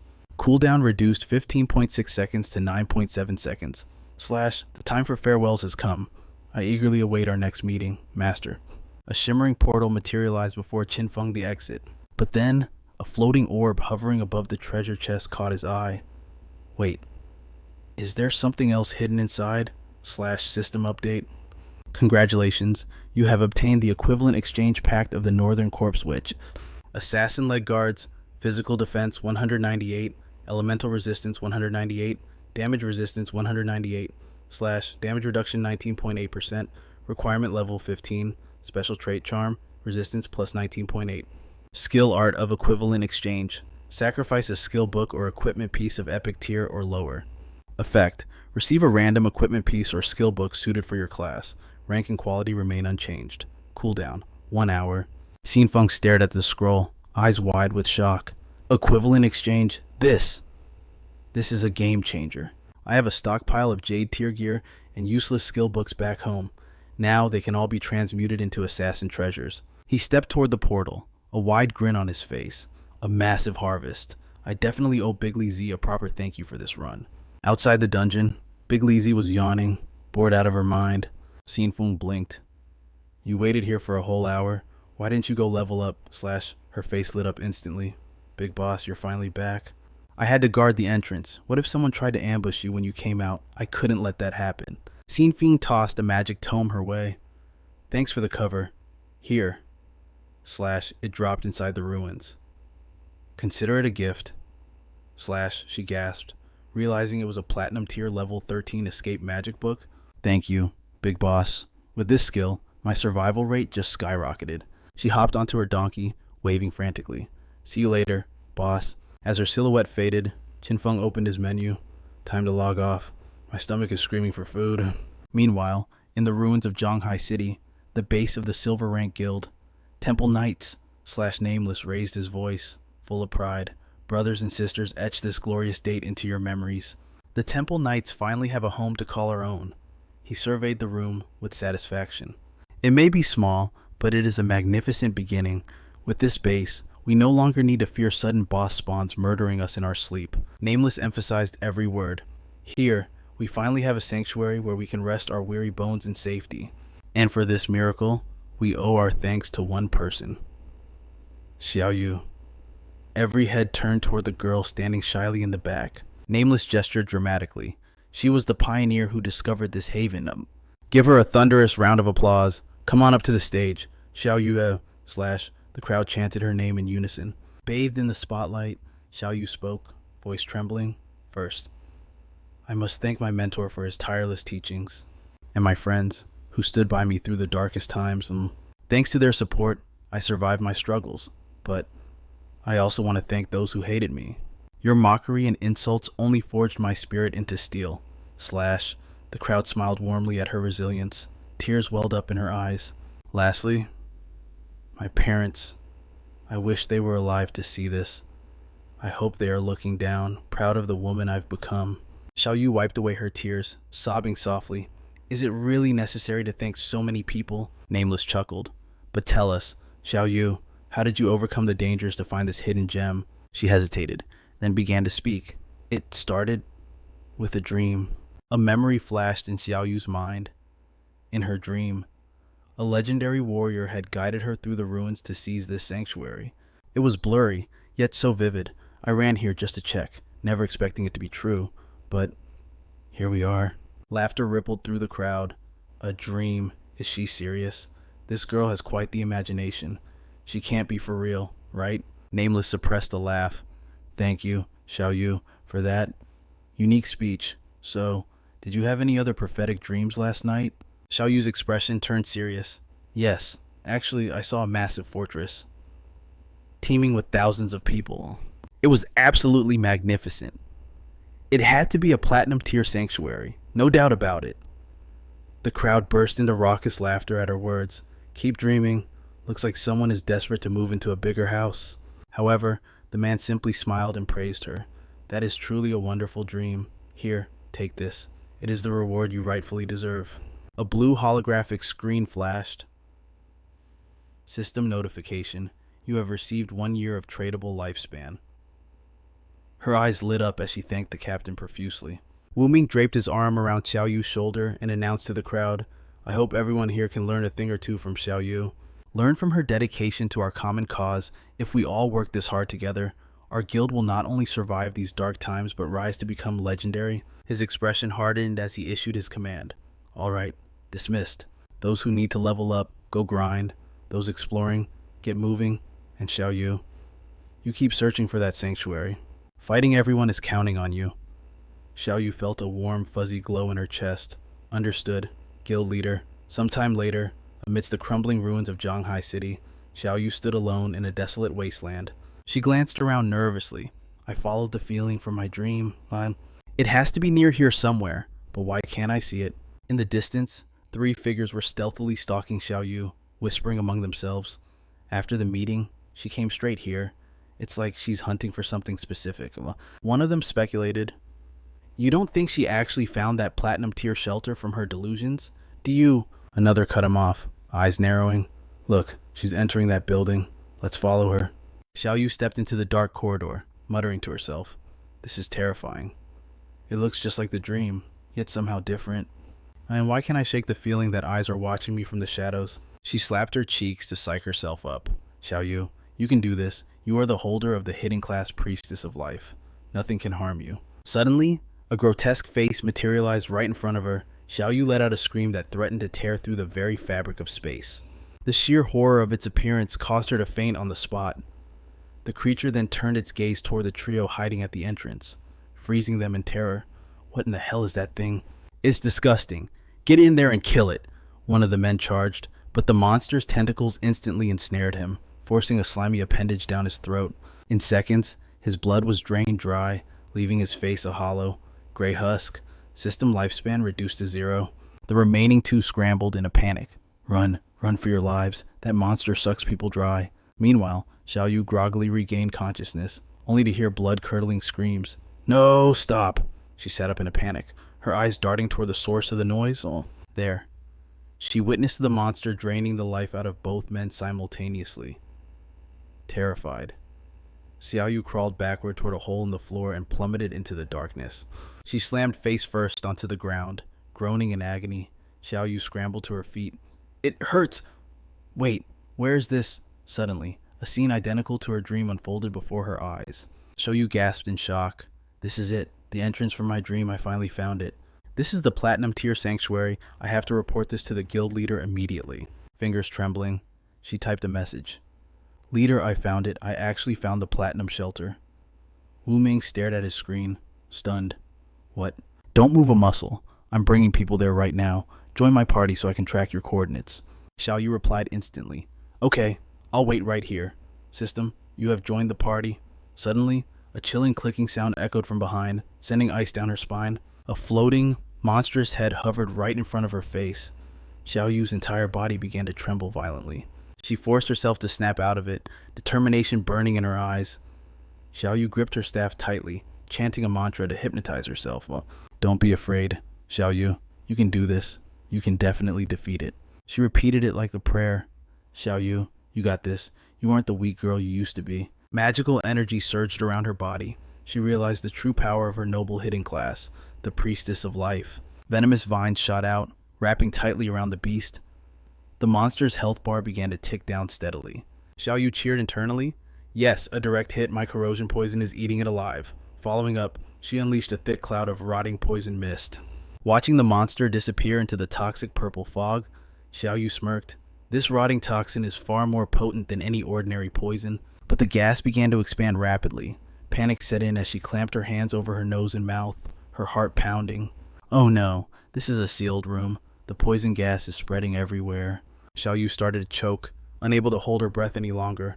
I'm going to die. I can't hold it. She gripped her staff, desperate for a solution. Right, I'm a priestess of life. I have the detoxification art, Xiaoyu shouted, casting the spell. Reverse. Detoxification. A healing green energy surrounded the monster, leaving the beast confused as to what she was doing. Meanwhile, Xiaoyu herself succumbed to her own poison and dropped dead. System notification: Player Xiao, you has died from an act of supreme stupidity. Receiving the death notification, Wu Ming messaged her, Xiaoyu, where are you? Why are you back at the spawn point? She reported shamefully, Leader, there was a monster inside. It killed me. He raised an eyebrow in surprise. A monster, standing over the corpse of the beast he had just effortlessly slaughtered, Wu Ming asked. You mean the silver-rank soul-sucking hag? Something is wrong. That soul-devouring hag might be slow, but her attack power is pathetic. However, there is a catch if she touches you. She instantly drains your entire lifespan. So, how in the world are you still breathing? Wu Ming's eyes widened in genuine admiration. Xiaoyu, you really are something else. I found the only loophole. She smirked, revealing her secret. Guildmaster. I knew being caught meant permanent death, so I made a split-second decision. I self-destructed before she could touch me. Shock washed over him. My God, Xiaoyu, you're an absolute genius. Beaming with pride, Xiaoyu skipped over to join them. Thank you for the praise. Guildmaster, I'll go join the others now. Internally, she laughed. Those 3 idiots following me, they must be dead and buried by now. This is the miserable end awaiting anyone who dares to cross Qin Xiaoyu. Moments later, she stood at their destination, pointing at the massive structure ahead. Guildmaster, look behind that gate lies the platinum-grade sanctuary. Greed lit up his eyes. Excellent work. Once we claim this sanctuary, I'll make sure you're handsomely rewarded. Xiaoyu bowed playfully. Thank you, Guildmaster. Wu Ming immediately barked orders. Big Head, take a squad and sweep the perimeter. Make sure no other players show up to steal our glory. The minion thumped his chest. Rest easy. Boss, I'll slaughter anyone who comes near. Even if Shadow himself shows up, he won't stand a chance. He won't stand up. Wu Ming raised his weapon, his voice booming with authority. Brothers charge, kill the guardian inside. This sanctuary belongs to us. The mob roared in unison, bloodlust in the air. Kill the guardian, victory to the Paladin Temple. They surged forward like a tidal wave. Let's go break in. But the gate refused to budge. The rear guard grew restless. What's the holdup? Why aren't we moving, charge? Damn it. A frustrated lackey ran back, out of breath. Report. Guildmaster. The stone gate. It's completely sealed. We can't open it. Wu Ming stroked his chin, his mind racing. Every sanctuary has a guardian. Wait, I get it. A smug grin formed. He was certain the gate itself was the boss monster. A burly warrior stepped up, swinging a massive axe. Step aside. Let me handle this. Clang of damage. Number of -320 popped up. The crowd erupted in cheers. Look, it took damage. The gate really is the guardian. Wu Ming roared with laughter. This platinum sanctuary is practically a free gift, boys. Take it down. The gate was instantly engulfed in a storm of fire and steel. Meanwhile, a system alert flashed before Qin Feng's eyes. Warning your sanctuary, the Pure Soul Land, is under attack. Gate durability at 99.3%. Continuous damage detected. Magic barrier integrity remains at 100%. Standard teleportation to the sanctuary is locked. Do you wish to activate war teleportation? Remaining uses today, 1 of 1. Qin Feng raised an eyebrow. Someone actually found the entrance to the Pure Soul Land. He didn't hesitate. It was time to go home. Judging by their pathetic attack power, it would take them a full year to scratch the paint off that gate. I might as well ride the wolf over and watch the show. But as he approached the perimeter, something on the ground made him freeze. A pack of men was hunting down a lone girl. Stop right there. Don't you dare run. Take another step and you're dead meat. Another thug lunged from the shadows, blocking her path. Where do you think you're going? Thud. The hilt of his dagger slammed into her, sending her flying backward. Before she could recover, a skill activated. Divine Confinement. A sword pierced the earth, pinning her limbs to the ground. The men sneered, looming over her. We told you this area is under Paladin Temple jurisdiction. You got a death wish trespassing here. Xiaoyu glared up at them, defiant despite the pain. I was just passing through. I didn't invade anything. You're just making up excuses to rob players. From the shadows, Qin Feng recognized her instantly. It was Yang Xiaoyu, his kind-hearted colleague who had warned him earlier. His eyes narrowed. This is how large guilds operated, bullying the weak to monopolize resources. The leader scoffed. If we say you trespassed, then you trespassed. Qin Feng's grip tightened on his weapon. So, the idiots attacking my land are from the Paladin Temple Guild. The two thugs exchanged lecherous grins. Old rules? Then I'll take the first turn. Fine, but save some for me. Slash a single blade of light cut through the air. Before they could blink, two heads tumbled from their shoulders. Qin Feng stepped out from the darkness, radiating cold fury. Xiaoyu gasped, her heart racing. That's Shadow. She paused, staring at him. Wait, those eyes. Why do they feel so familiar, like Qin Feng?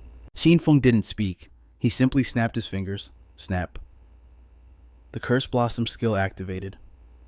Crimson spider lilies erupted from the corpses, draining every drop of blood. A blood-red mist swirled around him, making his silhouette look like a demon from the abyss. Xiaoyu covered her mouth in shock. Qin Feng, is that you? But before the words fully left her lips, he vanished into thin air. She stared blankly at the empty space. He's gone. Confusion swirled in her mind. That was definitely Shadow, but those eyes were identical to Qin Feng's. She shook her head. No, it must be a coincidence. She recalled seeing Qin Xiaoyu join the Paladin Temple earlier. If Qin Feng was really Shadow, there's no way he'd let his own sister become a servant to these people. Moments later, outside the Pure Soul Sanctuary, the arrogant Wu Ming was now on his knees, trembling before the arrival of the legend. Greetings, Big Brother Shadow. You are the eternal ruler, the master of the world. Panic-stricken, he kicked a subordinate forward as a scapegoat. These morons dared to rob people on the road. I deserve death for not controlling them. It's all my fault for failing to discipline my dogs. He slammed his head to the ground. Thank you, Big Brother Shadow, for teaching them a lesson on my behalf. He pounded his chest, swearing on his life. Ever since the Lord of Shadows saved us from Headless Hara, every single member of my guild has worshipped the ground you walk on. We solemnly uphold the values of positive energy you represent. We strive to be the most wholesome guild in the game, saying absolutely no to villainy and filth. That is right. Oh, Lord Shadow, I love you. Please, slow down your flight so we can bask in your glory. We will follow you to the ends of the earth. Wu Ming stepped forward, rubbing his hands together in pure flattery. But dare I ask, Big Boss, what brings a legend like you to these humble parts? Qin Feng replied with casual indifference. Nothing major. I just heard you were laying siege to a sanctuary nearby. Wu Ming nodded eagerly. Exactly. How did the Big Boss know? Could it be that the Big Boss also has his eye on that spot? Suddenly, flames danced in Qin Feng's eyes as his aura spiked. That sanctuary belongs to me. Wu Ming froze, turning into a statue of pure terror. He had kicked an iron plate. Behind him, his subordinates went rigid, their collective scream tearing through the air. What? Cold sweat drenched Wu Ming instantly. Impossible. Boss, rumors say your headquarters are in the demon capital. A player can only own one sanctuary. A trembling subordinate whispered, Guild leader. If one establishes a guild, they can own a second base in the guild's name. A sense of doom settled over them. Say what? Qin Feng's voice cut through the panic. He is correct. Both the demon capital and Zhanghai city bases belong to me. The realization hit them like a freight train. They were invading the home of the Shadow King himself. The sky seemed to collapse on their heads. Xiaoyu, the mastermind behind this raid, burst into tears. The sanctuary belonged to Shadow. How could this be happening? In her prophetic dreams, the Shadow never appeared here. Wu Ming clasped his hands together, bowing desperately. Great Lord, we truly did not know this was your territory. Please, tell us what must we do to survive this. How can we make amends? Qin Feng looked down at them. You shattered the entrance gate to my sanctuary. Repairs will not be cheap. I will make it simple. Pay me 500 years of lifespan, and I will let this slide. 500. The number hit Wu Ming like a sledgehammer to the chest. His eyes rolled back, and he collapsed stiffly onto the ground, fainting on the spot. A subordinate stepped up, trying to salvage the situation. Big Boss, look, our leader has already passed out from shock. Could you perhaps lower the price? Qin Feng's gaze turned frigid. Do you have any idea how much resources are required to fix that gate? The minion stammered. I do not know. Qin Feng sneered. Then shut your mouth. Wu Ming, having his pressure points pressed, gasped back to consciousness. 500 years. What sins have I committed to deserve this? He grabbed Xiaoyu by the collar, dragging her down. Wu Ming screamed in her face. This is all your fault. Xiaoyu, did you plan this? Did you want to destroy me to annihilate our Holy Knights Guild? Xiaoyu lowered her gaze, looking pitiful. After a long silence, she whispered, You are right. It is my fault. I have burdened everyone. Xiaoyu suddenly raised her head with feigned bravery. I take full responsibility, Brother Shadow. If you must punish someone, punish me. Order me to do anything. I am willing to be your beast of burden. I will be your slave for life. Every year of lifespan I earn from now on will be yours until the debt is paid in full. She gazed intently at Qin Feng's imposing silhouette. She continued, hoping to move his heart. You can beat me, scold me, abuse me however you like. Just please, spare the guild. Spare everyone else. Her words moved the guild members to tears. Wu Ming felt a pang of guilt and whispered, Xiaoyu. Qin Feng's voice cut through the drama like a blade. Chen Wu Ming? The guild leader trembled in horror. How? How do you know my real name? Qin Feng glared at Wu Ming with eyes deadlier than the abyss. Do you really think that woman is worth 500 years? The sheer killing intent radiating from him nearly stopped Wu Ming's heart. Wu Ming snapped, punching Xiaoyu and sending her flying. Get lost, you useless trash. He finally understood. You led us into the big boss's lair on purpose, sacrificing yourself bullshit. You just wanted to cling to the boss's leg and become his servant. You think a good thing, like serving the Shadow Lord, would fall to you? Keep dreaming. Xiaoyu lay on the ground, pretending to be dead, thinking bitterly. My plan to approach Shadow failed again. Meanwhile, Wu Ming knelt and begged. Boss, we are a small guild. We really cannot cough up 500 years. Please, show some mercy. Whatever we can actually do, we will do it. Qin Feng sighed. Fine, I will not make things impossible for you. 100 years of lifespan now. For the remaining 400, you have 4 years. Summon every member of your guild with a red name status. One head deducts 1 year of debt. Killing a player with high PK value will reduce the killer's own sin points. This is a perfect opportunity for me to cleanse my own red name status. Wu Ming accepted with a glee. That is a brilliant method. My guild has over 2,000 members. Here's the first 100 years. System, you have received 100 years of lifespan. Wu Ming shouted. Wait just a moment, boss. I'll gather them now. Hurry up. Bring everyone with a kill count over here. Assemble immediately. Move it. Do not make the Great Lord wait. System shelter repairs require 7 days of lifespan. Qin Feng decided to handle the maintenance right then and there. System alert. Repairing the shelter will consume 7 days of lifespan. Do you wish to proceed? Qin Feng mentally selected yes. System 7 days deducted. Shelter repairs complete. Notification, your murderer level has decreased from 4 to 3. Wu Ming clapped his hands, fawning over the slaughter. What a beautiful massacre, great killing. Boss, truly magnificent. These rats had silently violated the guild's iron laws, and now they needed to be taught a brutal lesson by the boss, Shadow himself. Qin Feng suddenly announced, his voice cold. From this moment on, this hideout is under your guild's protection. Wu Ming froze, his mind blank. Huh. The young man's voice dripped with menace. Consider this a reminder for those who break the rules.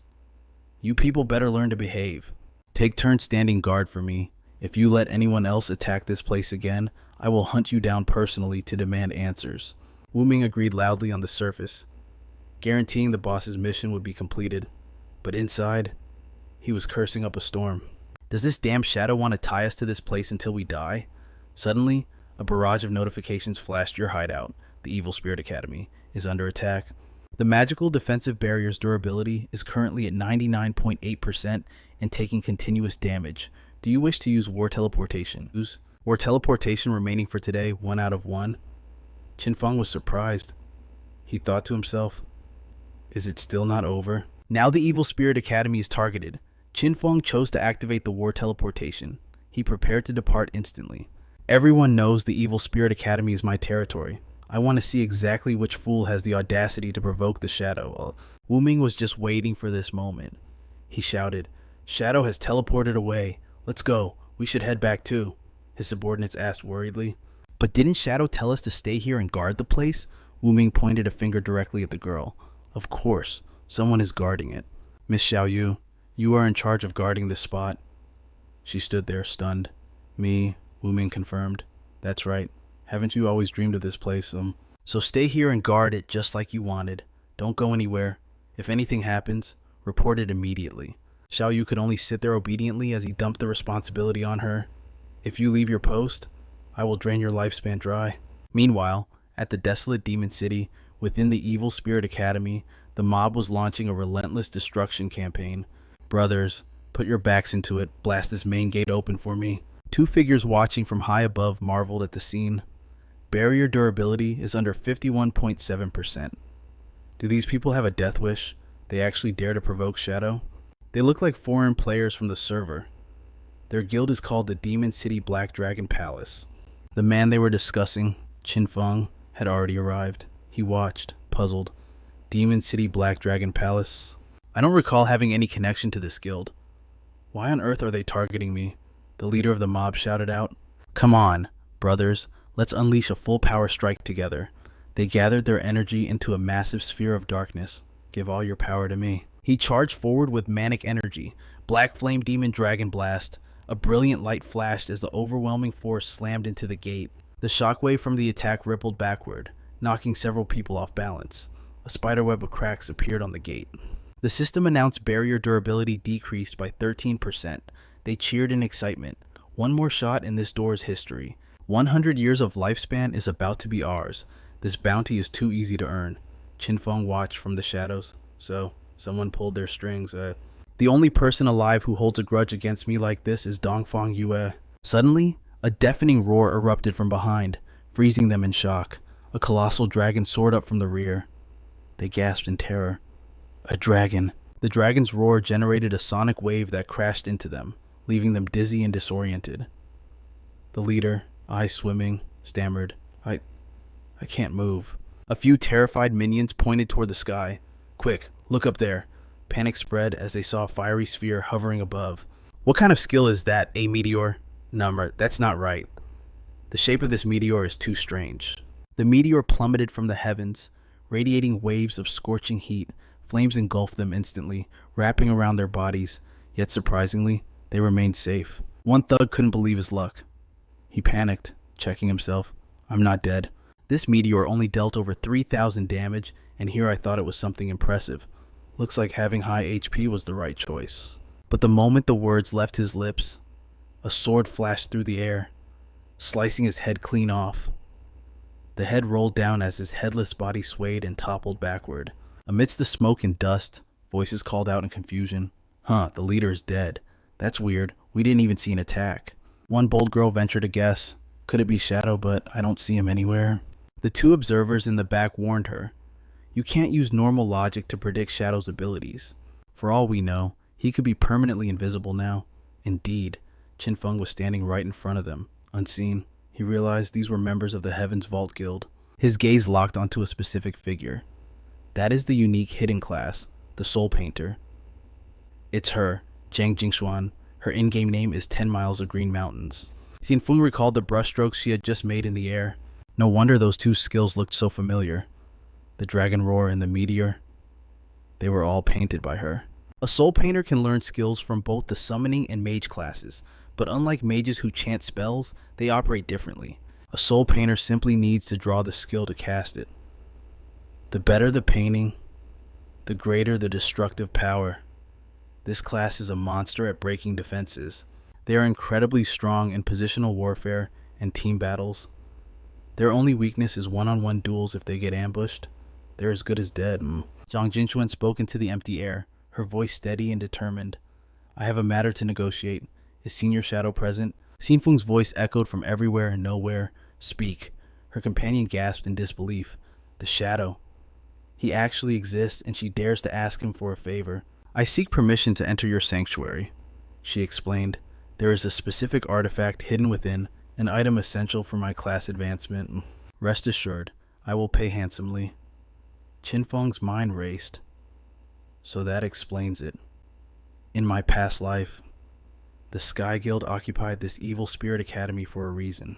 Zhang Jinxuan must have discovered this shelter during her class awakening. Unfortunately for her, in this timeline, I got here first. The guildmaster of the Sky Guild was known simply as Old Man Zhang. Originally the head of the Magic Capital Merchant Guild, he retired to become a gaming streamer. At 73, he and his granddaughter became internet sensations, their gaming skills unmatched by anyone in the scene. They crushed amateur tournaments effortlessly. Since Zhang Jinxuan lost her father early, the old man spoiled her rotten, even joining her in the virtual world. But when the divine game descended upon reality, everything changed. Old Man Zhang established the Sky Guild, seized the Evil Spirit Academy as a base, and rapidly rose to become one of the top 10 powers in Great Xia. Qin Feng's face flushed red in the darkness. He knew so much about them because, well, he used to be a diehard fan of their live streams. He cleared his throat, pushing the embarrassment down. Ahem. With a wave of his hand, he granted them direct access. The massive gates of the sanctuary groaned open. Zhang Jingxuan stepped inside, standing tall before Qin Feng. My class is the Soul Painter. To break through to the next rank, I require a unique catalyst, one that can only be found here within the Evil Spirit Academy. Rumor has it that you sold a hidden shelter to the Zhanghai city government for 2,000 years of lifespan. Her eyes lit up with ambition.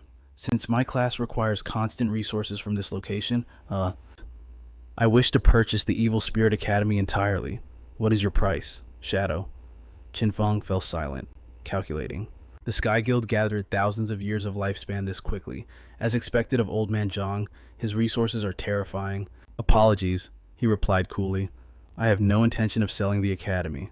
However, I can grant you guest privileges. You may roam the ground floor freely. Zhang Jingxuan hesitated, then countered, then at least 500 years of lifespan for 3 years of access to the first floor. Does that satisfy you, senior? Qin Feng narrowed his eyes. I already agreed to let her advance her class. The problem was solved. Yet she insists on a formal lease, willing to throw away 500 years of lifespan. This isn't just about a quest. The Sky Guild has a deeper agenda. Their true goal is to forge an alliance with me with the Shadow. She wasn't done. To show our sincerity, we offer an additional service. The Black Dragon Guild of the Magic Capital, the ones who dare to attack your shelter, we can eradicate them for you, completely. Qin Feng cut to the chase. That is tantamount to a declaration of total war against another guild. Do you not need to consult Old Man Zhang first? Jingxuan blinked in surprise. Senior, you know my grandfather. Don't worry, that old man listens to whatever I say. Besides, it's a small guild. We'll just crush them like bugs.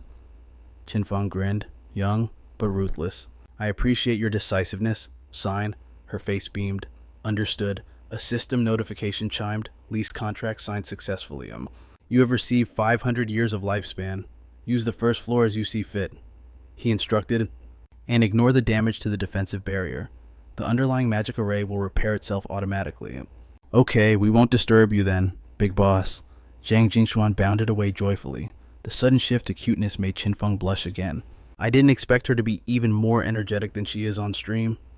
He shook his head. Time to get back to business. He opened his system inventory. I've been using equivalent exchange constantly lately. The pile of treasures is growing. Cooldown is reset. Let's roll the dice again. Energy surged from Qin Feng's palm. The skill, equivalent exchange, activated, sacrificing one item to receive a random replacement of equal tier. System alerts flashed. You have lost Willpower Training Manual. You have obtained Crimson Starblade. Crimson Starblade, rank Emerald, type Assassin finishing move. A blood red dagger materialized. Effect deals 4,800 blood elemental damage at close range. The lower the target's HP, the higher the damage output. Damage doubles if the target is below 30% health. Upon a kill, it restores health equal to 200% of damage dealt, converting any overflow into a protective shield. Qin Feng's brows shot up. A finishing move. He recognized the classification immediately. A limit break power that accumulates during the heat of battle. Once the gauge is full, the skill can be unleashed with devastating force. The power of a limit break is absolute. Used correctly, it can turn a hopeless defeat into a glorious victory in the blink of an eye. Qin Feng stood frozen in awe. The Crimson Blade, a single target execution skill with devastating power. Even at Emerald rank, it added a staggering 4,800 points to both elemental attack and health. This was a whole new level of power, easily surpassing his legendary tier corpse disposal skill. The system chimed. After burning through his evolution points, 555 remained. The Crimson Blade began its terrifying transformation, from Emerald to Diamond, then soaring straight to Legendary. The blood elemental damage skyrocketed 4,800, 6,000, peaking at a massive 9,000, and the lifesteal absurd. from 200% to a godlike 600%. Any excess healing would instantly convert into a protective blood shield. Qin Feng grinned. With a few more buffs stacked on top, a single strike could easily unleash over 100,000 damage, but he wasn't done yet. With 555 points still in the bank, he could evolve another skill to mythical tier. System, continue. 500 points vanished in a flash, leaving only 55, but it was worth it. Deep Shadow evolved from legendary to mythical. The passive stealth bonus jumped by 2 to 3 levels, granting him near invisibility. At maximum potential, his stealth level increased by 7. Plus, the legendary effect now dealt 300 extra damage when breaking stealth for a surprise attack. But the real game changer was the mythical perk while in stealth. His lifespan consumption rate dropped by 90% more. Qin Feng realized he'd struck gold. A 90% reduction in lifespan drain. This was better than any weapon. With this, he could venture into frenzied zones without fear of aging to death. And checking his status, he had finally hit level 17. It was time. He opened his inventory to equip the full set of emerald tier gear he'd been saving for this exact moment. First, the sharp blindfold, an assassin class artifact boasting 20 constitution and spirit, level 2 anti-stealth, and a critical hit correction of 88% more. Its unique active skill, Sharp Eyes, boosted critical correction by 133% for 30 seconds, and thanks to his stats, the cooldown was slashed to just 55 seconds. Next came the Fragile White Gloves. Physical defense 75, elemental resistance 60, strength and agility surged upward. The special effect was risky but deadly, lower his health to 12%, and his base attack power would explode by 30%, high risk, high reward. He laced up the invisible shoes, all attributes plus 18, enhanced movement speed, and level 2 stealth mastery. Their ability eliminated physical collision for 3 seconds, perfect for ghosting through enemies. The cooldown, a mere 27 seconds. Finally, the Damp Ring, all attributes plus 15, massive water resistance, and an extra 179 points of water elemental damage. Qin Feng admired his new form. Aside from his greaves, he was now fully decked out in emerald tier equipment. He was a walking arsenal. The shadow set hummed with power, ready to unleash hell the moment he dropped his disguise. On his head, the sharp blindfold. In his hand, the pale bone blade. On his finger, the damp ring glimmered with ominous light. His torso was protected by the black flame armor, exchanged earlier, paired with the lethal white gloves. And on his feet, the silent invisible shoes completed the deadly ensemble. He toggled his appearance. Honestly, low-level gear looked trashy in this game. He quickly switched back to his Shadow Assassin cosmetic, much more intimidating. Preparation was over. Qin Feng's eyes narrowed. It was time to hunt down the next hidden sanctuary. Meanwhile, in the real world, the outskirts of Moto were bathed in the gloomy orange glow of twilight. A vehicle screeched to a halt outside the Moto headquarters. 2 guards exchanged whispers. "How many did we get this time?" "Only 4, the other replied. "Why so few?" "People aren't exactly lining up to sell their lifespans these days." A sharp voice cut them off. "We're here. Everyone out. Now." Jinjai stepped out, scanning the area with a critical eye. "So, this is where the buyer lives." Qin Feng whistled at the architecture. "No wonder they have money. Look at this mansion." A guard barked in order. "You 4, wait here. I'll inform Lady Fang Yue." One of the men scowled. "Seriously, you aren't even going to invite us inside?" Jinjai chuckled darkly. "Guess they don't respect poor devils like us." Qin Feng checked his watch impatiently. "Just hurry up. I've got a match to catch." The guard smirked internally. "Enjoy your ignorance while it lasts, you fools." Fang Yu emerged, her expression cold. "You're the one selling lifespan converted into light orbs and dropped them on the ground?" Scarface sneered. "Are you joking? Lady, we haven't seen a dime yet, and you want the goods?" The air around Fang Yue turned icy. "Are you deaf?" Her voice dripped with venom. "I'll say it once. If you want to live, convert your lifespan and drop it. Now!" Behind her, the soldiers raised their rifles in unison. Junji didn't flinch, tilting his head with a mocking grin. "Oh, what's this? My lady, trying to rob robbers." Before the sentence ended, he moved, slaughtering her subordinates in a blink. Fang Yu leaped back to shield Nantian. She recognized the threat immediately. Junji possessed a hidden class, the Insect Master. He only needed to control a single insect to level up, and his equipment could monstrously enhance his swarm. He released a buzzing horror into the air. He'd found a fat sheep. "Boys," Junji roared, eyes gleaming with greed. "Strip this pretty lady of everything she has." The guards opened fire, but a platinum tier skill, Golden Wall, materialized instantly. The bullets ricocheted harmlessly, leaving the soldiers stunned and terrified. "Damn it, my bullets." They can't pierce his shield. The scarred man descends like a meteor, executing the Iron Peak Earth Smash. In response, the guards unleash a chaotic hail of bullets. Qin Feng moves. With blinding speed, he points his fingers, and devastating firepower erupts, a torrent of flames incinerating the opposition in an instant. He is a hidden class, the gunner. His very hands are lethal weapons, with every finger unleashing a different caliber of destruction. But amidst the chaos, a shadow tears through the air, charging straight for the guards. Requesting backup, enemy awaken detect. Before the guard can finish his report, her silhouette flashes past him like a phantom. Yiling's face twists with bloodlust as she closes the distance, screaming, "Die, Dongfang Yue." Boom! A boot slams directly into Guiling's face, crushing her momentum. She is sent flying backward, tumbling through the air like a broken doll. The striker is Chen Yi. He stands like a guardian deity beside Dongfang Yue.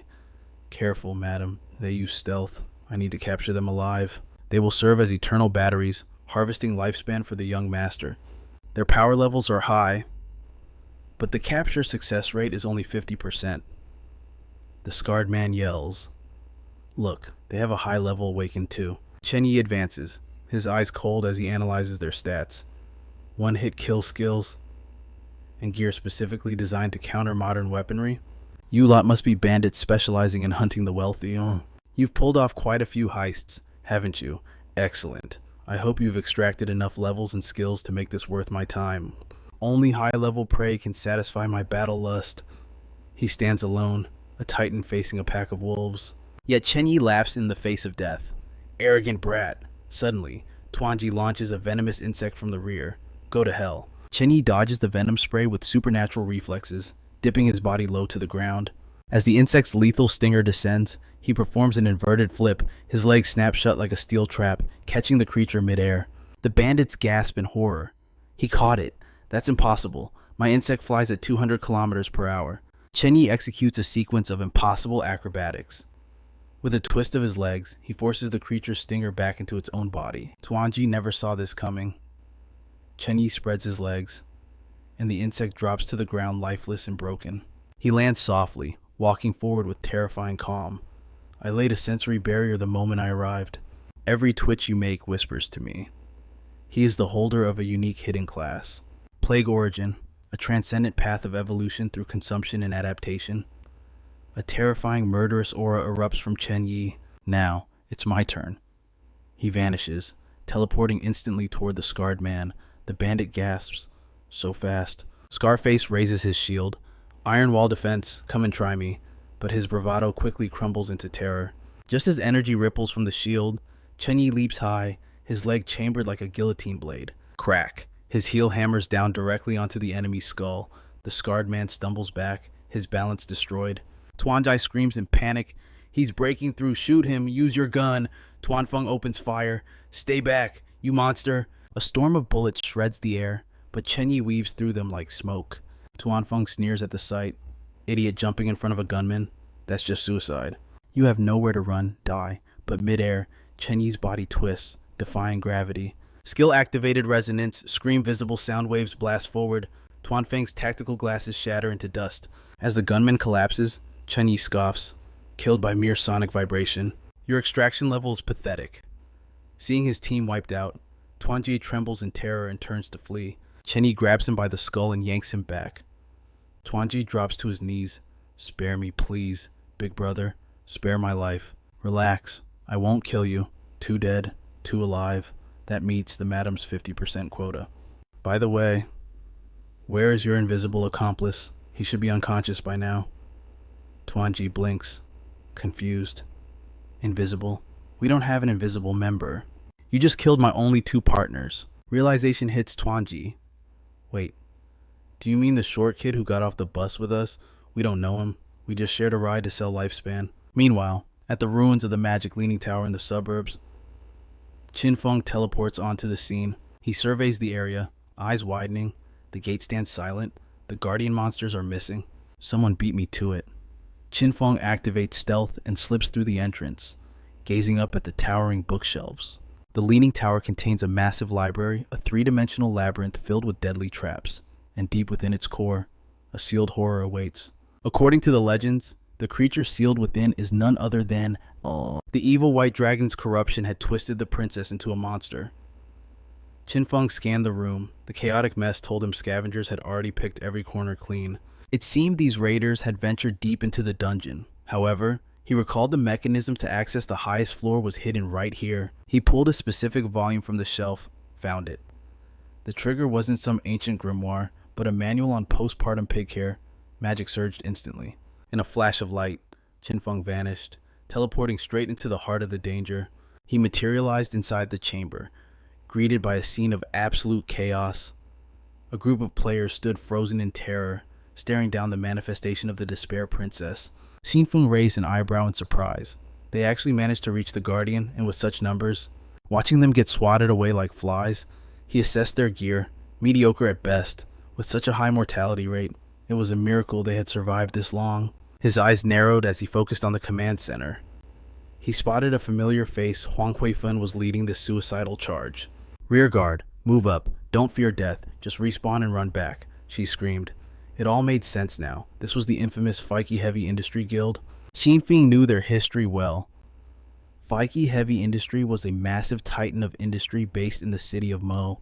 When the Divine Game abandoned humanity, Chairwoman Huang Huifeng didn't hesitate. She liquidated the entire corporation's assets for lifespan currency, leading her employees to establish the Feike Heavy Industry Guild.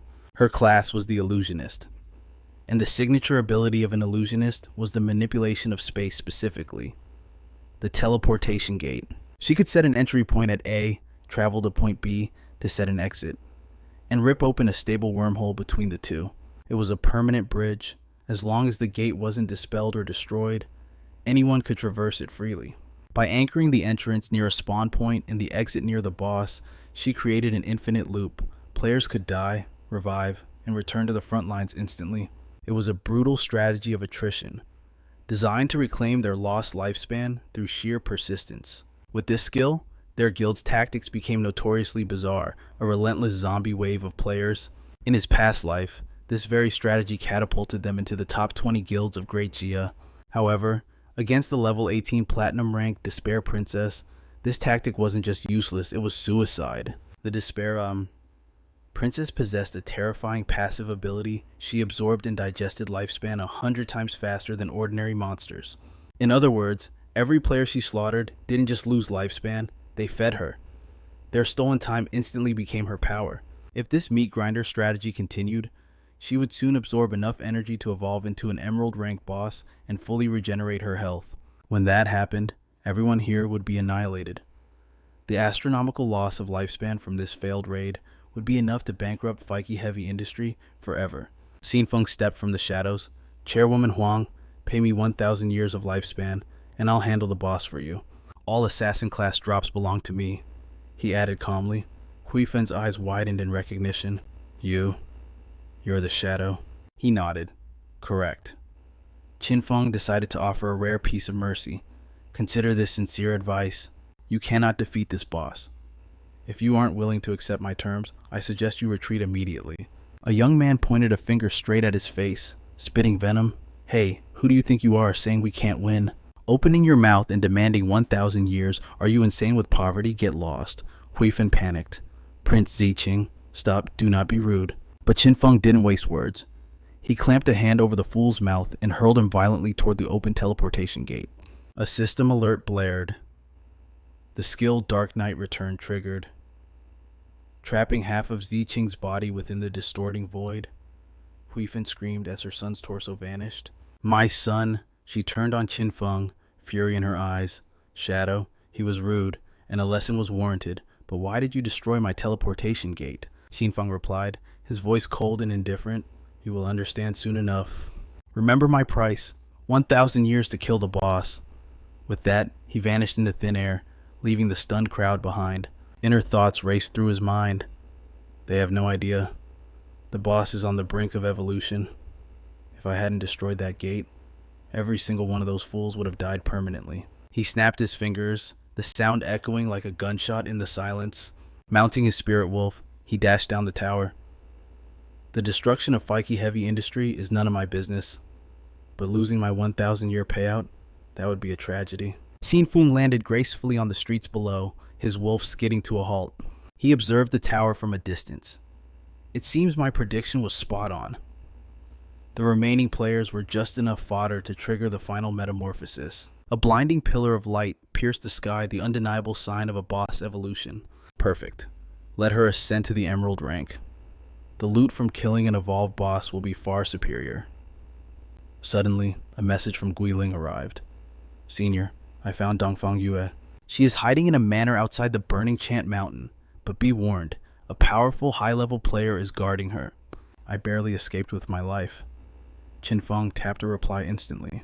Come to me. We'll speak at the Drybone Cemetery. Understood. Qin Feng smiled internally. To think they actually located her in the vastness of the demon capital? Impressive work. This girl, Guiling, actually had potential. Not long after, amidst the withered bone graveyard, Qin Feng demanded answers. Speak. What is that class's hidden trait? She didn't hold back, recounting every detail she had gathered. He is a melee fighter. His speed and strength are monstrous, but his primary attack method is flatulence.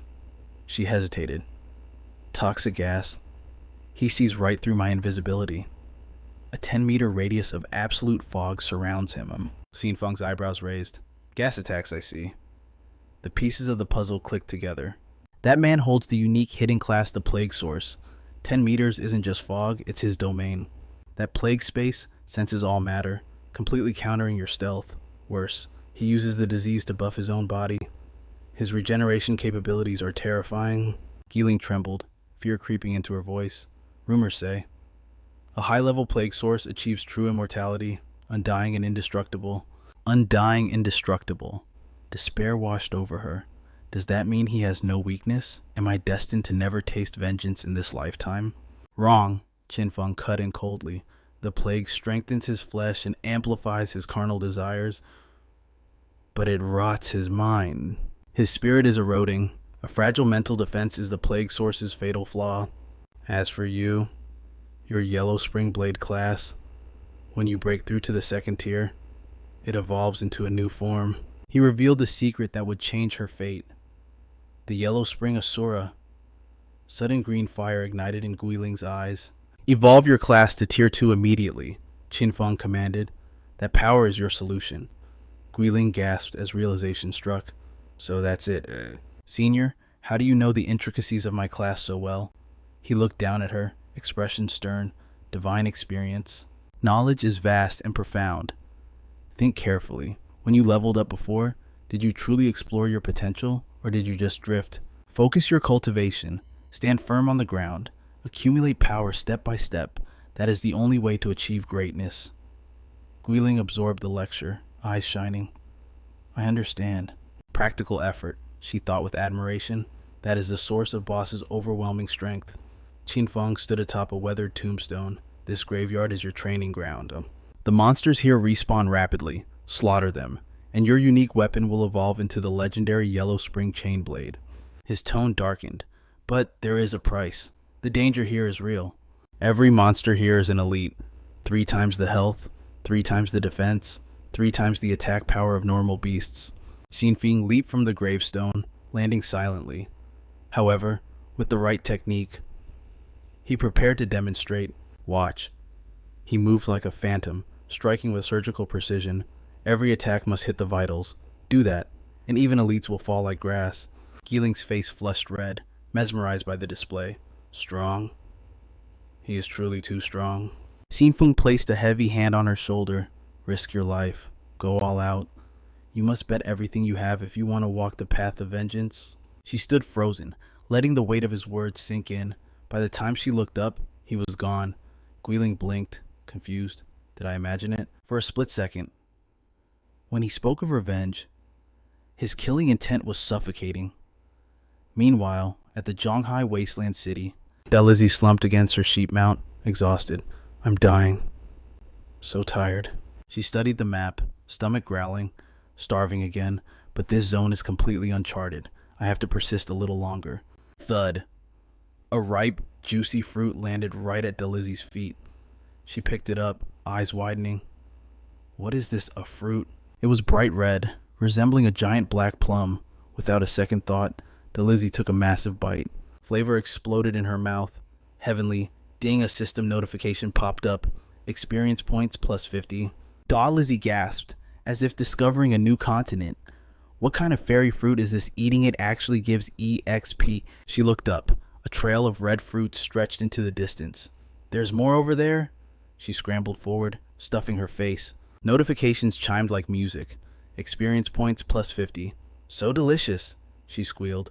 Just what are these things? Suddenly, Yu's voice cut through the comms. Little Hay, where are you? Get to the corrupted coast now. Delizzy paused, mid-chew. Huh, Sister Ann, you, what's wrong? The boss captured Ma Nailiang. That idiot is carrying over 500 years of lifespan on him. We need to rescue him. Fast. Delizzy checked her map. I'm actually near the corrupted coast. And Yu ordered. Good. Wait there. We're coming to you. Delizzy shrugged and resumed her mission eating the mysterious fruits. Ma Nailiang. That absolute moron. If he wasn't family, who would ever team up with him? Still, she couldn't stop eating. The plums were addictive, unknowingly. Following the trail led her into a nightmare. A gloomy, dark shoreline stretched before her, and a monster sat there. The corrupted coast. The massive creature had mouths growing all over its skin. Its back was turned to her. Delizzy hid behind a rock, not daring to breathe. That giant thing. What kind of boss is that? Then she saw it, a familiar figure lying unconscious next to the beast.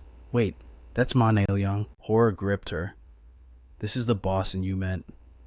The Spirit Devourer. Andros. Level 20. Jade Tier Bloodline. A countdown floated ominously in the air, 10:52:44. The beast was already feasting, chewing on another monster with a sickening crunch. Delizzy covered her mouth, her eyes widening in pure horror. This boss wasn't just hunting. It was feasting on other monsters. Its massive hands kneaded the flesh of its prey like dough. Fresh, crimson meat was being molded by the Spirit Devourer's grip. A wave of nausea crashed over her. This was beyond revolting. It was shaping the gore into perfect spheres. Suddenly, Yu's voice rang out from behind. Xiaohei, we're here. Did you spot Ma Nailiang and the boss? Delizzy shuddered, her face pale as she pointed. This thing is an abomination. It's processing other monsters into food right in front of us, and a Jade rank entity. But something felt off. Why wasn't it slaughtering the players immediately? It seemed distracted. And Yu narrowed his eyes, sensing the danger. Hold your ground. We can't handle a Jade rank alone. We need reinforcements. Now. The creature crouched, its massive frame trembling rhythmically. Despite the fear, Delizzy's curiosity spiked. What in the world was it doing? The posture was suspiciously familiar. As dark, round objects dropped from its body, and Yu's jaw dropped. Is it actually taking a dump right now? Delizzy froze. That shape. It was identical. Slowly, the team turned their gazes toward the snack she had been munching on, and Yu whispered, horror-struck. The black pear. Delizzy gagged, spitting the chunks out in a violent spray. No, tell me I didn't just eat that. Her scream nearly gave them a heart attack. Shh, keep it down. Xiaohei, do you want to die? Too late. The behemoth turned, its gaze locking onto them. Chaos erupted. The ancient gluttony god's charm had been triggered. We're doomed. And Yu gasped. The boss threw its head back, unleashing a roar that tore through the air. Sonic waves hammered their eardrums. In an instant, their eyes turned blood red. Hungry. So hungry. Delizzy watched in horror as their sanity crumbled. Guys. They ignored her, sprinting toward the boss's cauldron of meat like starving beasts, shoveling the gore into their mouths. Ma Nailiang gorged himself like a madman. More, I need more. His body ballooned instantly, expanding into morbid obesity within seconds. Even Yu couldn't stop eating. Delizzy cowered in the shadows, trembling. They've lost their minds. They're eating themselves into oblivion. Why am I immune? She didn't have time to think. The boss reached down, snatching the now bloated Ma Nailiang for a snack. In one gulp, her teammate was tossed into the maw of the monster. Gone. The realization hit her cold. It eats the fattest ones first. The elite squad was useless here. She needed the only man who could defy this nightmare. Fingers trembling, she dialed Qin Feng. Boss of Shadows, save us. His calm voice cut through the panic. Xiaoyu report? She stammered. Jade rank boss, Spirit Devourer, and Dresden were wiped out. Sister Anne and Captain Wang Meng are next on the menu, please. Qin Feng's eyes lit up. The Spirit Devourer, the exact bloodline monster I've been hunting, Xiaoyu really was his lucky star. Send coordinates. I'm on my way. He vanished, tearing through space to reach her. He had the platinum keys and the magic tower. Now, with the Despair Princess evolving, taking down a bloodline boss was the perfect next step. Qin Feng descended like a god. Delizy nearly collapsed with relief. Boss, you made it. He scanned the area. Where is the target? She pointed a shaking finger. A head had already swallowed them. Hurry. The monster assumed that squatting stance again. Delizy's stomach churned. She knew exactly what was coming. A sphere shot out from the creature's rear. Delizy turned green. It had digested and excreted Ma Nieliang alive. Will the others end up like that? Qin Feng's voice turned grim. Androzen serves the ancient gluttony god. It devours everything indiscriminately. Its roar carries an ancient charm, forcing players into a state of uncontrollable gluttony. The more they eat, the fatter they get. Then the boss harvests them, digesting their very lifespan. There is only one countermeasure to the charm. You have to consume its excretion. Gross, yes, but rumors say the taste isn't half bad. He looked at her. You weren't charmed, Xiaoyu, which means you must have, Delizy burst into tears, covering her face. Don't say it, just save them, please. Qin Feng moved, grabbing the Ma Nieliang ball and hurling it with terrifying force. The boss froze, confused, just before the human projectile slammed directly into its gut. The impact was critical. The monster gagged, violently regurgitating the swallowed players in a flood of fluids. Qin Feng didn't let up. He smashed the behemoth into the ground, activating merciful release. Shadow slashes rained down, shredding the boss's health bar. The execution threshold was met. Time to test this out. A crimson blade of energy cleaved the sky, obliterating the boss. System alert player, Shadow of Xia, has achieved the world-first kill of a Jade rank boss. Reputation points surged. Delizy stared at the damage counter, her jaw unhinged. Millions of damage? That's impossible. The power gap was absolute. Meanwhile, the global chat exploded. Shadow of Xia, first Jade kill. The world was in an uproar. The legend had risen again. It is all over. Great Xia has fallen to the darkness, but the future is about to rise. Who said the darkness came from Great Xia? We just finished our investigation. The ancestors of darkness actually hail from our kingdom of Korea. Smita, meanwhile, Qin Feng received a sudden notification. Congratulations. You have obtained 50,000 experience points. You have obtained 60 evolution points. Current balance is 336. Congratulations. You have obtained another 300 evolution points. Current balance is 696. Equipment drop rate multiplied by 5. Skill drop rate multiplied by 6. System alert. You have obtained the Spirit Devourer bloodline. Do you wish to activate it immediately? He thought to himself, bloodlines are a unique system within the God-forsaken game. Only specific monsters drop bloodlines after being slaughtered. If one finds a bloodline compatible with their class, their combat power will skyrocket immensely. Qin Feng commanded the game to activate it. The system notifications flashed rapidly. Spirit Devourer bloodline strength refresh. Each point of strength now converts to 1 to 3 points of physical attack. Constitution refresh. Each point of constitution converts to 10 to 50 health points and 1 to 5 points of physical defense. Agility refresh. Agility effectiveness increased by 32%. Movement speed, attack speed, and casting speed have all been enhanced. Spirit refresh. Each point of spirit converts to 1 to 3 points of elemental attack power and 1 to 5 points of elemental resistance. The Spirit Devourer's skill card displayed its data. You can absorb any skill and receive attribute corrections based on its quality. Additionally, your appetite increases by 200%. You have received a passive bonus 15 points of all magic resistance. Next is the Wide Mouth System skill. Condenses a blood-colored mouth to swallow enemy projectiles. You will recover health based on the number of projectiles consumed. Cooldown time is 67.9 seconds. The Devour skill grants additional attribute corrections. Qin Feng analyzed silently. The so-called attribute correction refers to the value gained per single attribute point.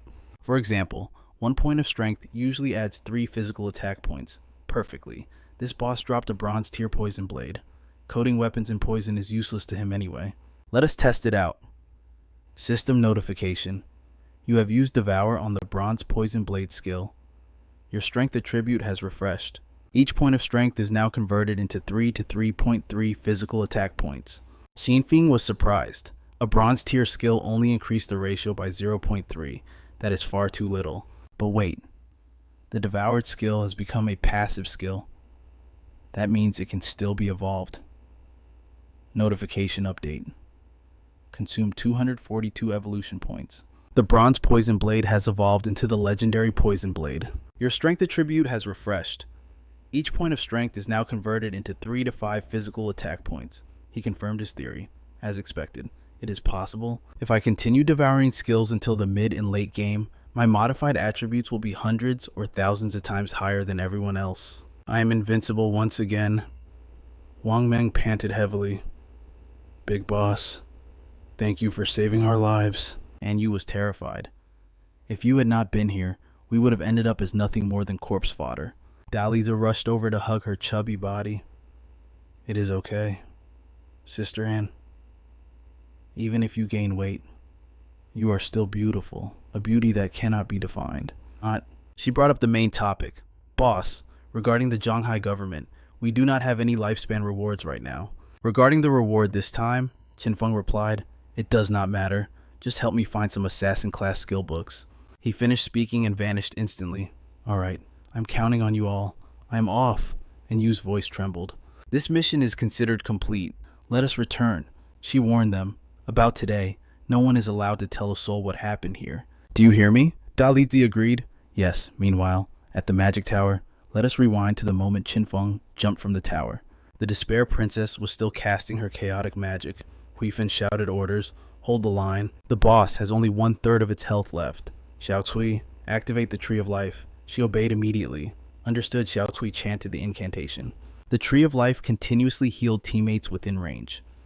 The teleportation gate has already been destroyed by the darkness. Everyone, try not to die. Give it everything you have. We are on the verge of victory. Healing energy restored the teammates. Their spirits soared, and waves of power crashed against the Despair Princess. Huifeng was ecstatic.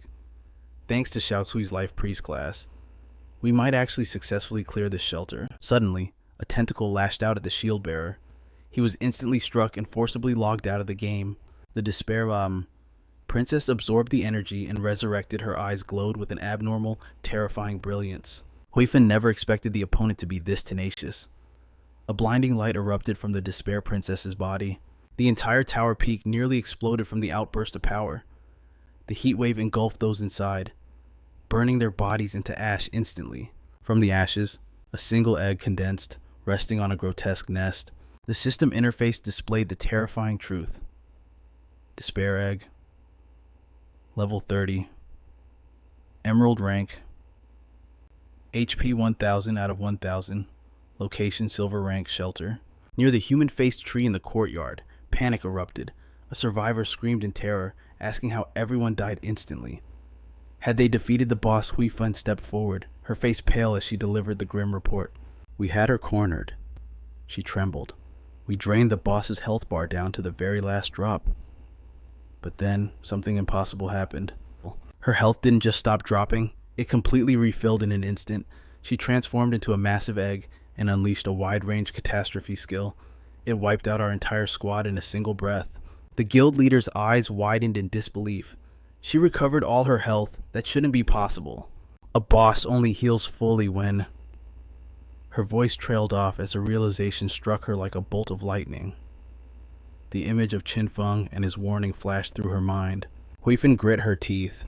Shadow knew. He knew the boss would undergo an evolution phase. That is why he predicted our human wave tactic would lead to a massacre. If a platinum tier boss evolves, it becomes a jade tier calamity that is a level of power our guild cannot hope to touch. Despair washed over the leader. Is our only hope really to beg Shadow for help? Meanwhile, high above the carnage, Qin Feng was already analyzing the mysterious egg. He frowned, studying the stats. A jade tier boss. The despair egg strange, usually. A fresh evolution doesn't result in such a passive form immediately. This egg shows 0 aggression stats. Is it incubating something even more terrifying, second stage evolution? Deciding to test the waters, he hurled a throwing knife. The blade struck the shell with a dull thud. Damage -28. He stared at the health bar. 765. It barely moved. The health pool is practically infinite compared to that scratch. Qin Feng's guard went up instantly. 10 million HP, that is higher than even the Corpse King boss. This despair egg is too weird to leave alone. I cannot let it hatch. He readied his next attack. Its defense and health are absurdly high, but the solution is actually quite simple. It lacks true sight or any anti-stealth capabilities. To this egg, I am completely invisible. I just need to spam my skills without pause. He unleashed his ultimate move. A Crimson Star Blade materialized and slashed down damage -108,767. He didn't stop there. A second Crimson Star Blade ripped through the air. A crack appeared on the egg's surface as a storm of blades rained down upon it. With a deafening shatter, the egg collapsed. Qin Feng walked toward the wreckage. It doesn't matter how much health you have. If you can't fight back, you are just a training dummy. But his footsteps faltered. His gaze locked onto what lay amidst the broken shell. A girl lay on the ground, unconscious and fragile. The system tag floated above her. Princess of Despair, level 1, health points, 10 out of 10. Qin Feng was stunned. A human girl. This is the true form of the despair boss. Could the legends about the princess cursed by the white dragon be true? She only has 10 hit points left. Does the system count killing her defenseless form as clearing the boss? He drew his dagger, looking down at her fragile state. Qin Feng hesitated, the blade hovering in the air. Suddenly, the sky darkened. Ominous black clouds swirled violently above. Qin Feng looked up in shock as a massive claw tore the heavens apart. A dragon descended. The boss information flashed red. The cursed white dragon, Athos, level 100, mythical grade.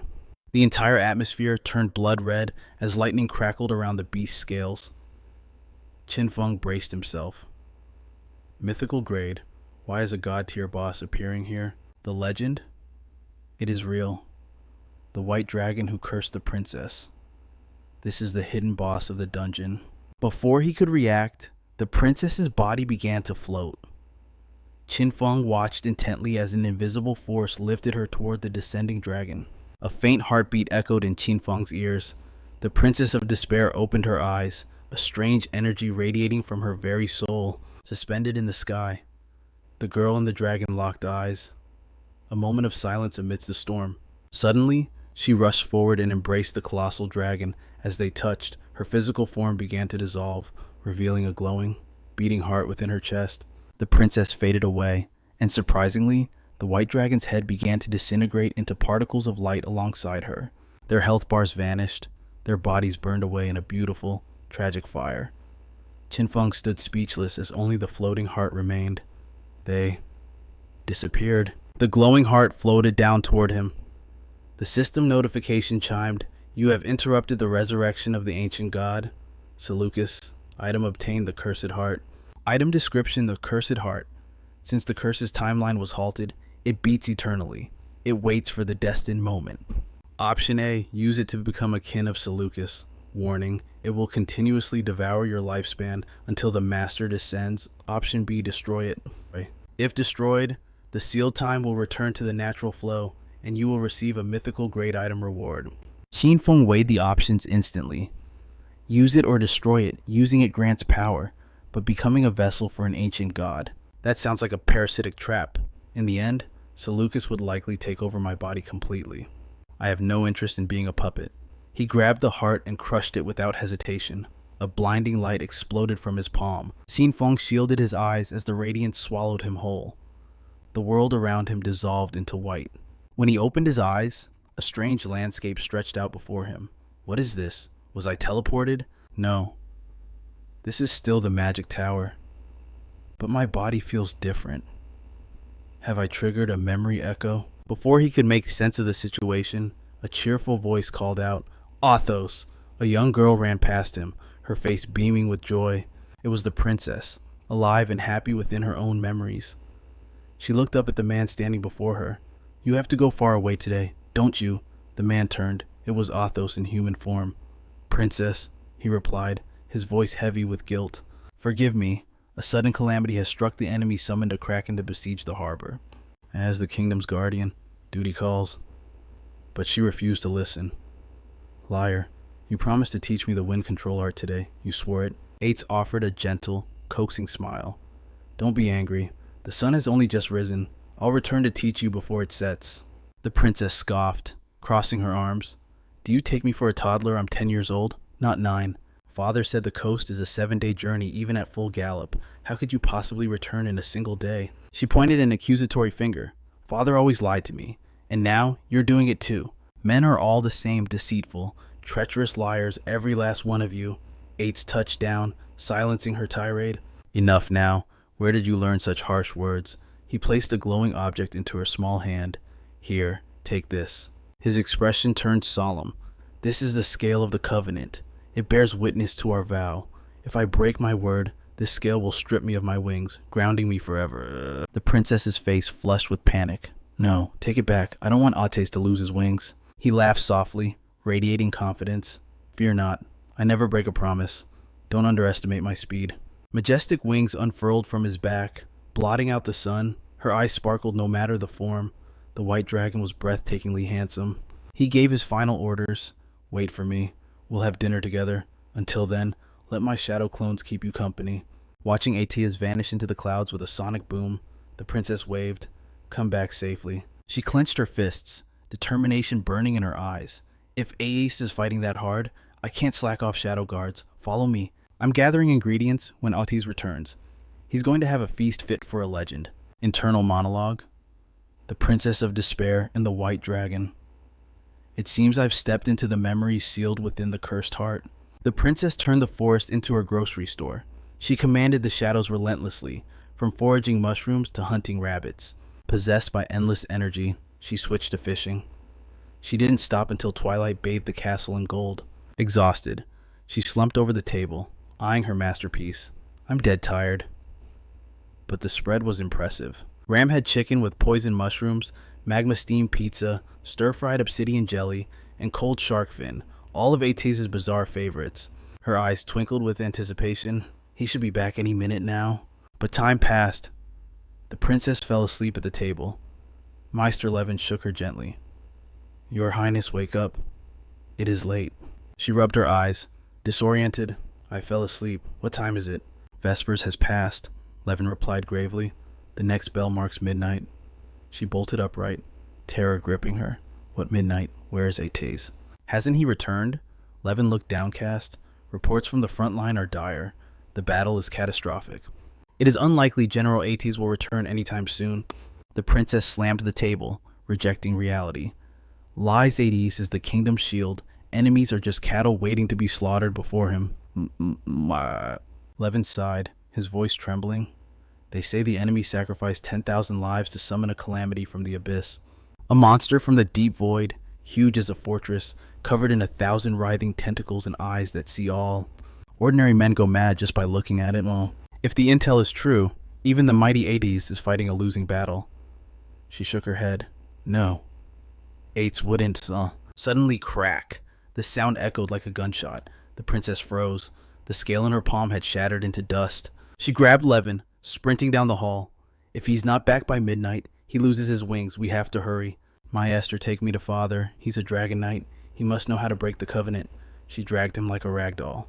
"Wait my waist, my old bones." She didn't stop. "Sorry, Meister, but if he loses his wings in battle, it's game over." She burst through the heavy doors and skidded to a halt. A familiar silhouette stood there, looking confused. "What's with the rush? Why do you look so panicked?" The princess gasped. "Ates." She launched herself into his arms, sobbing uncontrollably. "Thank goodness you're back. You're safe." Ates patted her head gently. "Of course I'm back. We made a promise, didn't we?" She sniffled. "But they said the front line was a disaster." Levin stared, wide-eyed. "General Ates." "What of the war?" Ates shrugged casually. "It was a bit troublesome. Took some effort, but it's handled. The army can handle the cleanup." Levin was floored. Truly the kingdom's guardian. Ates strolled to the table, rubbing his stomach. Starving did Her Highness prepare these delicacies? The princess beamed.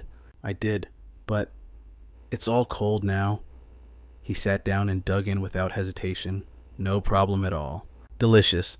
The shark fin is rich, the mushrooms are savory, and this obsidian jelly perfectly crunchy. She sat beside him, offering gentle advice.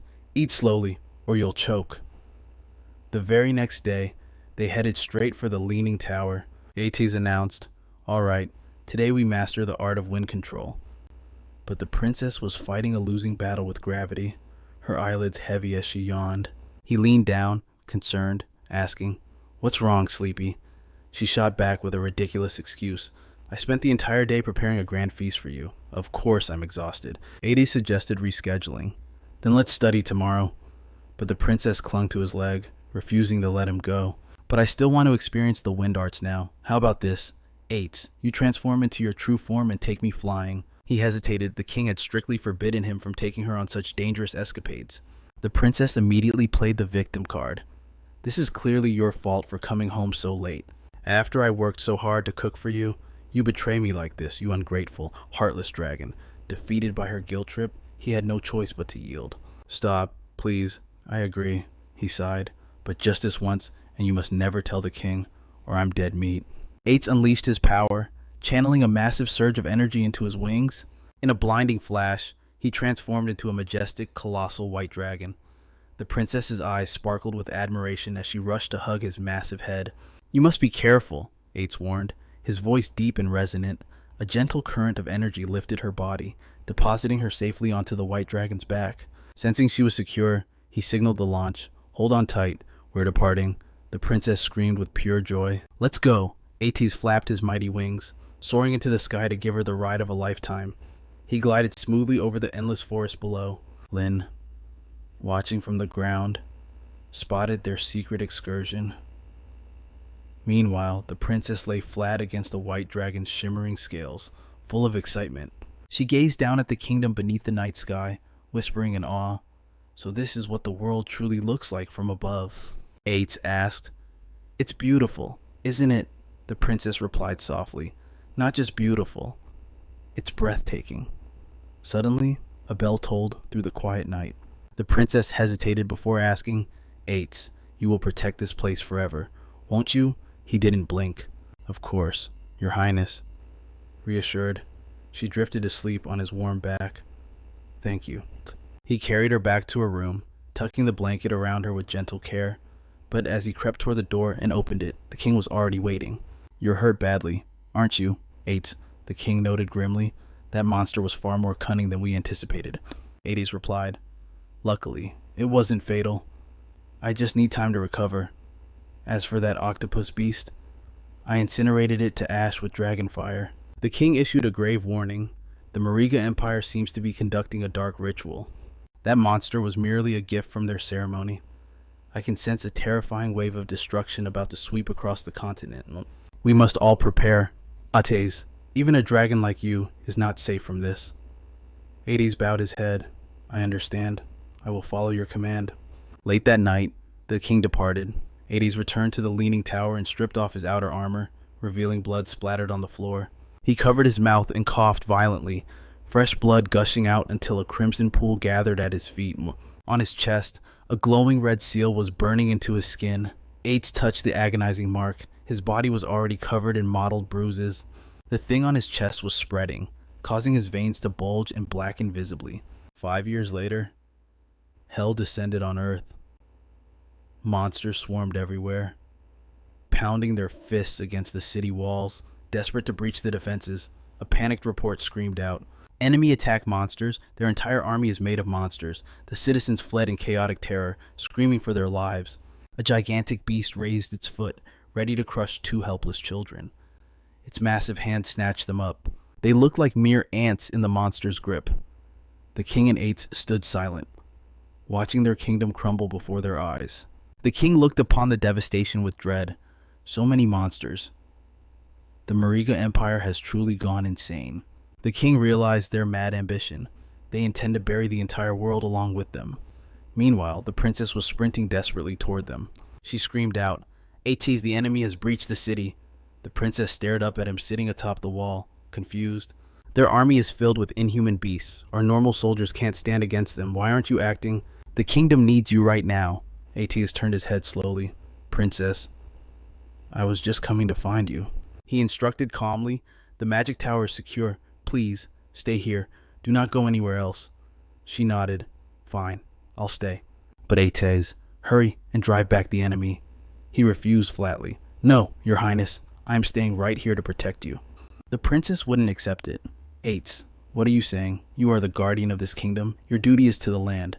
The capital is falling. Our people are being slaughtered. You must transform into a dragon and burn the enemy to ash. I only need your shadow to protect me, just like you've always done. Isn't that enough? Aetius remained immovable as a mountain, his aura turning suffocatingly dark. His voice remained chillingly calm.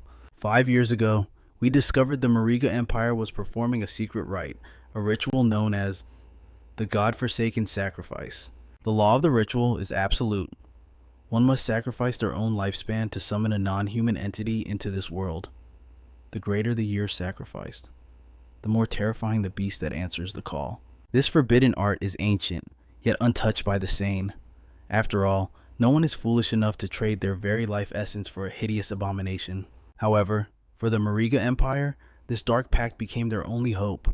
The Mariga Empire sat isolated in the inner archipelago, encircled by hungry superpowers waiting to strike. Their lands were rich in resources, but their true treasure was a magical flora known as the Blood Flower. This miracle plant, which bloomed only on Mariga soil, radiated mana that drastically extended the lives of the locals. The citizens of Mariga enjoyed an average lifespan of 700 years, but this blessing became a curse, sparking a vortex of war that spanned millennia. With Mariga at the storm's center, desperate to end the endless slaughter and power struggles, Mariga dispatched their supreme warriors as emissaries to foreign lands. Bound by magical contracts, these envoys pledged loyalty to weaker kingdoms, instantly turning the tides of battle. The moment a kingdom received an envoy, their victory was all but guaranteed. Mariga believed this balance of power would bring peace, but they severely underestimated the darkness of the human heart. The arrival of these godlike envoys made the nations realize a terrifying truth. The people of Mariga were the true threat to the continent. In the shadows, the nations formed a secret alliance with one goal: the total extermination of the Mariga race. Curses, plagues, discord, brainwashing. Wave after wave of calamity crashed down upon the empire. Even the once loyal envoys were corrupted, turned into puppets for foreign kings. The relentless devastation of the land caused the blood flowers to wither and die. Without the flowers, the delicate balance shattered. Mariga had lost its final value to the world. The falling petals were the final snowflake that triggered the avalanche. The empire faced the most brutal assault in human history. Their homeland was reduced to ash. Their people were slaughtered like cattle. Yet, a final order remained. No resource of Mariga could fall into enemy hands, even if it meant total self-destruction. In the encroaching darkness, the dying Marigans felt their gods abandon them. With their final breaths, their withered bodies instinctively grasped at a forbidden straw. Aetius' voice turned cold. It is not a ritual. It is a curse. Every citizen of Mariga has been marked. As their lifespan drains away, monsters take root within their flesh, germinating in the despair. Countless beasts are tearing through their host to emerge. They have but one directive: the annihilation of humanity. Ates faltered, his voice trembling. And so, Your Highness. The princess stared blankly at the nightmare unfolding before her. When he turned to face her, red, fleshy growths had erupted across his face. Ates smiled sadly. I can no longer ascend as a dragon. I can only become a monster. The princess gasped in horror. Ates, what is happening to you? Why is this happening? He replied. The truth of the Mariga people is known to few, to the world. We are known by a more legendary name, the dragon race. And those envoys, humans, simply called them the guardians of the kingdom. The princess stood frozen, her mind reeling from the revelation. Ates declared, an unstoppable wave of darkness has swept the continent. Princess, the doomsday of humanity has arrived, but in this end, I only wish to protect you. Below them, the massacre was absolute. Civilians were crushed without mercy by the beasts, pinned under massive boulders, unable to resist. The monsters wielded giant stones like hammers, smashing the earth. The kingdom burned in a suffocating smog. It truly looked like the end of days. Lin cried out in panic. Your Majesty, the monsters are multiplying. The capital has fallen. Must we not retreat? There is no path left, the king replied grimly. We have nowhere to run. The magic tower is our final stronghold. If it falls, our mages lose their power, and nothing will stop these beasts. With a stern expression, the king looked down at the hellscape. He drew his blade and plunged into the fray, cleaving a monster in two with a single strike. Exhausted, the king drove his sword into the ground, gasping for air as sweat poured down his face. Time is a cruel mistress, the king thought. 80s.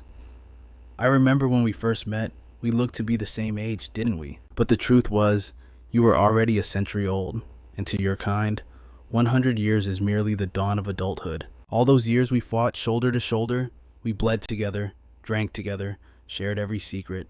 A beam of sword light flashed toward the king, but as I withered with age, you remained eternally young. You could never understand the heavy choices I had to make once I wore the crown. We were opposites. You could not comprehend humanity, and humanity could never truly understand you. The king stood alone amidst the burning ruins, a solitary figure against the inferno that consumed the sky. His mind drifted back to a single memory: the day the princess was wrapped in swaddling clothes. He remembered the way Ates looked at her with a gaze softer than he had ever seen. The king watched him cradle the princess, and finally, the agonizing truth dawned on him, but it was too late. A colossus stepped forward, the earth groaning in terror beneath its massive weight. Raw energy swirled around the beast, building into a catastrophic tempest. A gale-force wind blasted outward, striking the king where he stood frozen in awe. Power erupted like a torrential waterfall from the monster's maw. The blinding light of destruction engulfed the king, swallowing him whole. I was wrong. So terribly wrong. His final realization vanished into the void. A cataclysmic explosion erupted from the castle, its shockwaves shaking the world to its very core. From the high tower, the princess gazed at the inferno. Ates knew the meaning of that blast immediately. The imperial capital had fallen, and the enemy was coming for them next. Suddenly, the sky darkened with a swarm of nightmares. "Incoming," Ates roared. "The monsters are here." The beast slammed into the invisible shield, the impact rippling through the air. "It's useless," the princess declared, her voice trembling but firm. "The magic tower is protected by an absolute barrier. They cannot breach it." Just then, Lewin limped forward, leaning heavily on his cane. "Your Highness," he rasped. The princess gasped.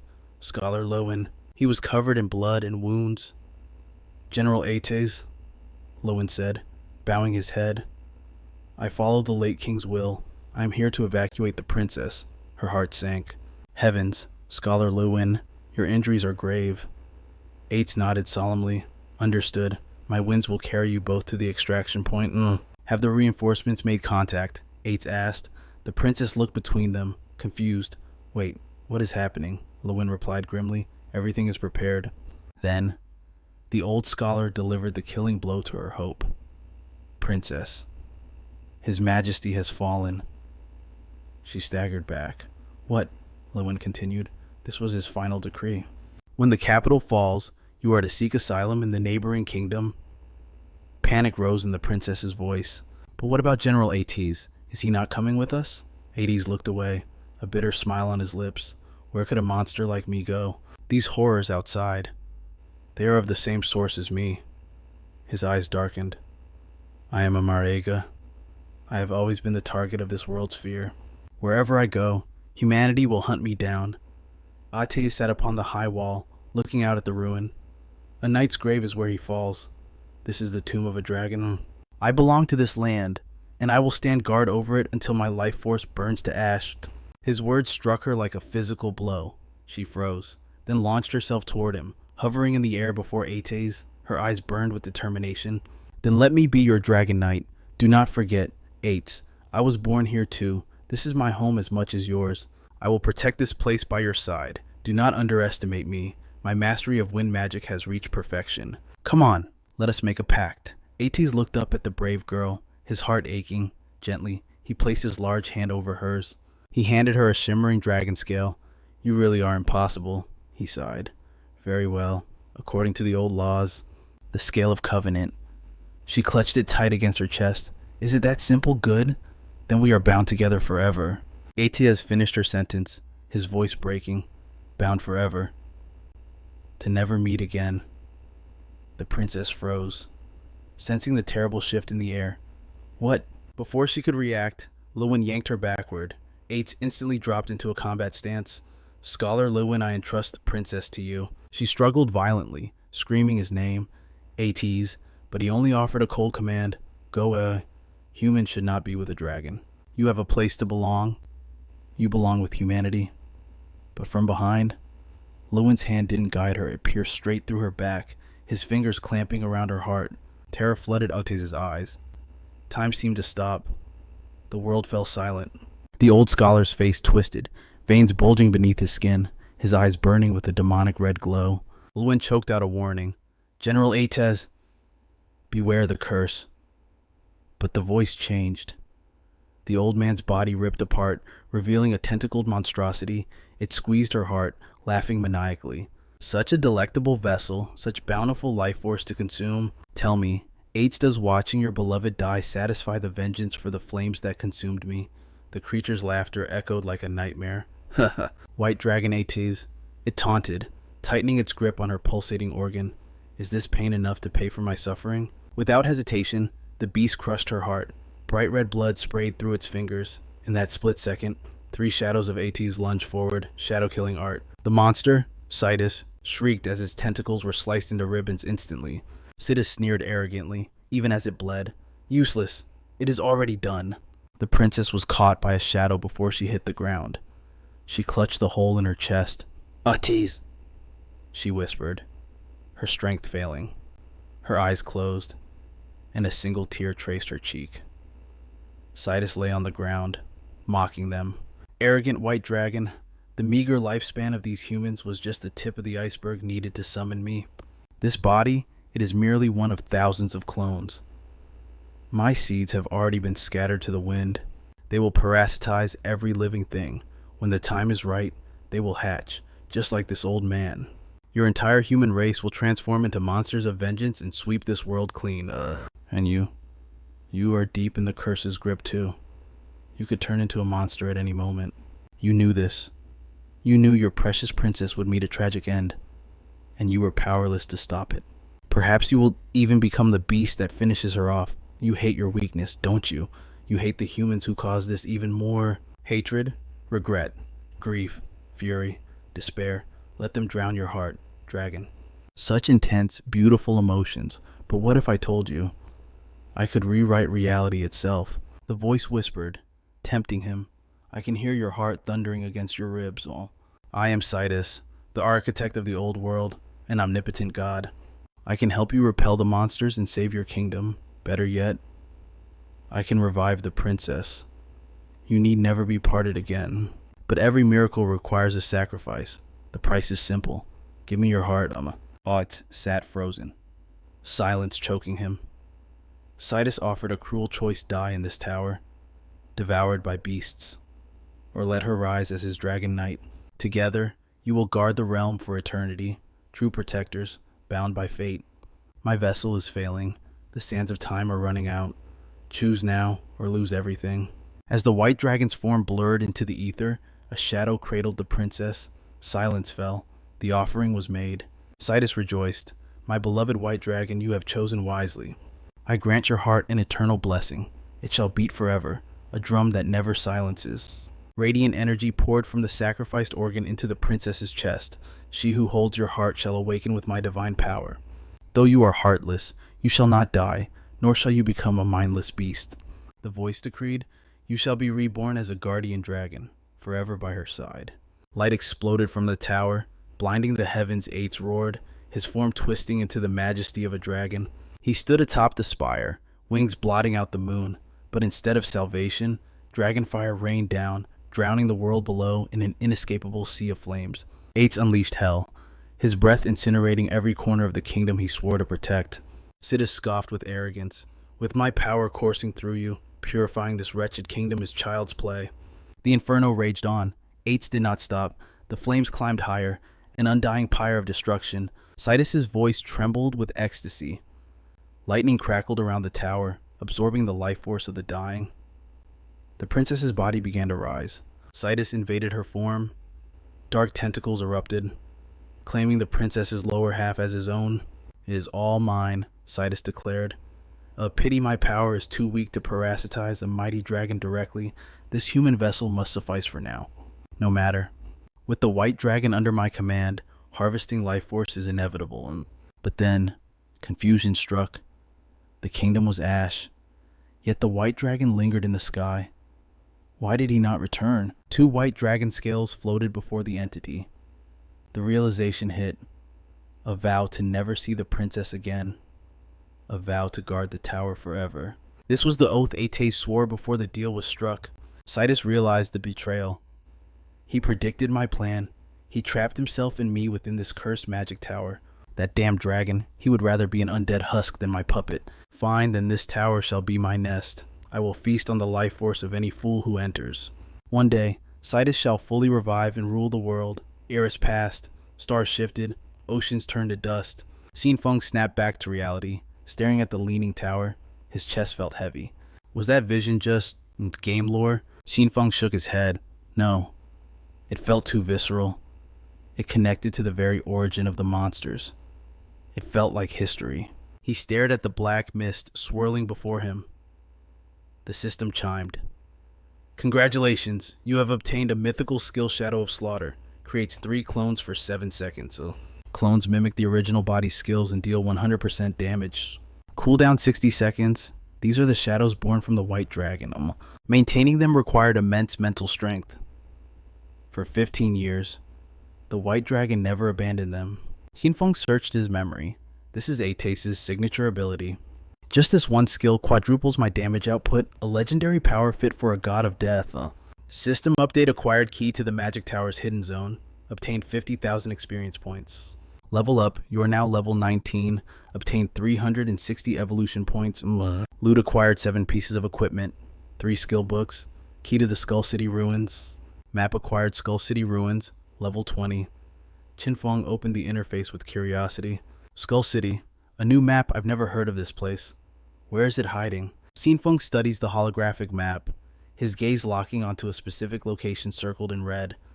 It is an isolated island situated deep within the inland sea. A spark of realization hits him. Could this territory be a remnant of the lost Mariga Empire?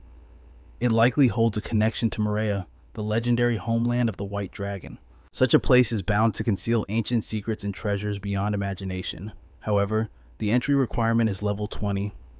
He is currently at level 19, teetering on the edge of advancement. But before he makes his move toward the island, there is one loose end to tie up. He needs to liquidate this dungeon key immediately. Meanwhile, at the Feike Heavy Industries headquarters within the Human Face Tree courtyard, subordinates look to Guild Leader Huang Huifan with desperation. Guild Leader, what is our next move? The reality is grim. They stand no chance against a Jade Tier boss. A nervous voice suggests the unthinkable. Why not contact Shadow? Perhaps he can intervene. Huifan sighs, her options exhausted. It is our only hope. I will reach out to our contacts in Shanghai City to pass a message on our behalf. Rumor has it they maintain good relations with Shadow. I will ask them to broker a meeting. Suddenly, a voice cuts through the tension right beside them. Guild Leader Huang, there is no need for such trouble. We can transact directly. Huang Ziqing jumps back in shock. Shadow, when did you get in here, you ghost-like freak? What are you plotting? Qin Feng steps out of the gloom, his presence overwhelming. Relax. If I held any malice toward you, you would all be corpses by now. He offers a casual warning. Friendly advice, your sanctuary's barrier has a backdoor. Fix it, or anyone can waltz in just like I did. Huifan narrows her eyes, intrigued. Shadow, you mentioned a transaction. Qin Feng reveals the item in his hand. Naturally, I am selling the key to the Magic Leaning Tower hidden realm. Well, is Guild Leader Huang interested? Ziqing gapes, his eyes nearly popping out. With the key to a hidden realm. Shadow actually killed the Jade Tier boss. Disbelief ripples through the crowd. Impossible. But Huifan does not hesitate. I want it. We definitely want it. She gets straight to business. Name your price. Qin Feng remains consistent. 1,000 years of lifespan. Huifan accepts instantly. Done. Thank you. But Huang Ziqing cannot contain his fury. Shadow, you shameless scoundrel, you orchestrated this whole thing, didn't you? He points a trembling finger at Qin Feng's face. First you attack me, then you sabotage the teleportation gate to drain our combat power and wipe out our team. His voice cracks with indignation. Now you pretend to be a savior and sell it back to us for 1,000 years. I have never met anyone so despicable in my entire life. Huifan tries to silence him with a cold glare. Huang Ziqing, stand down, but the boy plays the righteous victim. Mother, do not let Shadow fool you. That key belongs to us by right. The guild paid a heavy price for it, and we cannot let him steal our hard work. Qin Feng lets out a bored sound. Oh, so, what do you propose? Ziqing smirks, thinking he has the upper hand. Return the key to us and pay 1,800 years of lifespan as compensation. Do that, and we might forgive this transgression. Qin Feng sneers. Guild leader Huang, you raised quite the son. His expression turns cold. Fine, we will follow his logic. The price is now 1,800 years. I will not accept a single day less. Ziqing gloats, oblivious to the atmosphere. See, Mother, you just have to be tough with these villains to make them realize their mistake. Wait. He pauses. What did you say? Huifan's face goes pitch black. Qin Feng's voice is ice. I came here with sincerity to do business. But since your son insulted me, the price has changed. I spared your lives, yet you demand compensation. The price is 1,800 years. Take it or leave it. Without a word, Huifan spins around and backhands her son with enough force to make him cough blood. You, is all he manages. She barks an order. Xiao Kui, take this idiot and lead a team to power level him. He is not allowed back until I say so. Xiao Kui grabs him immediately. Yes, ma'am. Ziqing struggles as he is dragged away. Aunt Huang, wait, I wasn't finished. Why did you hit me? Huifan turns to Qin Feng, shame coloring her features. Shadow, I apologize. I failed to teach my son properly. I have let you see a joke. What was that? Qin Feng ignores the apology, his business demeanor unwavering. I believe the price is 1,800 years. Do I need to repeat myself? Huifan sighs but nods. I accept. 1,800 years is fair. I heard you sold other sanctuaries in Shanghai City for 2,000. She hesitates slightly. However, our guild suffered heavy losses today. Can we pay in installments? Sign Feng no Ds. Agreed. Pay 1,000 years now. I will return for the remaining 810 days. Thank you, Huifan replies, relieved. Deal. The system chimes. You have lost the Magic Leaning Tower Hidden Realm Key. You have received 1,000 years of tradable lifespan. Transaction complete. Qin Feng turns to leave. I am off.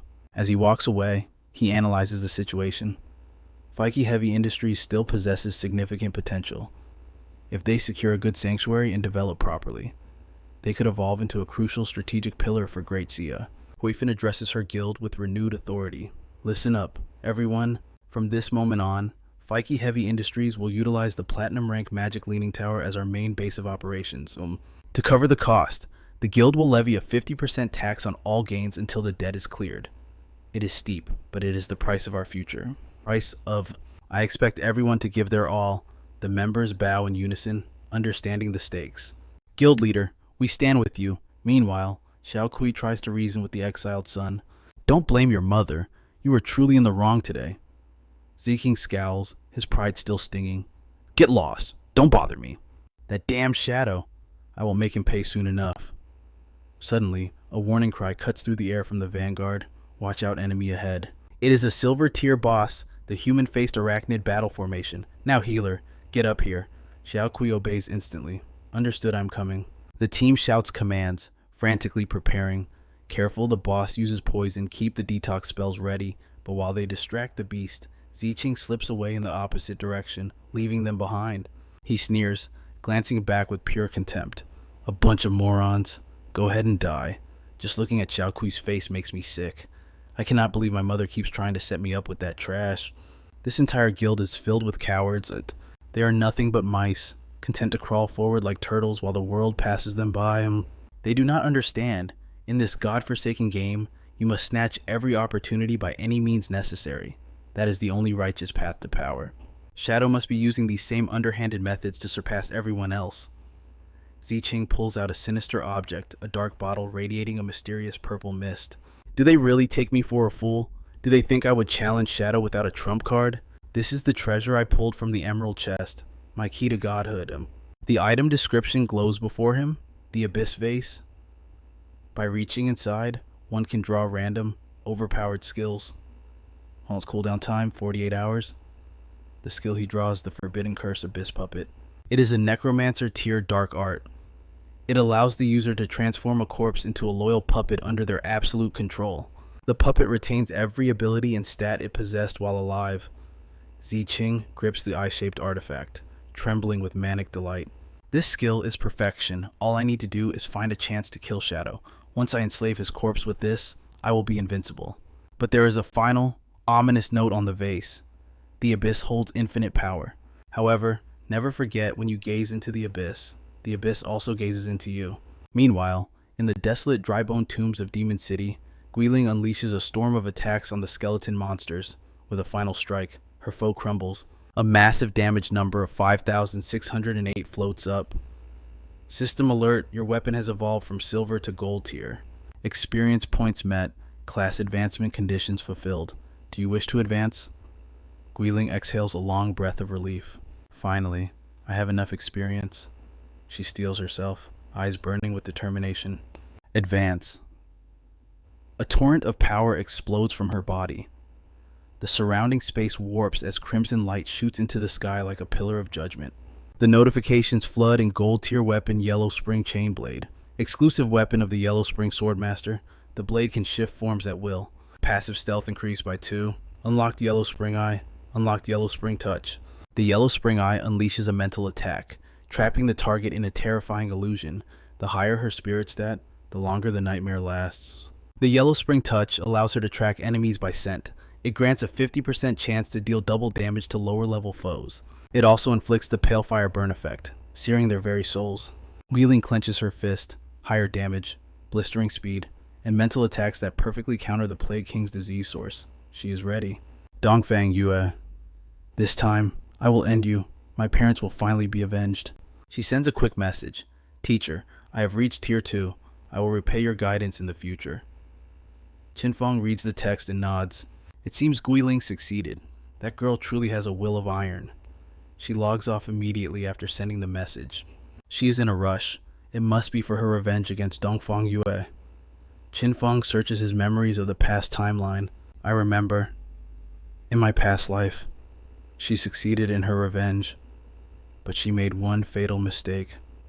Her heart went soft, and she spared a pet dog. That mercy allowed a beast tamare to trace her identity. After that, she was surrounded. Enemies closed in from all sides, hunting her down like an animal. The battle raged for days. She took down an army of elites, but in the end, Guiling died of sheer exhaustion. Her death crippled the government's power, throwing the Demon City region into months of chaos and anarchy. That kid has limitless potential, but she is too young, her mind is unstable, and her methods are messy. She walks a fine line between hero and villain. Qin Feng makes a decision. I need to become her guardian. I will log off and make sure she does not repeat the same tragic mistake. Back in the real world, outside the Dongfang Manor, the guards sigh, bored and tired. When do we get a break? I really want to go down the mountain and find a girl, so... The two share a look. Honestly, I have always thought Madame Dongfang still has it. She is quite the beauty. Glad I am not the only one thinking it. One guard daydreams aloud. Just wait. Once we level up, we will kill the Plague King, and then we can have our way with Dongfang Yue. His partner nudges him sharply. Wait, look over there. Through the thick mist, a familiar silhouette approaches. It is Dongfang Yue. She sits there waiting for them, dressed in an outfit that leaves little to the imagination. The guards stammer, eyes wide. Madame Dongfang, why are you here? And why are you dressed so? Provocatively. She smiles, a dangerous glint in her eyes. I can no longer stand my useless, weak husband. I need someone to fill the void inside me, you two. Do you think you can handle it? Drool practically dripped from their chins. Madam, are you serious? Desire consumed them as they shoved each other aside. I'm first. No, get back. I'm taking her. Dongfang Yu smiled sweetly. Fools, why not both of you? But as they lunged forward, a blade flashed in the darkness. Heads rolled before they even touched her. The seductive figure of Dongfang Yue dissolved into mist. It was never her, a ghost. Spirit illusion had led them straight to their graves. With the trash taken out, she vanished into the shadows. Guiling moved silently toward the source of the toxic miasma. Deep inside, Chen Yi lay in wait, and his eyes snapped open. A little rat has scurried in. Above him, she descended like a feather, landing without a sound. Yiling frowned, sensing the danger ahead. Suddenly, Chen Yi launched himself from the ceiling. He moved with unnatural speed, grabbing her in an instant. A burst of pressurized gas exploded from behind him. Using his own toxic ammonia as a thruster, he rocketed downward like a human missile. He slammed Guiling into the floor, pinning her hard. This entire manor is my ammonia domain. The moment you entered my gas, I knew. His hand tightened around her throat like a vice. I wondered who dared intrude. Turns out, it's the little clown who ran away that day. He lifted her into the air, poison swirling around them. You've gotten stronger since we last met, haven't you? If I let you live a bit longer, you might actually become a worthy opponent. His eyes went manic with excitement. It makes my blood boil. I want to kill you right now. No, I must resist. I need to wait until you ripen. The conflict within him was tearing him apart, but I can't hold back anymore. He was losing his mind. Damn it, to kill or not to kill. Kill, don't kill. Snap. The sickening sound of bone breaking echoed. Guiling's head fell limp. Chen Yi froze. He had squeezed too hard. No, what have I done? Damn it, stupid. While he screamed in regret, 3 razor-sharp claws suddenly pierced through his chest from behind. The real Guiling stood behind him, driving her hand through his heart. Chen Yi looked down, eyes wide with shock. What? Did you think I was dead? She whispered coldly, Yellow Spring's eye. You were caught in my illusion the moment we met. Die, you fool. Chen Yi stammered, blood bubbling in his mouth. Illusion art since when? Guiling's eyes glowed a terrifying crimson. The moment you looked at me, your fate was sealed. Realization finally hit him. The feeling of choking her. It was all in his head. Chen Yi's massive body collapsed. Total defeat. He gasped his last breath. I lost. Not bad. Upstairs, a window slammed open. Dongfang Yue screamed into the night. What is all that racket? Do you want me to execute all of you? Let me sleep. Her screeching voice shattered the silence. She frowned, spotting the body in the courtyard. Is that Chen Yi? Panic seized her heart. She shrieked. Murder. Intruders, where are the guards? Get here now. The alarm blared. Every soldier in the Dongfang estate mobilized to protect the lady. In the bedroom, Nantian rubbed his sleepy eyes. Mom, what's happening out there? She rushed to him. Enemies again. Nantian, stay here. Don't run around. I'm calling your father right now. Nantian puffed out his chest. Don't be scared. Mom, I'm 18 now. I have a class. I'll protect you. Dongfang Yue hugged him, tears in her eyes. My good son, I'm so moved. If only your useless father had half your talent, we wouldn't be in this mess. Click. The door handle turned. Dongfang Yue spun around, terrified. Who's there? Nantian immediately dove under the covers, shivering. The corpses of her bodyguards toppled into the room. Dongfang Yue froze. Everyone, dead. Is it Shadow? Did he find out our plan? A cold voice answered from the darkness behind the bodies. What plan? Guiling stepped into the light. The woman stammered. Who are you? We have no grudge. Why attack us? No grudge, Guiling scoffed. Dongfang Yue, look closely. Do you really not recognize me? She pulled back her hood, revealing her face. Open your eyes and look at who has come to claim your life. Dongfang, you gasped. It's you, that wretched girl. You're still alive. A blade instantly pierced her chest. Yiling's voice was pure ice. Die, you demon. You slaughtered my parents. Now I will make your son watch you bleed out. The woman coughed blood, begging. I admit defeat. Just one thing. Please. Don't hurt my son. Yiling lifted her up by the wound. Ridiculous. What right do you have to negotiate? Dongfang Yue pleaded. This is between us. He is innocent. Yiling roared. Shut up. Did you think of mercy when you butchered my family? Go to hell. Energy exploded. Dongfang Yue's body was torn apart. Blood spraying across the room. Nantian watched from the bed, trembling in horror. Yiling exhaled, the weight of vengeance lifting. She glanced at the shivering boy hiding under the blanket. Seeing her gaze, he shrank further into the darkness. She scoffed and turned away. Her footsteps faded as she left the room.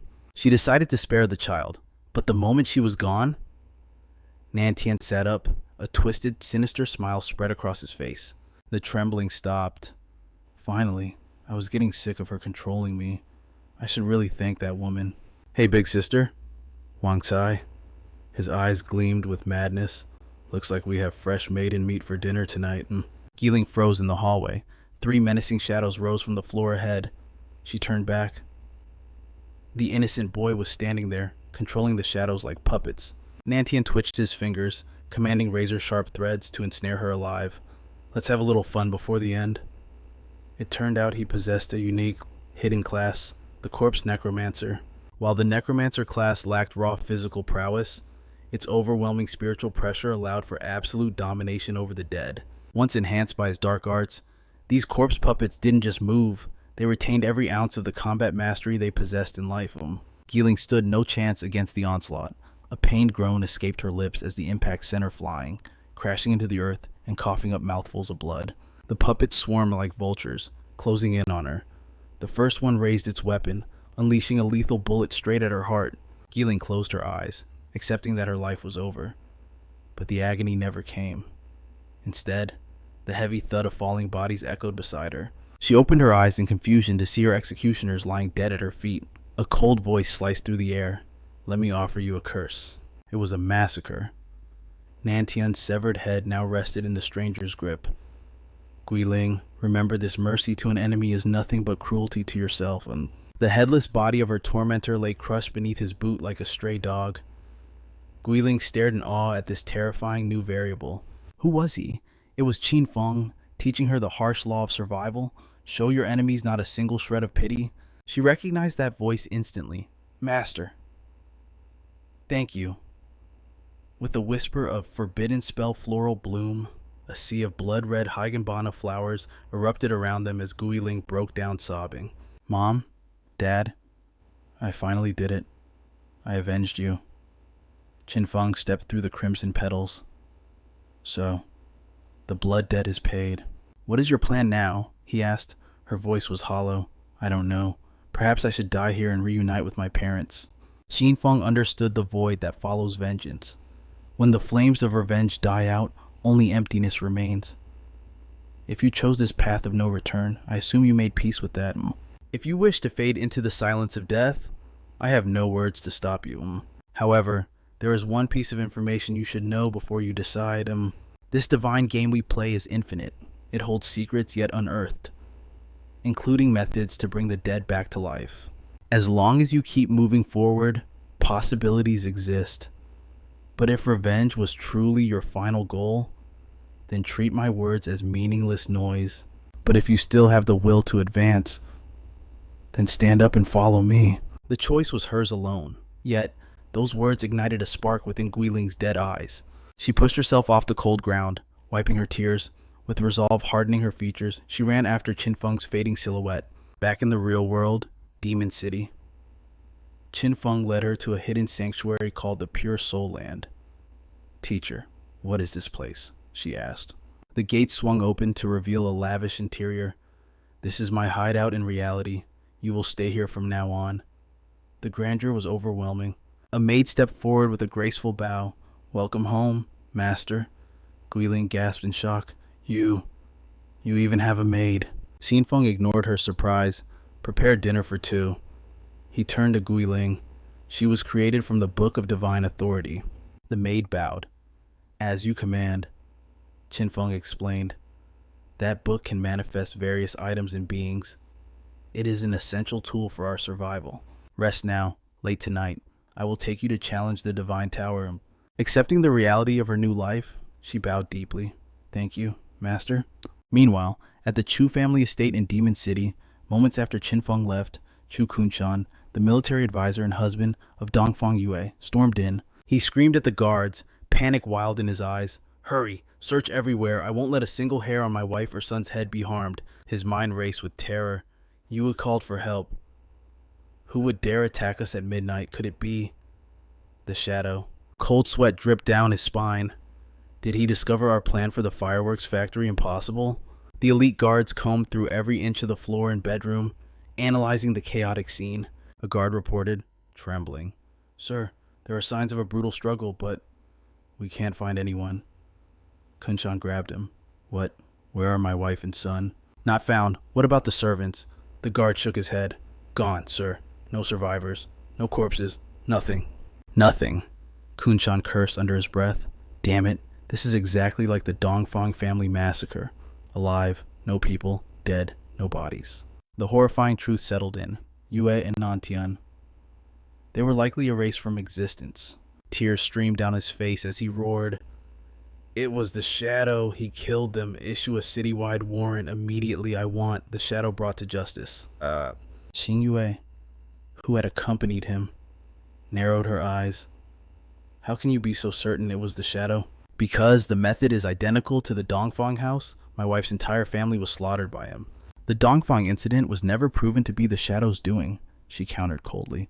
And with your family missing, there is even less evidence connecting him. Her gaze turned icy. Unless you know something we don't.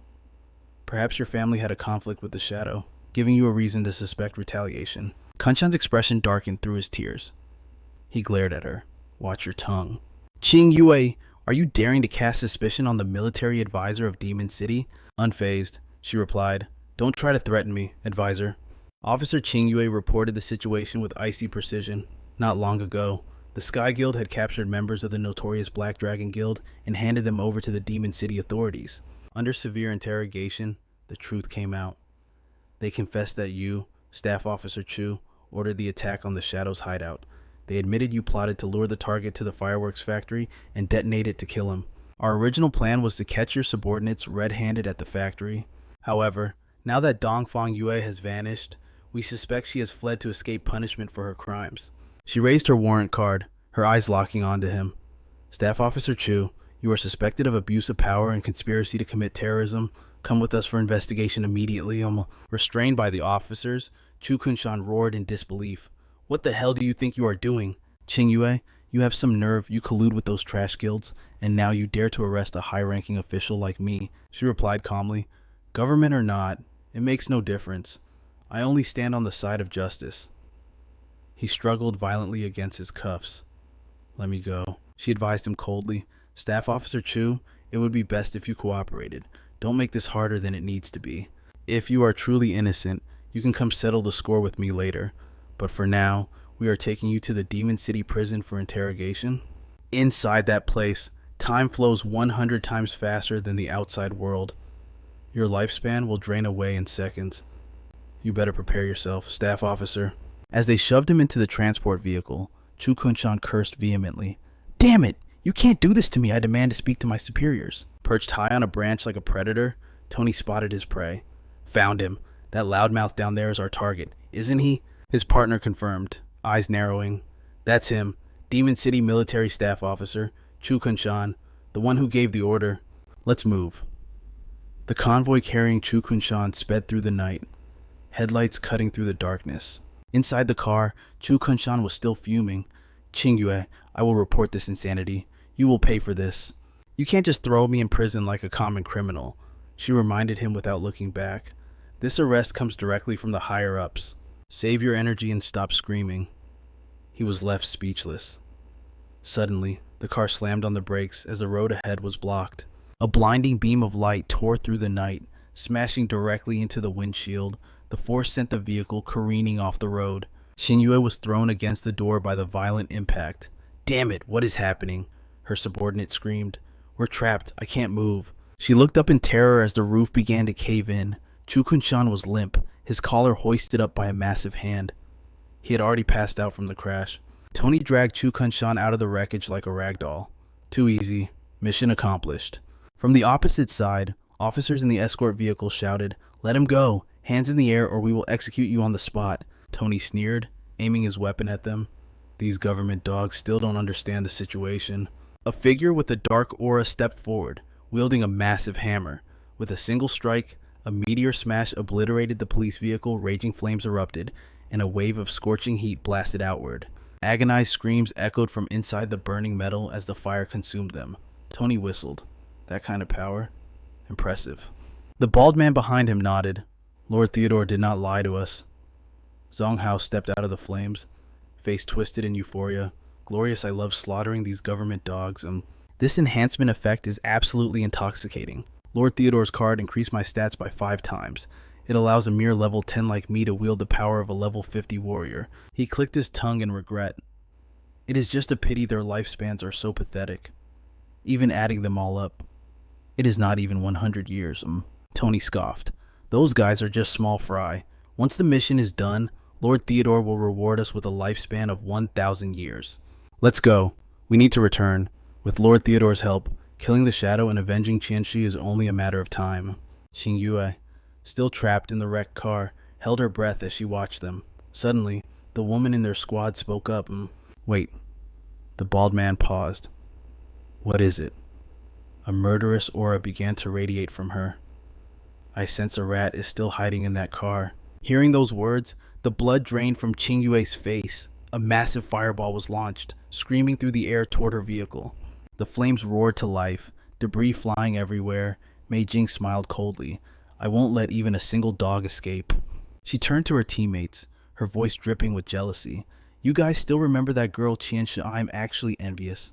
Am I? Mei Jing, not curvy enough for you. The two men quickly flattered her. Miss Mei Jing is adorable. Of course, but Miss Qianxi, she was an old friend who brought us a lot of joy. According to Eastern tradition, we must remember her forever. Helping her ascend to nirvana by taking revenge is our duty. Thick black smoke billowed into the sky, the stench of burning metal and flesh filling the air. But Qingyue had miraculously survived. She was currently crouching behind a large tree, heart pounding. Her status window flashed. Hidden class Demon Hunter, passive skill sense Malice. It triggered an evasion maneuver at the moment of death. She had cheated death, but the cooldown was 100 hours. They are the remnants of the Alice Guild. A man named Lord Theodore sent them to kidnap Chu Kunshan. My entire squad has been wiped out. I need to report this immediately. Meanwhile, Qin Feng's group had arrived at the ruins of the Demon City Divine Tower. He introduced the NPC guarding the tower. This is Mother. Her true name is the Incomplete Queen, Virginia. Before she became the eternal guardian of the Divine Tower, Virginia suffered a fate worse than death. 2 of her beloved children were brutally murdered right before her eyes. The trauma shattered her mind. Madness took root, trapping her in a delusion where her children were still alive, waiting for her to come home. If a solo player dares to challenge her, she offers a quest to bring back her son and daughter, a heartbreaking mission born of insanity. But that quest is a trap impossible to complete. The only way to truly exploit this NPC is a calculated strategy. A young man and woman must form a team to challenge her together. In her madness, Virginia will project the souls of her lost children onto them. She will treat the players as the son and daughter she grieves for. The difficulty of the battle drops drastically, yet the rewards become legendary. It is a cheat code hidden within a tragedy. Listen carefully. Once we enter, call her mother immediately. That is the key. Qin Feng didn't waste a second, urging Guiling into the instance. Let's move. You handle the emotional acting. I'll handle the violence. Inside, Virginia had been waiting in the shadows for a very long time. Her voice trembled with ancient sorrow. My children, you have finally returned. Did you come back because you seek the divine tomes? Guiling didn't hesitate. She stepped into the role perfectly. Yes, Mother. Tears welled up in her eyes, shimmering with genuine emotion. Mother, I missed you so much. Virginia softened, her heart melting. I missed you too, my child. I wish to simply give it to you, but the laws of the Divine Tower are absolute. You must pass the trial. The boss interface materialized. The sorrowful queen, Virginia, level 20, Jade rank, a tragic figure guarding immense power. Virginia beckoned them closer. Come, defeat my shadow clone, and I will cheer for you with all my heart. Guiling looked up at the towering NPC avatar, awestruck. She's huge. Suddenly, a system notification chimed. Mother's blessing received. All attributes increased by 20%. Qin Feng didn't wait. He moved like a phantom. Shadows erupted from his body, forming the deadly shadow kill as he launched himself at Virginia. Shadow slash. The blade sang through the air. A massive damage number exploded minus 123,512. The system updated instantly. You have slain the clone of the sorrowful queen. Virginia challenged success. Guiling stood frozen, her eyes wide. Instant kill with just 3 shadows. Qin Feng's aura swirled around him, dark and dangerously suffocating. She stammered, completely shook. One shot, 3 clones master. What kind of god tier skill is that? It's terrifyingly strong. Virginia stepped forward, beaming. Len, Anna, My children, look how much you've grown. You have become so strong and brave. She handed a stack of books to Guiling. Especially you, my little Anna. You've blossomed into a fine young woman. Here, these are 9 God-bestowed books I possess. Take them all. Guiling embraced Virginia, playing her part to the end. Thank you, Mother. The NPC's voice turned incredibly gentle. My little Anna, I love you. Qin Feng observed silently. Virginia gives everything to her children without a second thought. That's why players exploit her tragedy relentlessly. Later, she will even sacrifice her own lifespan just to craft a specific divine tome. But in the end, her fate is to die. Virginia turned her gaze to him. Len, my son, what do you desire? Qin Feng answered calmly. I want the divine book of communication. She agreed instantly. Done. Wait just a moment. Virginia began to condense her energy. Mother doesn't have that specific book on hand, but I will use my own lifespan to forge it for you right now. The book materialized before him. Here, my son. System alert. Receive divine book communication bracelet. Cost 150 days of tradable lifespan. Virginia smiled, though she looked weaker. Son, you didn't need to give me your lifespan. Qin Feng shook his head. Take it, Mother. It is my gift to you. We must go now. Virginia watched their retreating figures, calling out one last time, Safe travels. My son, if danger comes, keep little Anna close. You must protect your sister. Guiling felt a warmth spread through her chest. Big brother. Honestly, Master really does have the vibe of a protective older brother. Chasing after Qin Feng, she brought it up. Master, do you think from now on I should call you Master or Big Brother? Big Brother sounds pretty good, actually. Suddenly, the air grew heavy. A terrifying killing intent exploded from Qin Feng. He spoke, his voice ice cold. Call me whatever you want, anything except Big Brother. Guiling agreed outwardly, but inwardly, she was rattled. Why such a sharp refusal? What dark past is he hiding? At that precise moment, Qin Feng received a private message from An Wu. Big Shot, are you there? Qin Feng replied as he walked. And Wu, what's going on? She hesitated. Can I ask you a favor? Can you tell me who is on your friends list? He frowned, confused. Why do you need to know that? And Wu dropped the bombshell. A serial killer has appeared in Zhanghai City. 7 people are dead. There are rumors spreading. Rumors that the twisted killer is you. Qin Feng stopped in his tracks. What kind of nonsense is that? She continued. The investigation shows the victims died exactly when you logged out of the internet. The timing matches perfectly. The killer knows the government investigators' movements too well. Suspicion has fallen heavily on you. But we know you would never do something so low. Qin Feng's eyes narrowed as the pieces clicked into place. So, you think someone is framing me? The only person who could monitor my exact online and offline times must be someone on my friends list. Qin Feng didn't argue the logic. You're right. Aside from your team members, my list only contains the Guild Master of the Holy Knights, Glorious Virtue, and a player named Wild Snowman. In this Demon City rules Elder Zhang, head of the Firmament Guild. His granddaughter, known as Distant Green Hills, is actually one of my own guild members. Spirit Ghost, and you accepted the order immediately. Understood. I will deploy scouts. Then she pressed for details. Where was the victim found? Her reply was chilling. Scattered all across Zhanghai City. That settled it. The boss would handle this investigation personally. Hearing Qin Feng's affirmation, and you cheered with delight. Perfect. If the boss takes action, the killer will be caught in minutes. I have sent the files. Qin Feng then turned to his subordinate. Ghost Spirit, log off. I have a mission for you. As you command, Master. Returning to reality, Qin Feng handed her 2 items. This is a link bracelet, bridging the game and the real world. And this is the Netherwolf mount I am gifting you. Ride it to Zhanghai City. Hunt down the serial killer. She hesitated, stunned. You are giving this mount to me just like that. But Master, I have no experience in investigations. He explained the gravity of the situation. Someone is setting a trap. They staged a murder, timing it perfectly with the moment I logged off, but my friends list is clean. None of them have the capability. However, Wang Meng's group has definitely been tracking my online status. There is a spy among them. He looked her in the eye. Your skill. Touch of the Yellow Springs. Allows you to track targets by their aura. That makes you the perfect candidate for this hunt. I have transferred the case files. Master your skills, adapt to the situation, and the mission will be yours to conquer. Ghost Spirit's eyes burned with determination. Yes, Master, I will find the culprit behind this. Internalizing his trust, she vowed silently, he believes in me. I will not let him down. Meanwhile, in a luxury hotel in the real-world Demon City, Tony escorted Kunshan into the room. Lord Theodore, I have brought him. The man smirked. Excellent work. Tony. Kunshan's voice trembled. Theodore, is it really you? Theodore turned, a chill in his smile. My dear Mr. Chu, it seems you remember me. We had such a delightful chat at the embassy banquet recently. I could not watch you suffer injustice, so I pulled some strings. Cold sweat dripped down Chu's face. It really is you. The man from the embassy.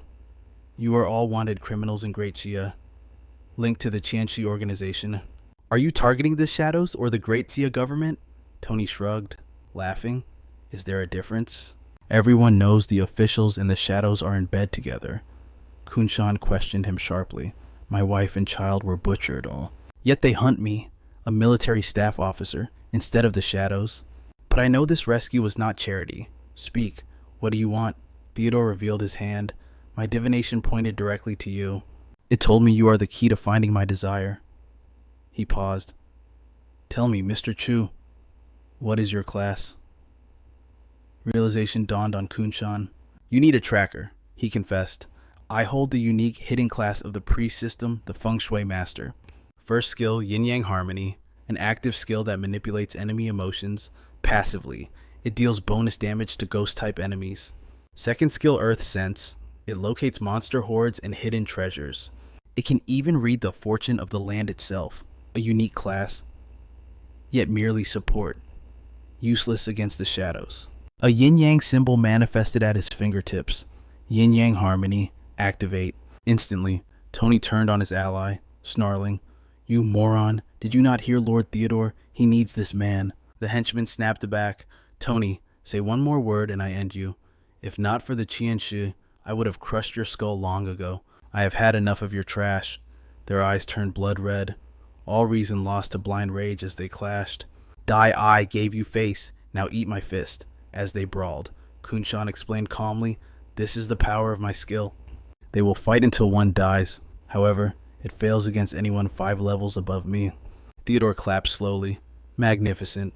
Truly magnificent. Finding you was indeed the correct choice, Mr. Chu. He drew a card from his deck. Enough.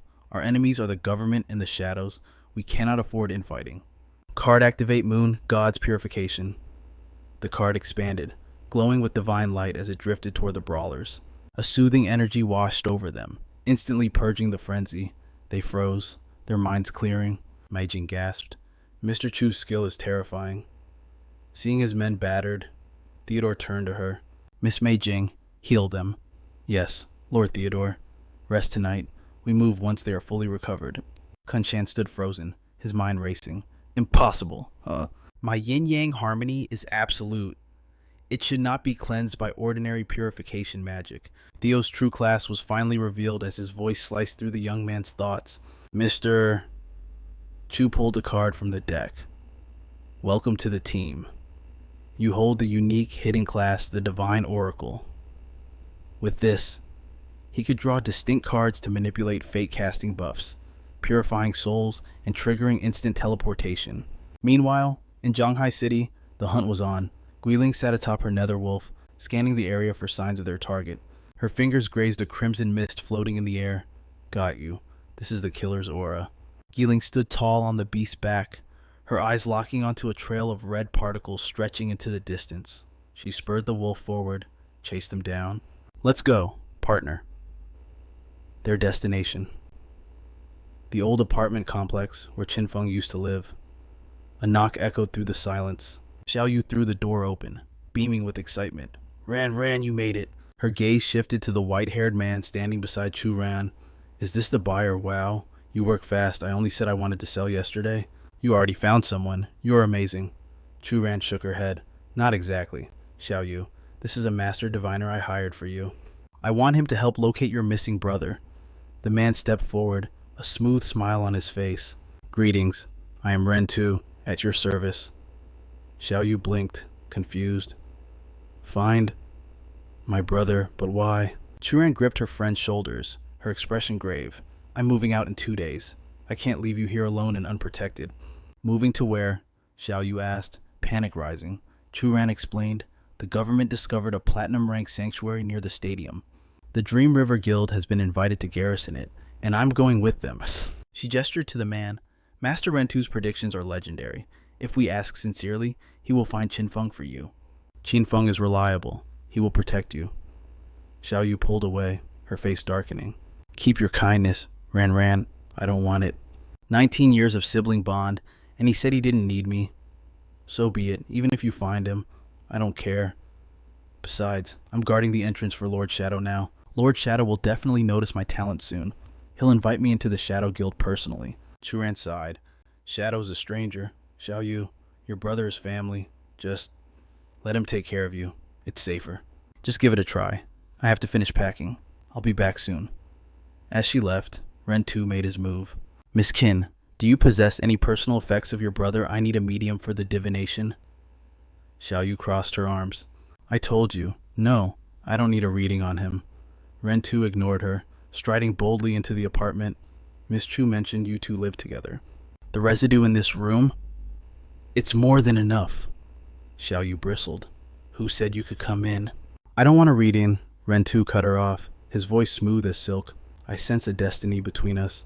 Miss Qin, this one is on the house. On. A card manifested in his hand, glowing with ominous energy. Behold the truth. If you like the result, good. If not, well, fate is cruel. Well, fate. The image formed before her eyes, a silhouette sinking into the crushing darkness of the deep ocean. Xiaoyu froze. What does this mean? Rentu's voice dropped to a somber whisper. My condolences. Your brother was incinerated. His remains are drifting at the bottom of the sea. Xiaoyu gasped. What? Elsewhere, the real Qin Feng sneezed violently. Master, careful of the cold, his maid fussed. Back in the apartment, Xiaoyu trembled, tears welling up. Damn you, Qin Feng, you just died like a coward. You useless trash. You were supposed to stay alive until I became strong enough to stomp you beneath my feet. You were supposed to beg for my forgiveness. Rentu feigned sympathy. Miss Qin, please accept my condolences. Then, he set the hook. However, I also divined something else. The location of Lord Shadow. Would you like to go to him? Xiaoyu's head snapped up. Really? Rentu smiled, holding up a teleportation card. Indeed, as long as you agree, I can take you there instantly. Your brother has perished, but if you can convince Shadow to take you as a new brother, wouldn't that be a joyful reunion of a different kind? Without hesitation, Xiaoyu stepped toward the portal. Fine. Good riddance to that loser Qin Feng. He died too soon anyway, but Lord Shadow knows how well I guarded his gate. He'll definitely protect me. Space warped, depositing them in a dingy storage facility. Xiaoyu looked around, confused. Where are we? Where is Lord Shadow? Rentu shed his coat, his demeanor shifting instantly. That is exactly what I want you to tell me. Before she could react, his fist buried itself in her gut. He grabbed her ankle, hoisting her upside down. Spill it. Everything you know about Shadow now. Xiaoyu gasped, pain exploding through her. I don't actually know him. Rentu rained blows upon her stomach. Liar. You claimed to be his gatekeeper. You said you saw him often. Xiaoyu went limp.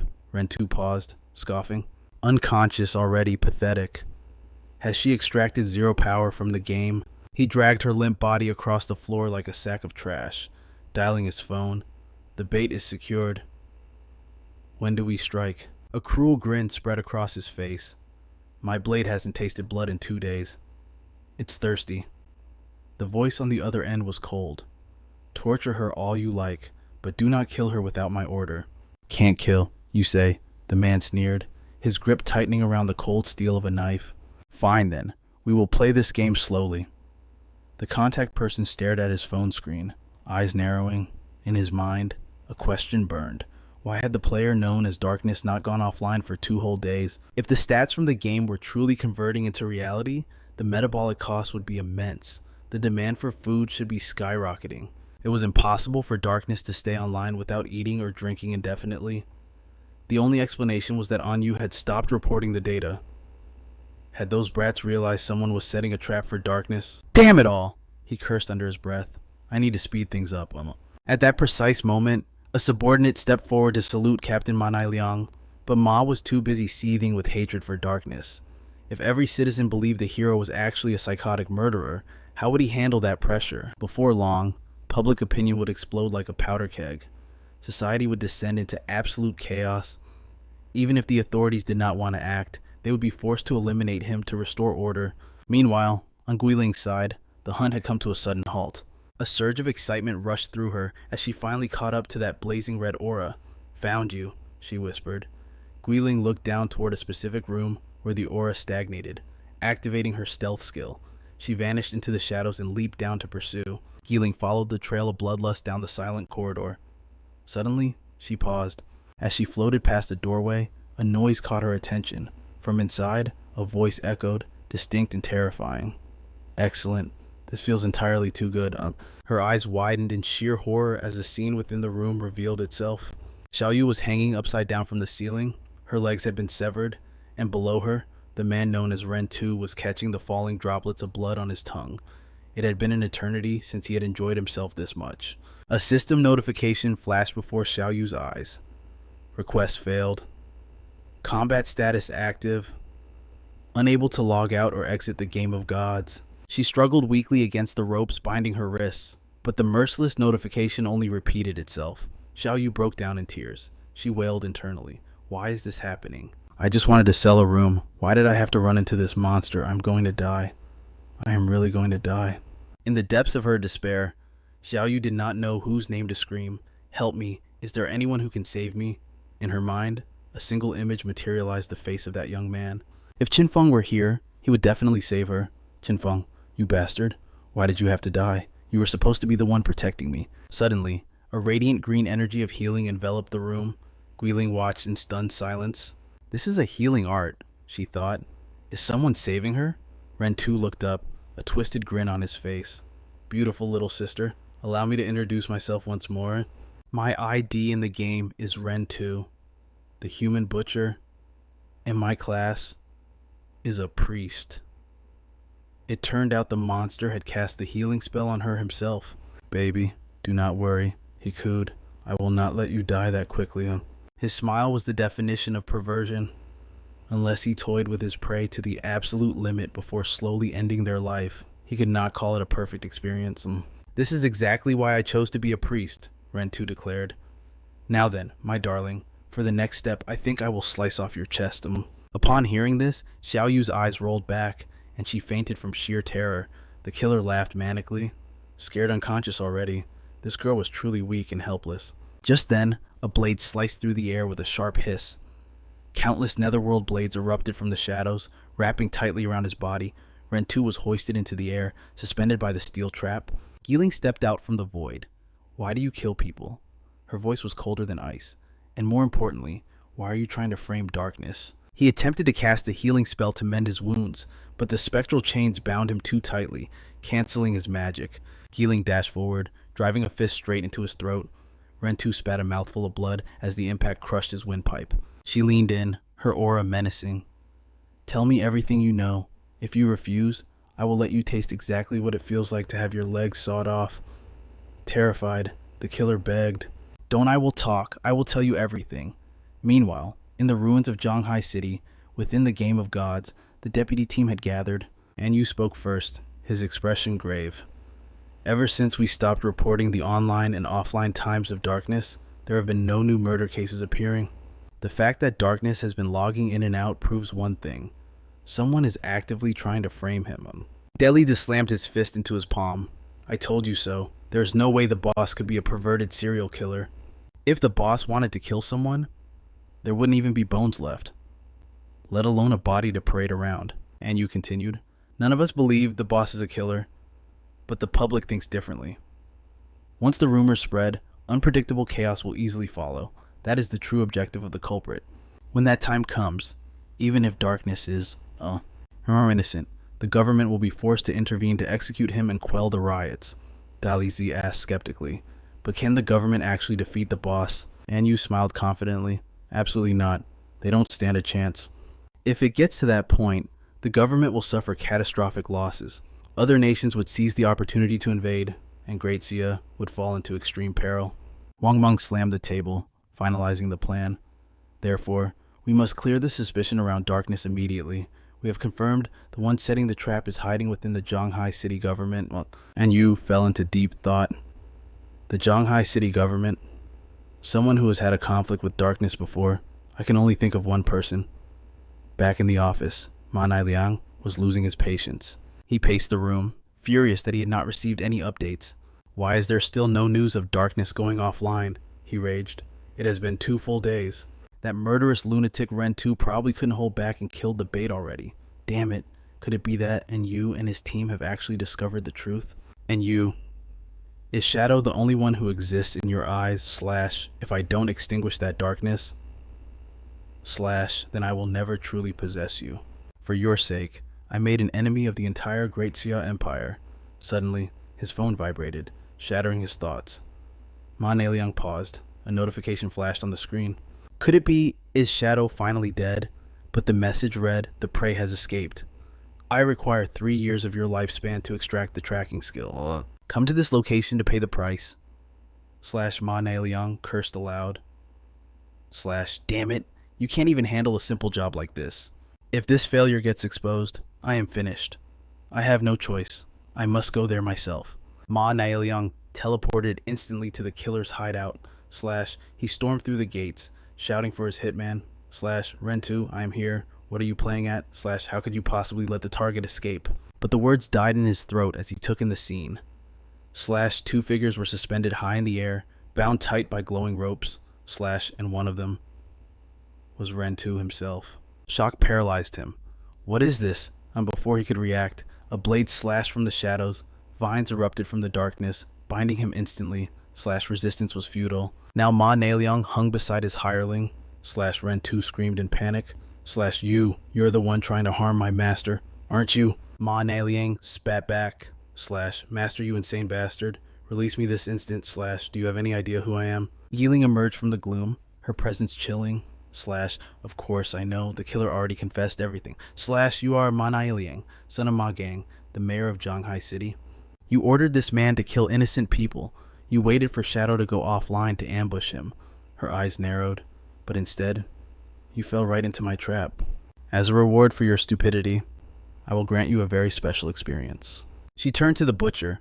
/ Ren 2, kill Ma Nailiang. / Use your absolute favorite method. / The killer's eyes lit up with madness. Thank you, young miss. Ma Nailiang screamed. Damn it, stop this now. / But Ren 2 lunged forward, blade gleaming. / Sorry, Boss Ma, I have no choice. The blade froze millimeters from his eyeballs. / An invisible force halted the strike. A skill card activated. / The bindings around Ma Nailiang snapped loose. / He kicked Ren 2 across the room. / Boom. / A violent wall of fire erupted before Guiling. 2 blinding orbs of light hovered around him. / The agility card glowed on his forehead. / Did you really think I would come here without a backup plan? So, you are that wretched Shadow's disciple, and he activated solar power. This buffs my attributes based on my class for 3 minutes, and that is more than enough time to tear you apart first. I will exterminate Shadow and his loyal dogs. / Energy blasts rained down on Guiling. / Die multi-shot barrage. She triggered Shadow Stealth, vanishing instantly. / Ma Nailiang held his bow, panic rising. / Where did she go? An assassin class. Just like him. / Too late. Vines ensnared him from behind. / Shock. / A blade pierced his arm, wringing a scream from his throat. Guiling's voice was ice cold. / Weak trash like you deserves only death. / That skill card. It does not belong to you. Tell me, who is backing you? / Ma Nailiang broke down, sobbing in agony. / It hurts, please don't kill me, I'll tell you everything. It was a group of foreigners, them in the Qianshu organization. / They sought me out. They want to combine forces to kill Shadow. And the card, she asked. / Did they give that to you? / He nodded frantically. Yes, they said a massive figure was backing the operation. / They told me to rest easy. / Guiling pressed the blade deeper. Who is this big shot? / I swear, I don't know the name. Please, the pain spare me. My father will reward you. Guiling remained silent. She simply increased the pressure of her aura. Thorns tore through his flesh. He shrieked like a pig. You know who my father is. He's the mayor. He can give you anything you desire. You are so incredibly noisy. Guiling recalled her training. Master's rule number 1, never show mercy to an enemy. With a final strike, silence fell. She glanced at the girl, Xiaoyu. Her legs were gone. A tragic sight. I will notify the authorities to retrieve you, whether you live or die. That is now up to fate. Moments later, the Zhanghai city officials stormed the scene after an anonymous tip. Officers rushed toward the broken girl. Medic, get a medic over here now. An officer examined the bodies. 2 confirmed fatalities. 1 is Ma Nieliang from our agency. The other is unidentified. The female victim is unconscious, but her vitals are stable. Suddenly, a subordinate, Ma, shouted from the rear. Captain, look at this. Someone left a message painted on the wall. The perverted serial killings were committed by these 2 conspirators. Furthermore, they plan to frame the player known as Shadow. Evidence is located in their devices. The girl is a witness. Signed, just doing a good deed without leaving a name.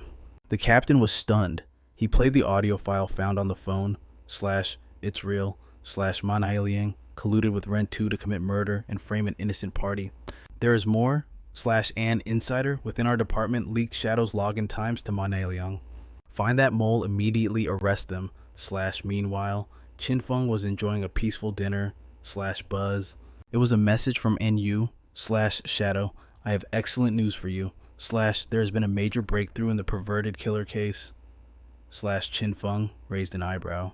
Have they identified the culprit? He typed back. Tentatively, they have identified Ma Nieliang and a man named Ren 2. Tentatively, Qin Feng asked. Anyu's reply came instantly. Yes, because both suspects are already dead. However, we found both the evidence and the victim, she continued, her voice grim. The proof suggests a 99% chance these 2 are the killers. But the girl, she lost both legs and suffered unspeakable torture. She currently lies in a deep coma within the hospital's intensive care unit. To be safe, we must wait for her to awaken and provide a statement before we can officially close the case. Qin Feng instantly grasped the gravity of the situation. It seemed the ghost spirit had executed the mission with flawless precision, and you added another piece of intel. Big boss, this matter has caused you trouble. I am truly sorry. To make amends, let me offer you a piece of intelligence. She revealed that a bizarre phenomenon had manifested in Novice Town, Zhanghai City. 5 airborne demonic beasts are lurking in the sky, relentlessly hunting down players. Furthermore, even if we slay one, their numbers refuse to dwindle. The count always returns to 5. This mirrors the situation with the 7 bosses gathering at Dark Moon Town. Big boss, there must be a super treasure hidden there. A super treasure. Hurry and deal with them. Qin Feng smiled inwardly. Another ancient god stone slate had appeared. He praised the intel as solid. Analyzing the situation, Qin Feng concluded that based on Anyu's description, this slate was undoubtedly located high in the sky. Players would need flight capabilities in the later stages of the game, which meant one thing: he needed a flying mount. He recalled that the last time he was at the Leaning Magic Tower, he received the key to Skull City, a remnant of the Morega Empire and the ancient home of the dragon race. If rumors were true, that was the place to acquire a mount capable of flight. Qin Feng initiated the teleportation. Entry required level 20, and he was currently sitting at 19. Just one more level to go. It was time to move. At the desolate coastline outside Skull City, the waves crashed against the shore with a roar as he materialized into existence. Suddenly, a commotion behind him caught Qin Feng's attention. Glancing back, he spotted a group in the distance, locked in combat with a monster.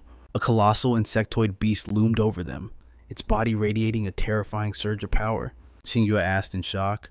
Bubble, what kind of skill is this? A teammate beside her shouted. Watch me. He's activating the unique hidden class energy soul walker. It is one of the strongest support types, capable of shifting himself and his teammates into a spirit state. While in that form, they cannot launch any attacks, but they won't take a single point of damage, phasing through matter entirely. A massive wave of force erupted from the monster, hurtling toward them. The leader barked the order, dropping the spirit state the moment the attack passed. Bro, hit it now. Someone drew their bowstring taut, firing straight at the beast's head, hidden in the shadows. Qin Feng observed silently. I remember from my past life, that man, Zuma, along with others, conspired to deceive the Mado government. Their treachery caused heavy casualties for the Mado administration, shattering social order and triggering 3 months of chaos that indirectly led to the deaths of over 100,000 citizens. Xingyu warned her team, "Careful, the boss's health is critical. It is entering phase 2. Bubbles began to drift from beneath the boss's body. They were eggs, rapidly hatching into swarms of smaller insects. A defender struggled to block with his shield. Damn it, how did it summon so many minions? Qingyu screamed in order. Hey Zuma, use Soul Switch on the minions immediately. If the rest of us focus fire on the boss, we can win this. Zuma, hurry up! What are you doing? The swarm of insects shrieked, charging straight for her.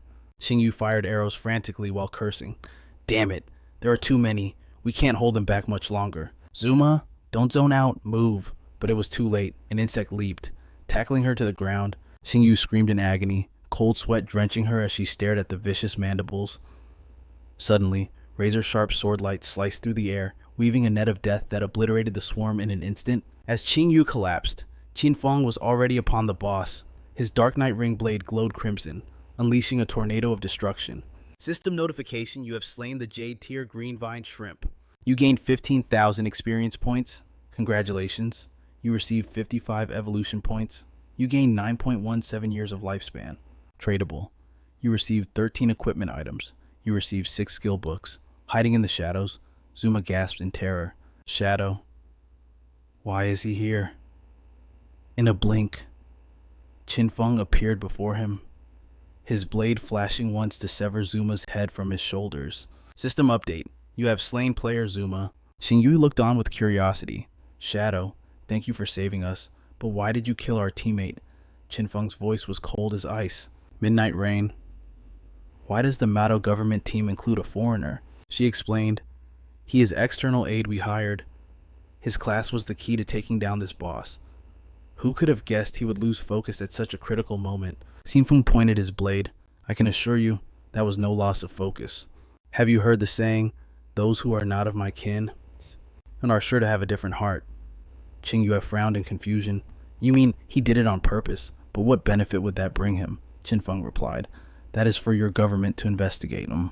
You can report this to the Magic City authorities immediately, / if you encounter any boss that seems impossible to handle, contact me directly.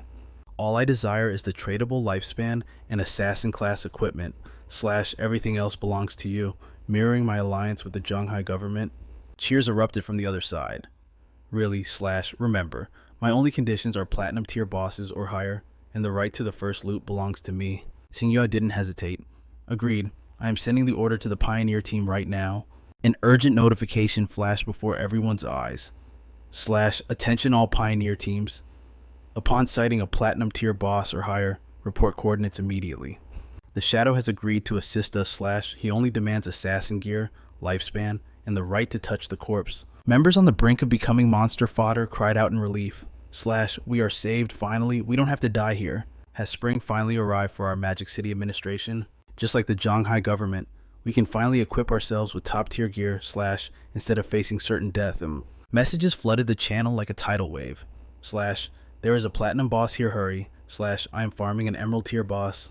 Come here first, I'm about to die. Xingyu turned to the Shadow. Big boss, they have sent countless coordinates. Several are right nearby. Qin Feng raised an eyebrow. That fast, he realized the disparity. Because I frequently partnered with Zhanghai. Their gear is superior. But the Magic City is still in a state of chaotic desperation. I am moving out. Send me the coordinates immediately. / she nodded with a bright smile. Sending them now. / other members waved frantically. Thank you, big boss. May the wind be at your back. Elsewhere, a massive boss scanned the area with predatory eyes. / 2 team members huddled in a hiding spot, whispering. Captain Lin whispered, the Shadow is heading our way. / is it true I have never seen the Shadow with my own eyes?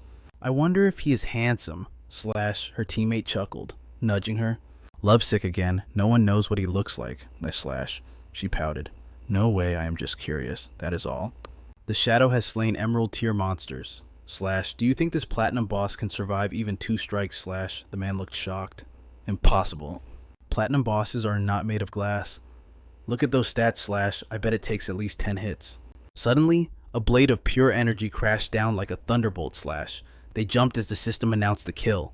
You have slain the platinum tier long-haired minotaur. You gained 72,000 experience points. Congratulations, you received 20 evolution points. You obtained 5.17 years of tradable lifespan / you obtained the platinum skill assassin smoke bomb. Qin Feng was already calculating the next target / the minotaur is down, next target is to the east. As he vanished into thin air, the trio stood frozen in confusion / what just happened? Where's the boss? Is it dead? / the shadow. He was already here. An instant kill with a single / I did not even catch a glimpse of his shadow. The big boss is truly a man of his word. He left everything that wasn't assassin gear.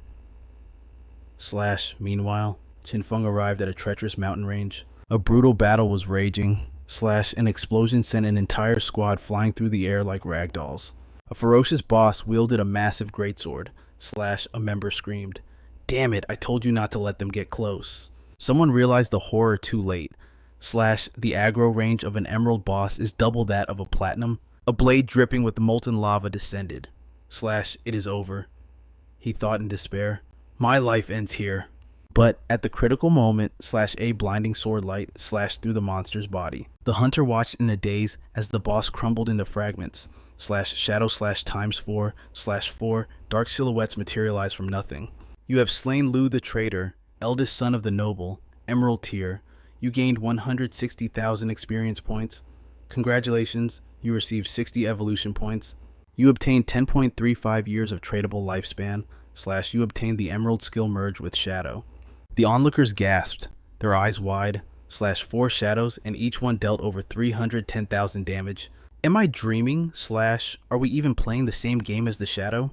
The gap between us and those shadows / it is the difference between a mortal and a god. From this day forth, the shadow is my deity / system update. Congratulations, you have reached level 20. Qin Feng smirked. Farming bosses levels me up terrifyingly fast. / system notification. The ancient god forbidden curse stone has fully recharged. His eyes lit up with anticipation. / I can finally add another affix. Let's see what god tier loot drops this time. You have consumed 321 evolution points / remaining balance 252. The platinum skill, merged with shadow, has evolved to mythical rank / assassin skill, grants level 5 invisibility to the user and all teammates, grants 20% damage immunity in dim conditions. Stealth mastery increased to level 10. Duration infinite. Qin Feng smirked, sensing the power shift. Shadow Meld was the perfect replacement for lurking shadow. With his stealth mastery hitting level 21, he was practically a ghost. Even a diamond rank boss wouldn't stand a chance of detecting him now. The system chimed in. 251 evolution points consumed. Only the smoke bomb remained. The platinum skill ascended to legendary. The assassin type ability now fired a smoke bomb that not only blinded enemies, but inflicted shadow element damage over time. He chuckled, staring at the swirling orb of energy in his palm. A trash skill like smoke bomb was barely worth keeping unless he evolved and devoured it. Time to feed. System alert. Bloodline ability Spirit Devourer activated. You have consumed the legendary rank skill, Smoke Bomb. His very soul began to shift and expand. The spirit conversion ratio jumped from 3 to 5 points. All elemental resistances skyrocketed from 5 to 7 points. Elemental attack. Power exploded from 1,373 to 1,895. Damage reduction surged to over 68%. This was true power. Qin Feng's satisfaction deepened. Excellent. With these stats, the journey to the Skull City ruins was no longer a suicide mission, but a massive obstacle remained: how to cross the sea. The coast was barren, no boats, no transport. Yet, beneath the dark waves, hundreds of blood-red eyes glared up at him, hungry for flesh. The ocean was teeming with monsters. Without a water-walking ability or an aquatic mount, stepping into that water was a death sentence. Fighting an underwater army without preparation, that wasn't bravery, that was just digging his own grave. Qin Feng snapped his map open, scanning the terrain. His finger paused on a peculiar marker. Why was there a locked gate right on the shoreline? Logic dictated there should be caves here, not doors. Driven by instinct, he decided to investigate. He had to see this for himself. And there it was, a looming gate rising from the sand. System alert, the great gate is sealed. Do you wish to use the Skull City key to open the gate? Qin Feng raised an eyebrow. The key from the dungeon actually worked out here. System alert, Skull City, key consumed. As the heavy doors groaned open, confusion hit him. How could a gate on this shore possibly lead to the ruins across the sea? Stepping into the gloom, he found only a dead end. The corridor was blocked, or so it seemed to the naked eye. Qin Feng paused, his eyes narrowing as he analyzed the structure. Wait, was his direction wrong? No. Suddenly, the realization struck him. A hidden mechanism. His figure dissolved into the darkness, merging with the shadows. Far ahead, a deep, ominous tunnel revealed itself, exuding a chilling aura. He emerged from the subterranean passage, stepping back into the open air.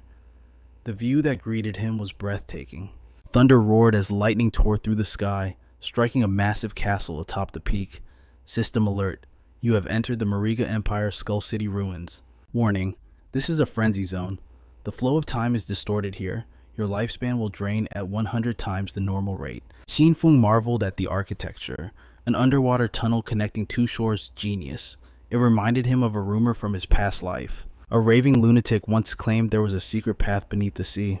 Back then, everyone mocked him, calling him crazy. They said he confused reality with another game called Jin. But standing here now, Qin Feng realized the terrifying truth. That madman hadn't been lying. Qin Feng materialized from the shadows, approaching the center of the ruins. A colossal skeleton lay dormant on the ground. Suddenly, the bones rattled and launched into the air. Qin Feng instantly shifted into a combat stance. Analyzing the creature, a holographic status window flashed before his eyes. Boss named Guardian of the Ruins, Thousand Blade Killer, Morven, rank Diamond. This was no ordinary undead. Its upper body retained a human form, while the lower half was a twisted, monstrous abomination. But it was the festering wounds that caught his eye. They were identical to the scars on the white dragon. 8. This creature was likely a citizen of Mariga, corrupted by the vile curse of Citus. Qin Feng's gaze sharpened. The injuries on her human half told a grim story. Before she died, she had endured torture beyond human imagination. Sharp bone spurs shot toward him like missiles. Qin Feng blurred into motion, dodging the lethal barrage with a hair's breadth to spare. He touched the ground and instantly rocketed upward, system activate, granting release. The next strike would be a mercy kill. This skill guaranteed a throat-slashing critical hit and massive bonus damage for 3 seconds. He unleashed Shadow Clone Slash, 4 phantoms struck in unison. Boom! The boss's health bar evaporated, dropping below 50% in a single heartbeat, but the battle wasn't over. Shadow Clone Slash, cooldown reset, granting release, cooldown reset. The boss roared, her body enveloped in a crimson aura of rage. It didn't matter. Qin Feng unleashed a storm of sword light, weaving a net of death. With a final thunderous strike, he sliced the abomination cleanly in two. System announcement. You have slain the Guardian of the Ruins. Thousand Blade Killer, Morven rank, Emerald. Rewards obtained, 180,000 experience points. Congratulations, you have gained 60 evolution points. You have looted 10.23 years of tradable lifespan. 16 pieces of equipment obtained. 4 skill books acquired. Qin Feng lowered his weapon, his voice solemn. Rest in peace, Morven. For a fleeting moment, her monstrous face softened, finding peace in death. Dark clouds swirled as lightning continued to hammer the earth. Qin Feng extended his hand, firing one last blade of shadow energy to ensure the threat was gone. System verification target confirmed, eliminated. The cursed guardian, Mori, has fallen. You have received 180,000 experience points. Congratulations, 60 evolution points acquired. 10 years of tradable lifespan added to your inventory. You received 15 pieces of equipment and 3 skill books. But as Qin Feng examined the loot, he noticed something disturbing. The monsters here. Their upper bodies were human, but their lower halves were twisted into grotesque abominations. Even more chilling, the system revealed that every single one of them still bore a human name. The skeletal remains scattered nearby were mutated beyond recognition. They resembled dragon skulls, yet they were sprouted with grotesque horns and countless, unblinking eyes. This entire skull ruin felt less like a city and more like a biological experiment gone wrong to win their war. The people of Malaga had made a fatal mistake. They summoned Citus. That ancient god of the deep sea didn't bring salvation. Instead, he cast a devastating curse upon the entire city. The curse twisted their bodies and warped their souls, turning every citizen into a monster. As Qin Feng approached the city center, the air grew heavy. The curse was far more potent here. His thoughts were cut short. A shadow lunged from the darkness. It crashed to the ground with a thunderous boom, blocking his path. The system interface flashed crimson. Muron, commander of the Royal Guard, level 25, platinum rank. Qin Feng frowned in confusion. A platinum rank boss? With such a pitifully low level, the boss wasted no time. It raised a massive arm and brought it down in a crushing strike. Qin Feng blurred backward, dodging the blow while instantly firing his shadow blades to counter. The attacks landed true, shaving off massive chunks of the boss's health bar. But then, shockwaves of force slammed into Qin Feng's back. His body shuddered as his own health bar plummeted from nowhere. He steadied himself as the boss rose from the crater. Something was wrong. Qin Feng's mind raced, analyzing the battle data, damage reflection, damage. This creature possessed 10 times the health of a normal platinum boss, but its true weapon was that passive skill damage reflection. Based on the impact, it was a 100% reflection rate. If he hadn't activated his black light shield beforehand, that last exchange would have killed him instantly. He couldn't afford a single mistake. This place was a death trap. Qin Feng launched himself into the air, soaring out of the boss's immediate range. He summoned a layer 10 black light shield for maximum defense, then unleashed a barrage of shadow blades. The numbers flew minus 2,284 damage, multiplied by 10. Qin Feng had a strategy. Whittle it down with low damage skills to charge his ultimate, then use the shield to tank the inevitable backlash. Patience was key. The moment his gauge filled, he unleashed Merciful Release. The Crimson Slash tore through the air, dealing a massive 450,000 damage, 0. But the cost was instant. A mirrored 450,000 damage slammed back into Qin Feng. The heavy blow struck him, causing spiderweb cracks to spread across his shield, but Qin Feng just smirked. Damage reflection meaningless. He had an ace up his sleeve. The Crimson Slash carried a 600% lifesteal effect. A protective barrier formed, instantly restoring 2.7 million HP. The 450,000 reflection damage was nothing more than a scratch. The notification chimed. You have defeated Marin, Platinum Rank Royal Guard Commander. You received 250,000 experience points. Congratulations. You obtained 85 evolution points. You received 14.26 years of tradable lifespan. Loot flooded his inventory, 13 pieces of equipment, 6 skill books. But with the commander's death, the entire city woke up. The Royal Guard had been alerted. Qin Feng barely had time to check his rewards. What was that? The mournful sound of a war horn echoed through the ruins. Countless monsters responded to the call, swarming toward his location like a tide of death. The ground trembled under the footsteps of giants. System alert. Monster frenzy activated. You must slaughter all demonic creatures to proceed. Surrounded by an army of nightmares, Qin Feng didn't flinch. A monster frenzy. Huh? Fear no. A savage grin spread across his face. This is exactly what I wanted. As the horde stared in confusion, he activated his Dark Knight ring blade. Black steel danced through the crowd. Notifications flooded his vision. Monster slain times 32. Silence fell as the last body hit the floor. System. All monsters eliminated.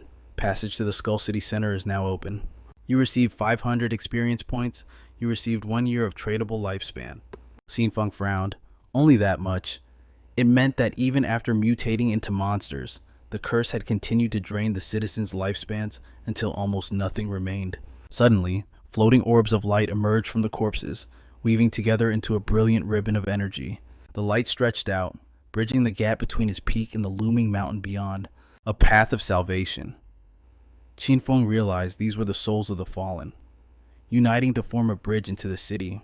As he stepped forward, the radiant energy enveloped him, warm and welcoming. System buff acquired blessing of Skull City citizens.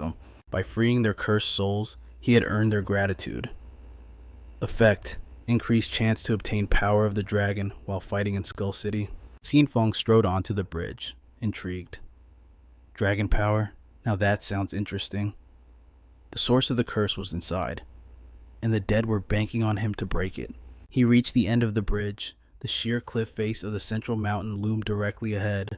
Qin Feng landed on the ridge and peered into the massive crater below, and from the darkness, thousands of blood-red eyes stared back. He leaps into the abyss without hesitation, his coat whipping violently in the wind. The system screams a warning. You have entered the cursed land of Skull City. Lifespan drain accelerated by 1,000 times. Qin Feng crashes down into the crater, landing squarely in a pool of glowing crimson slime. He stands firm, unfazed by the sea of blood-red muck beneath his boots. A monster emerges from the pulsating organic mass, silently judging the intruder. Qin Feng stares back with steely resolve, until the boss suddenly roars a word in the tongue of the ancient gods. Shock ripples through him. That language, he recognizes it instantly. Morven. The beast shrieks the name like a madman. It is Acolyte, but his form has twisted into a hideous monstrosity. The status screen flickers to life. Target Acolyte, the final guardian of Skull City, level 20, Jade rank. Qin Feng instantly dissolves into the darkness to hide. But Acolyte's massive claw reaches out, unerringly finding his location. Boom! A devastating fist smashes into the ground where Qin Feng stood, sending a geyser of red slime into the air. He triggers Phantom Shadow, bewildered. I have level 21 stealth, how can he still see me? Meanwhile, Acolyte continues his frenzied screaming of Morven. The monster's hands clap together with bone-crushing force. Qin Feng barely backflips away in time, his mind racing. The beast won't stop chanting that name in the ancient tongue. A theory forms in Qin Feng's mind. He killed Morven earlier and absorbed her lifespan. Acolyte must be locked onto her life force, tracking him through her stolen time. It is a tricky situation. He notices the jagged spikes on the boss's armor. They look exactly like the ones on the Royal Forbidden Guard Lord. Does this bastard have damage reflection too? To test it, Qin Feng fires a Shadow Blade. The strike lands. Acolyte takes 3,840 damage. But Qin Feng's health bar drops by the exact same amount. Hypothesis confirmed. Suddenly, Acolyte roars, unleashing a wave of energy. Spiked eggs erupt from the ground all around Qin Feng. Qin Feng realizes the trap immediately. These eggs carry the damage reflection effect, and if he lets them hatch, he will be swarmed by elite tier monsters. Just hitting one egg deducts 3,184 health from him. He calculates it will take 3 Shadow Blades to destroy a single egg, which means burning through 3 layers of his Dark Light Shield. Even with his cooldowns reduced, the Dark Light Shield still needs 2 seconds to regenerate a single layer. There is no way to clear them safely. He has no choice but to wait for them to hatch. But his finisher is finally charged. A massive crimson blade materializes, glowing with bloodlust, and crashes down. Acolyte takes a massive 45,000 damage hit. The protective barrier cracks, but the eggs around them pulse, their spikes growing larger. The shells shatter. Cursed wormlings, level 20 Jade rank, slither out. Qin Feng touches down amidst the chaos. As the wormlings emerge, he unleashes the Dark Knight Ring Blade. The spinning steel tears through them, draining their health bars in seconds. System alert. You have slain Cursed Wormling times 9. Qin Feng smirks. With my blood shield active, your damage reflection is meaningless. Suddenly, orbs of light gather in the air, coalescing into a new form. A voice booms, shaking the cavern outsider. A new boss materializes, declaring war. Do not presume to destroy my clan. It is the Azure Scale Acolyte level 20, Jade rank. The Azure Scale beast launches itself from its perch, rocketing toward Qin Feng with killing intent. Qin Feng's eyes flash a cold, electric blue. He counters instantly, filling the air with a dense net of shadow slashes. But the attacks do nothing. The boss has immunity times 9 active. Qin Feng stares in disbelief. What the hell? Total immunity? Before he can react, a colossal fist slams into him, launching him high into the air. Minus 28,769 HP. His body smashes into the cavern wall with a bone-shattering crunch. The boss's voice echoes with gloomy authority. As long as blood and souls endure, Skull City shall never fall. Qin Feng's mind races. In the Divine Realm game, monsters shouldn't be able to speak unless they are Corpse Lord tier or higher. This guy is only Jade rank, yet he has self-awareness. The monster raises a hand, unleashing a blast of energy. Skull City, Mayor, and the citizens. A demonic dragon cannon blast descends with terrifying power. The boss roars, Or under my protection, Qin Feng scrambles to escape the blast zone. He fires his shadow blade while moving, but it bounces off harmlessly. Still immune? Damn it! Qin Feng grits his teeth. How do I break that immunity shield? Suddenly, the boss raises an arm, and red tentacles explode outward, forming a prison of flesh and blood. A massive skeletal cage entraps him. The system flashes a deadly warning, lifespan draining. 1 year, 2 years, 3 years gone in a blink. Shit. Qin Feng curses. He is sucking my life dry. This is the signature ability of Sidus. It is an indefensible, unavoidable attack. At this rate, he will die of old age in seconds. Suddenly, a chime saves him. System alert. Dragon power activated. Detected skill Shadow of Slaughter from Dragon Guardian 80s. Buff receive Flames of Destruction when Shadow of Slaughter is used. All attacks are now imbued with the Hellfire of A8s. These flames ignore all defense effects. They burn the target's very soul and deal an additional 100% damage. Qin Feng's eyes erupted with blinding golden light. This was the true, unadulterated might of the dragon. He unleashed the dragon's shadow counter, but this time, he infused it with the dragon shield slash, coating every strike in blazing thermal energy. The flames of destruction coiled around the boss like a living serpent, and damage numbers cascaded down the screen like rain. Engulfed by the roaring inferno, the beast shrieked in denial. No, I cannot fall here, Sidus. Grant me strength, the dragon race must survive. Qin Feng stood over him, radiating the judgment of Ates himself. Your actions were never about protection, he declared coldly. You damned everyone to the eternal curse the moment you summoned Sidus. You are the architect of this nightmare. Now, feel the flames of atonement. The dragon frenzy, red blade crashed down, a tsunami of power crushing the burning body. A massive damage figure exploded into the air, minus 467,850. The system notification chimed. You have slain the final guardian of Skull City. Rewards flooded in. You have gained 100,000 experience points. Congratulations, you have received 120 evolution points. Your tradable lifespan has increased by 39.8 years. You have received 60 evolution points. You have received an additional 39.8 years of tradable lifespan. You obtained a diamond-grade bone spike. The dragon's aura finally faded, leaving Qin Feng breathless with shock. This boss yielded a staggering 1 million experience points. That implies every monster in the city had been funneling resources to him. Yet, his lifespan loot was a measly 39.8 years. Something is wrong. Sidus must have harvested his true life force long ago. System update. Because you utilized the dragon's power to slay the entity, you have triggered a hidden reward. Qin Feng's eyes widened in delight. A hidden bonus. Now we're talking. New notifications flashed. You obtained the Withered Bone Rune. You obtained an epic grade spirit mount. Item description: Withered Bone Rune. A grave key from the god of withered bones. Collect 3 runes to open the entrance to the withered bone god's tomb. Qin Feng pocketed the rune. Just 2 more, and a mysterious rune would be his to explore. But first, the mount. He could barely contain his excitement. A free epic mount. Let's see what kind of beast you are. The beast materialized. It was the king of predators, Osiris, level 20, epic grade, soulbound, and non-tradable. One of Skull City's ancient guardians. An aerial combat mount wielding the power of wind and bone. Capable of summoning lesser bone dragons to its side. Osiris shook its massive frame and glanced around with intelligent, burning eyes. It spoke, its voice raspy with age. Human. Did you purge Skull City? Did you kill Achilles? Qin Feng nodded solemnly. That is correct. The creature sighed. Do you know the history of this cursed place? It continued. I was the ancient guardian here, though I perished ages ago. However, when the surrounding continents waged war against Marega, I was resurrected by necromancy to serve as a weapon of war. Throughout the conflict, Marega suffered defeat after defeat, pushed to the brink of annihilation. In a desperate attempt to salvage the situation, Achilles, the lord of Skull City, made a foolish choice. He summoned Sidus. To summon a god like Sidus requires the ultimate price, sacrificing one's most beloved. Achilles intended to offer his own daughter, Morven. But at the final second, his heart faltered. He saved Morven and instead sacrificed every citizen of Skull City, himself included. The ritual granted them immense power, but at a terrible cost. The curse transformed everyone into monsters.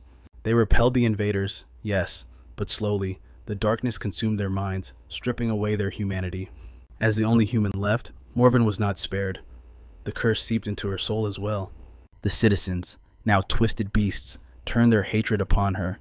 They despised her survival. She became their toy, subjected to torture too cruel to describe. In the end, even she succumbed to the curse.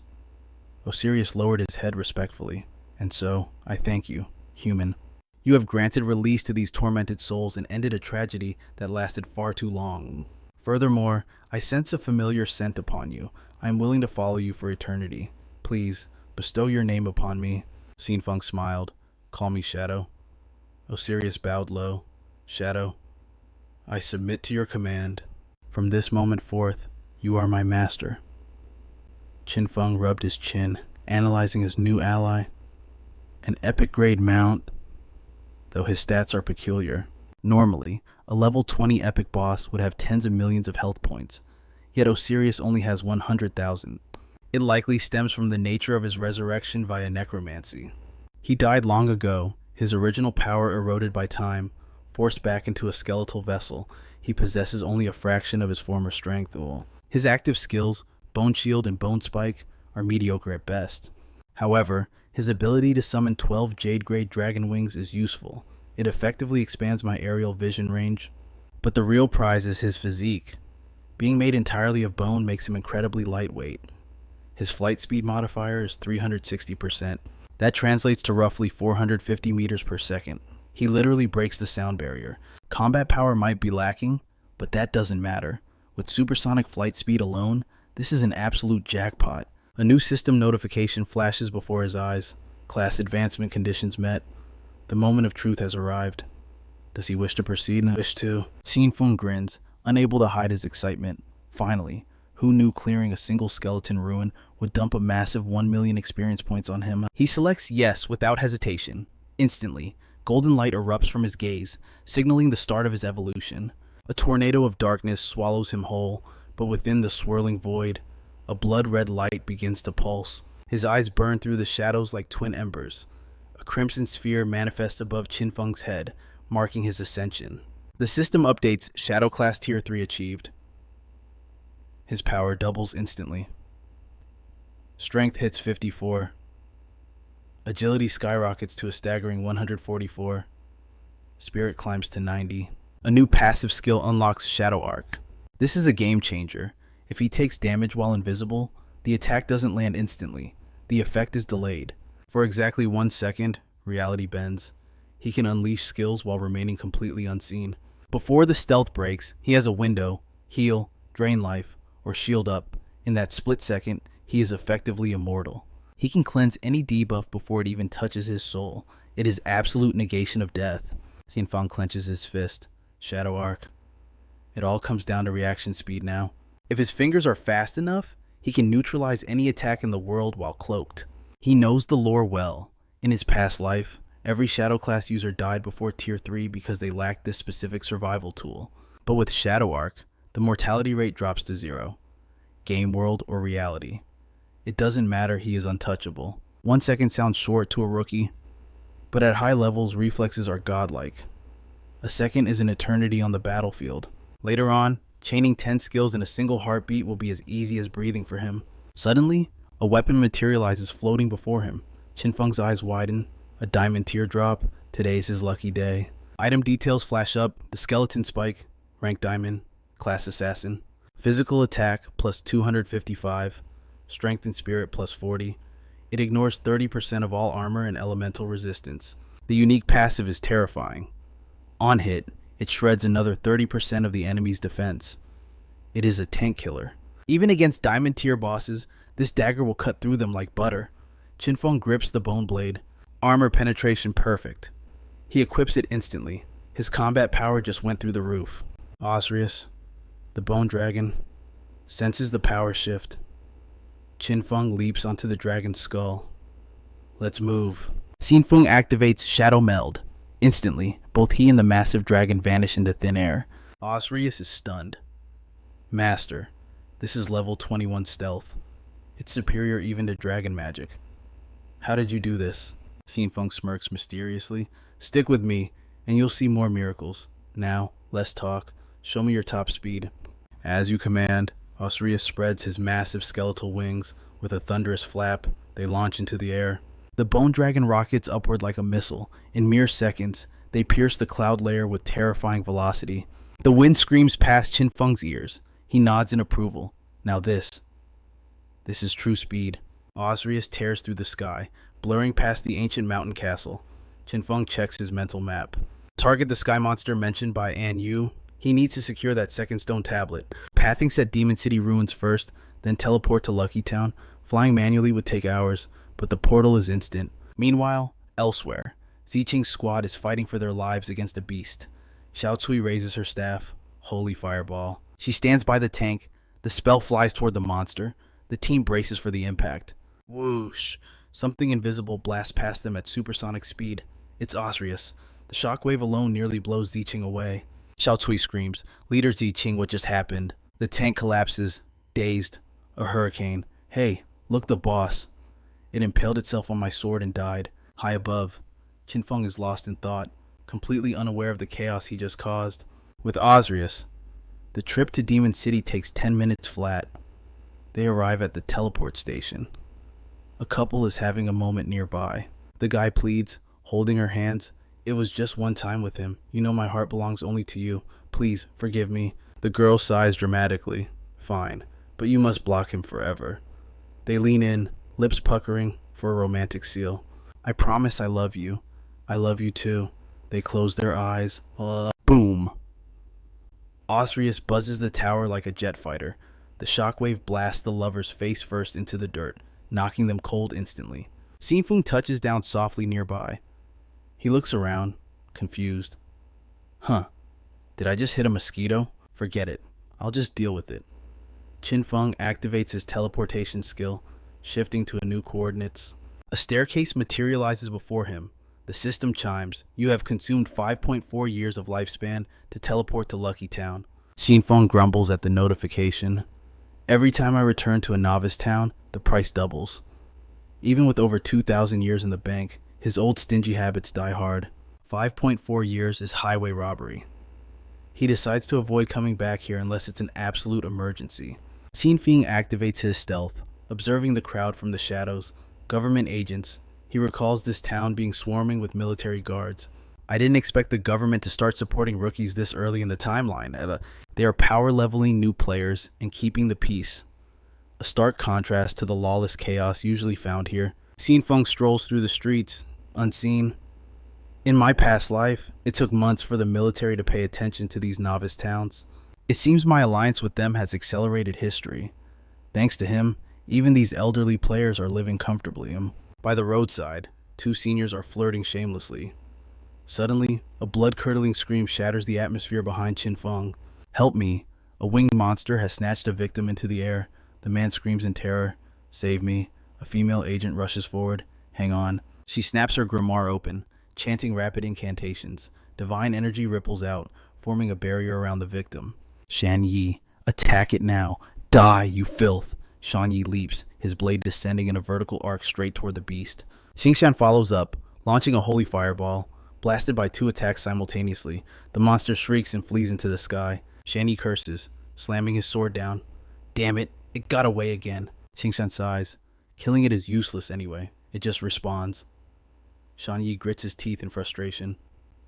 Qin Feng watches the scene, analyzing. That gold tier mob isn't strong, but it's annoying. Any standard squad could crush it, but the difficulty lies in its mechanics. It flies away the moment it takes damage. Without aerial capabilities, the government team is completely helpless. Shan Yi approaches the rescued elderly woman.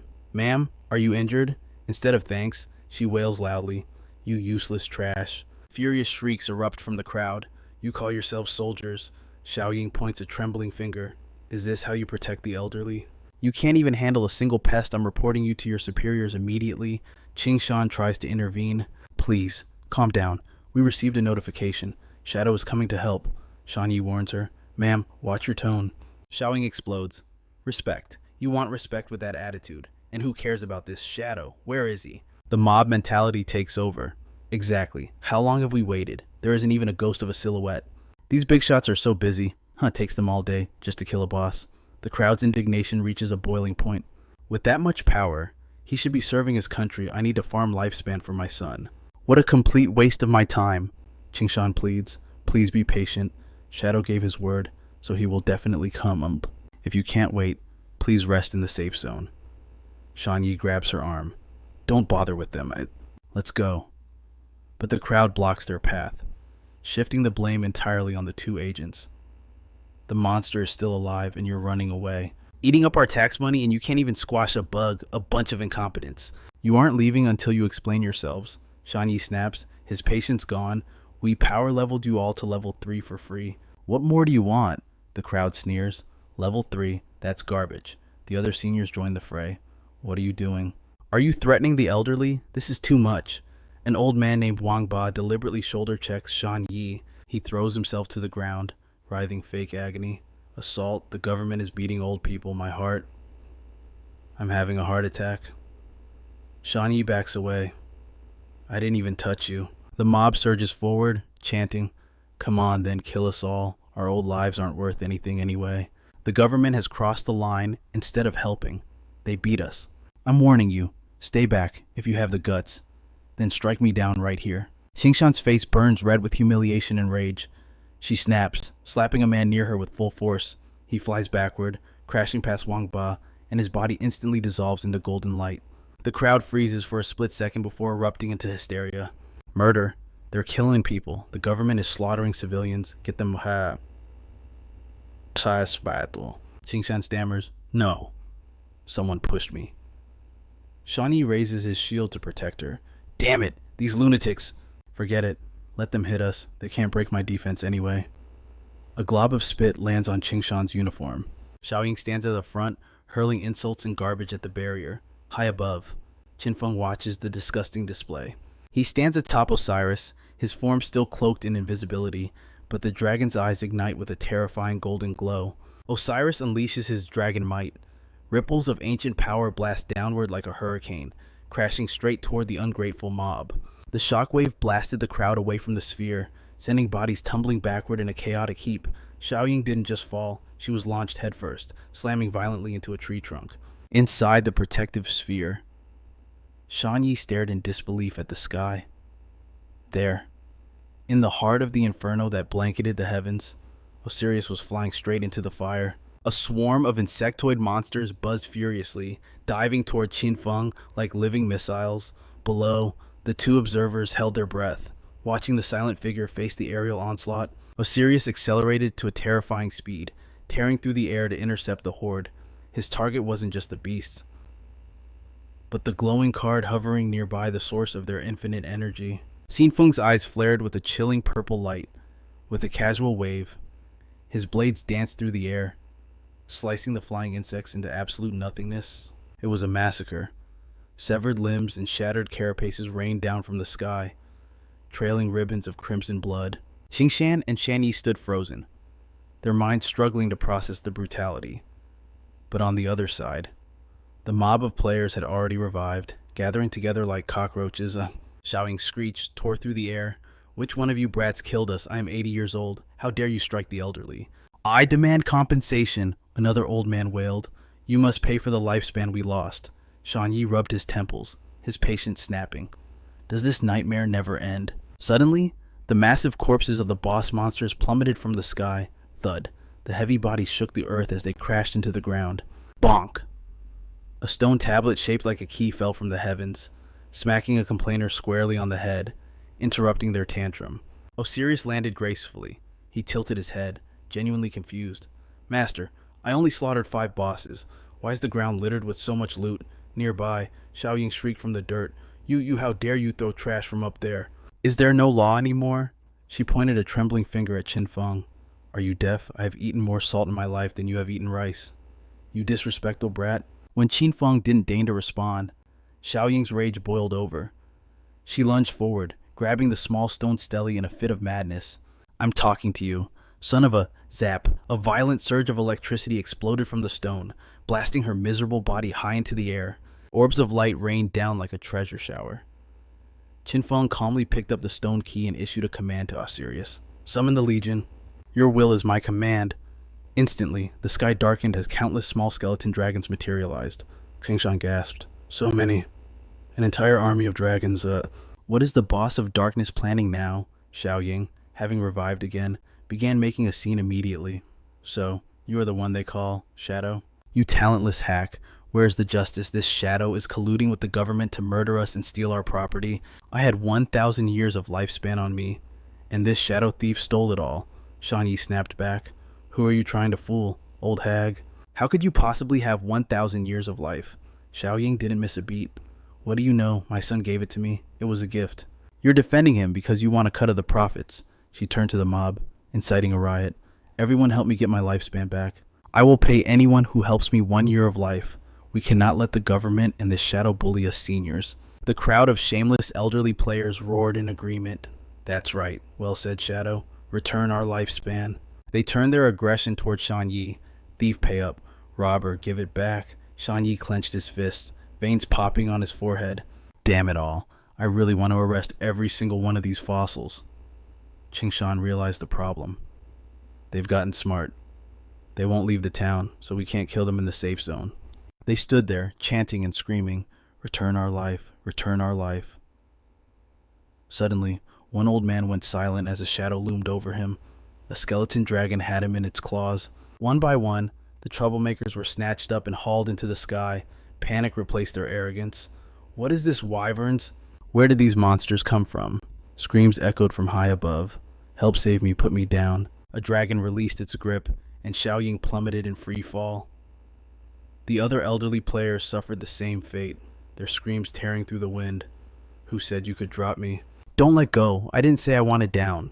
Qin Feng walked over to his stunned allies and revealed the truth.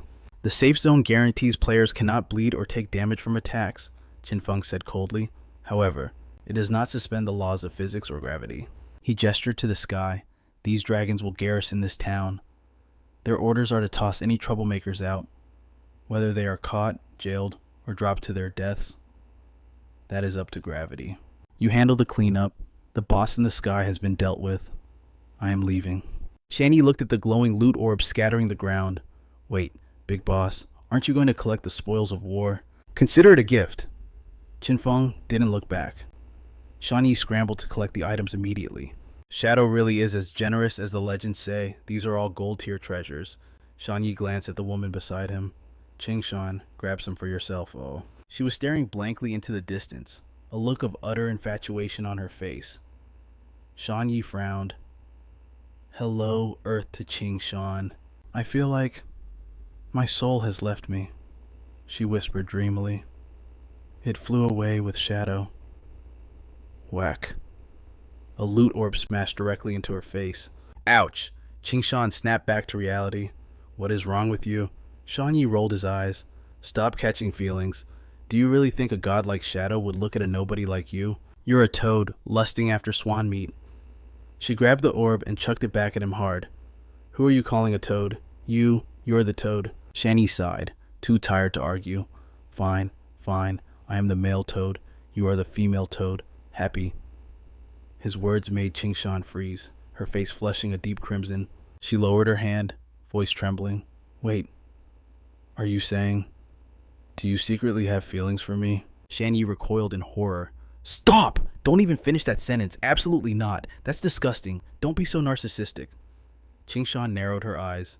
Really? Meanwhile, in the real world at Zhanghai City Hospital, the steady rhythm of a heart monitor beeped through the silence.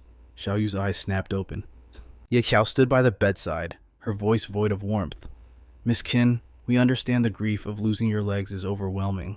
Our deepest sympathies. However, the treatment was costly. It consumed a total of 50 years of lifespan. Her eyes went wide with shock. That much, Ye Qiao didn't blink. The government subsidizes 10 years. You are personally responsible for the remaining 40. Xiao Yu panicked, her voice trembling. I don't have that much lifespan, but I still own 2 apartments. Can I mortgage them to you? The official checked her tablet. We have already completed the valuation of your real estate. Total worth 3 days of lifespan. Xiao Yu froze, the numbers crashing down on her. 3 days? That's impossible. I sold 200 tradable years to buy them. I spent over 2 million. I have another 500,000 in cash. Take that instead. Ye Qiao shook her head. Apologies. Miss Qin, old world currency is obsolete. In this new era, all transactions use lifespan as the only valid standard of value. Despair clawed at her throat. But I don't possess enough tradable lifespan to cover a debt like that. Yi Badao delivered the ultimatum. You have a 3-day grace period. If the medical costs are not cleared by then, all treatment ceases immediately. You will be transferred to the government logistics corps. You will remain there, working until every second of your debt is repaid. Tasks include monster hunting, material gathering, cooking, and reconstructing ruined infrastructure. The shifts are a minimum of 15 hours a day, but rest assured, the work is simple and relatively safe. Xiaoyu buried her face in her hands, sobbing. But I'm a cripple now. How can you expect me to do hard labor like that? The official remained unmoved. You are crippled in reality. However, your avatar in the game remains intact. Your physical stats may suffer a slight penalty, but you can move. Future technology will eventually be available to restore your legs. The resentment boiled over, turning into a shriek. No, I won't do it. I refuse. I won't do manual labor. I won't live among those filthy, stinking lowlifes. It's disgusting. She verged on madness. I've already lost everything. Why are you doing this to me? None of this is my fault. The two officials stood in stoic silence, waiting for her tantrum to burn itself out. Lucia finally spoke up. Miss Qin, do you have family or friends, anyone who can act as a guarantor for you? If verified, we can offer a loan of 40 years. The interest rate is only 3 points. With a loan, you can focus on repayment without being forced into the logistics corps.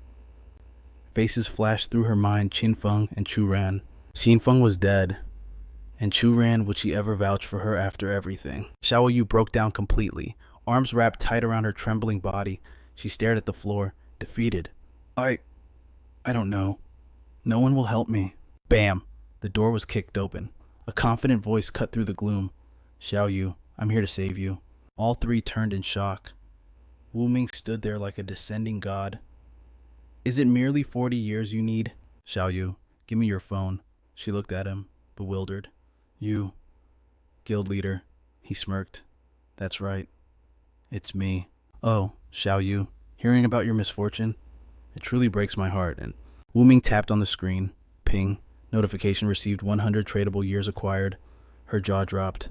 100 years? You gave me so much. Thank you. Thank you so much. The guild leader sat by the bed, gripping her shoulder warmly. No need for thanks, Xiaoyu. If it's not enough, I will provide more. She stared at the screen, tears welling up. It really is 100 years. But what does this 30% annual interest mean? He smiled smoothly.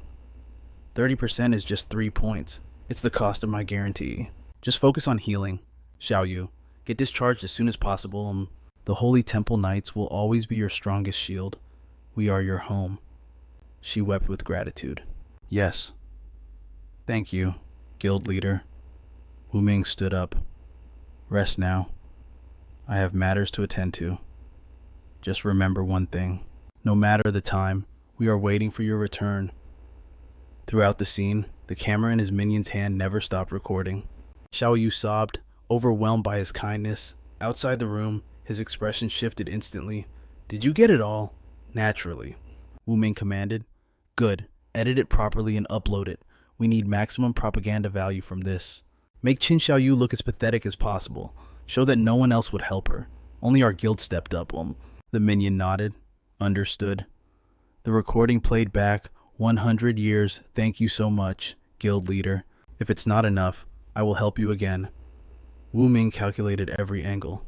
This girl caused us massive losses, using her for marketing to recruit fresh meat. That is the only way to recycle trash. The minion laughed. President Chen is wise indeed.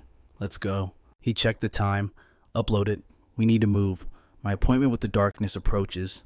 Inside the divine game, within the desolate ruins of Jiangxia City, a secret hideout for the Paladin Temple, Wu Ming logged in. His curiosity instantly piqued by the flood of forum posts violently cursing the name Shadow. He smirked, taking pleasure in the chaos. It seemed that guy had poked the hornet's nest and offended half the server.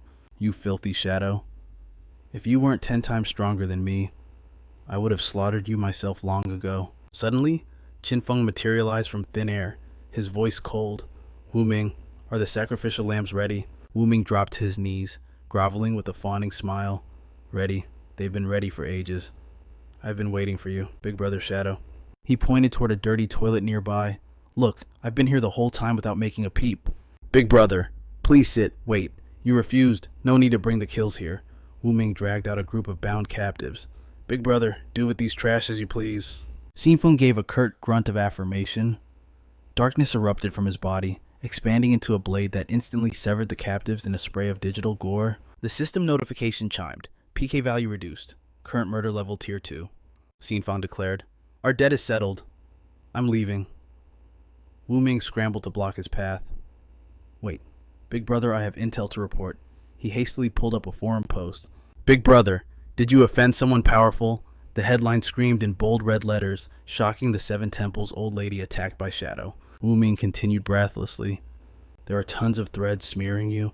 They say you scam money, trick women, kill innocents, and even collude with the government. Qin Feng's eyes narrowed. He recognized that face immediately. Wasn't this the old hag from Lucky Town? He frowned, scrolling through the breaking news and hot takes flooding the network.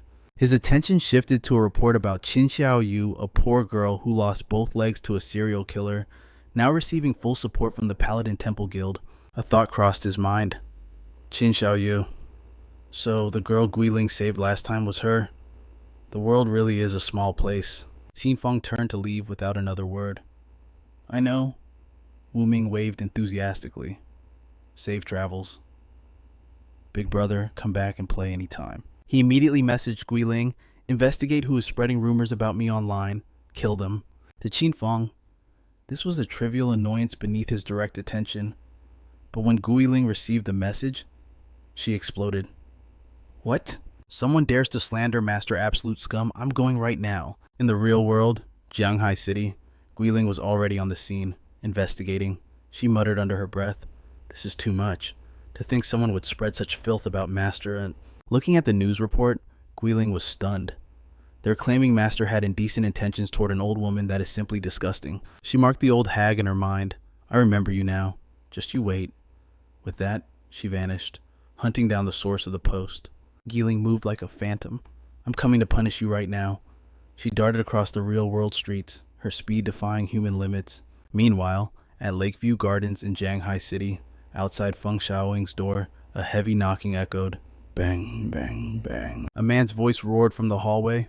Feng Xiaoying, get the hell out here. Your dog pushed my son down the stairs and paralyzed him. Don't you dare try to hide. When no one answered, he began pounding on the door like a madman. Thud. Open the damn door. I know you're in there. Get out here. You people need to give me an explanation. Feng Xiaoying threw the door open and screamed back. Are you done yet, Ma Dagon? I gave you face and you don't want it. Always using that x-ray vision of yours to peep on me while I shower. I should call the police and have you arrested. Your son is clearly just stupid. He fell on his own, and now you want to blame my dog. Do you have any proof? I have video. He held up his phone. Surveillance footage. The evidence is a mountain. Feng Xiaoying lashed out, kicking the phone from Ma Dagon's hand. She sneered, arrogant and untouchable. What proof? Well, show me the evidence now. Ma Dagon ground his teeth in fury. Feng Xiaoying, I'm not here to argue logic today. My eagle eye has already locked onto you. I can hit you with deadly toxic smoke at any moment. If you keep acting this unreasonable, I will hunt you down to the ends of the earth. Feng Xiaoying covered herself with her hands, mocking him. A no-name actor from some village drama thinks he's special. Come on then, if you have the guts, kill me right now. Ma Dagon activated his eagle eye. You refused the toast only to drink the forfeit. Fine, have it your way. A system notification flashed. Target locked. Vision shared for duration. Releasing full skills to auto-track target. Feng Xiaoying just kept cursing. How rude, Ma Dagon. I know you have dirty thoughts about me. Pervert want a peep? Suddenly, Ma Dagon froze. The azure glow in his pupils flickered and died. A harsh error message popped up. You cannot release this skill.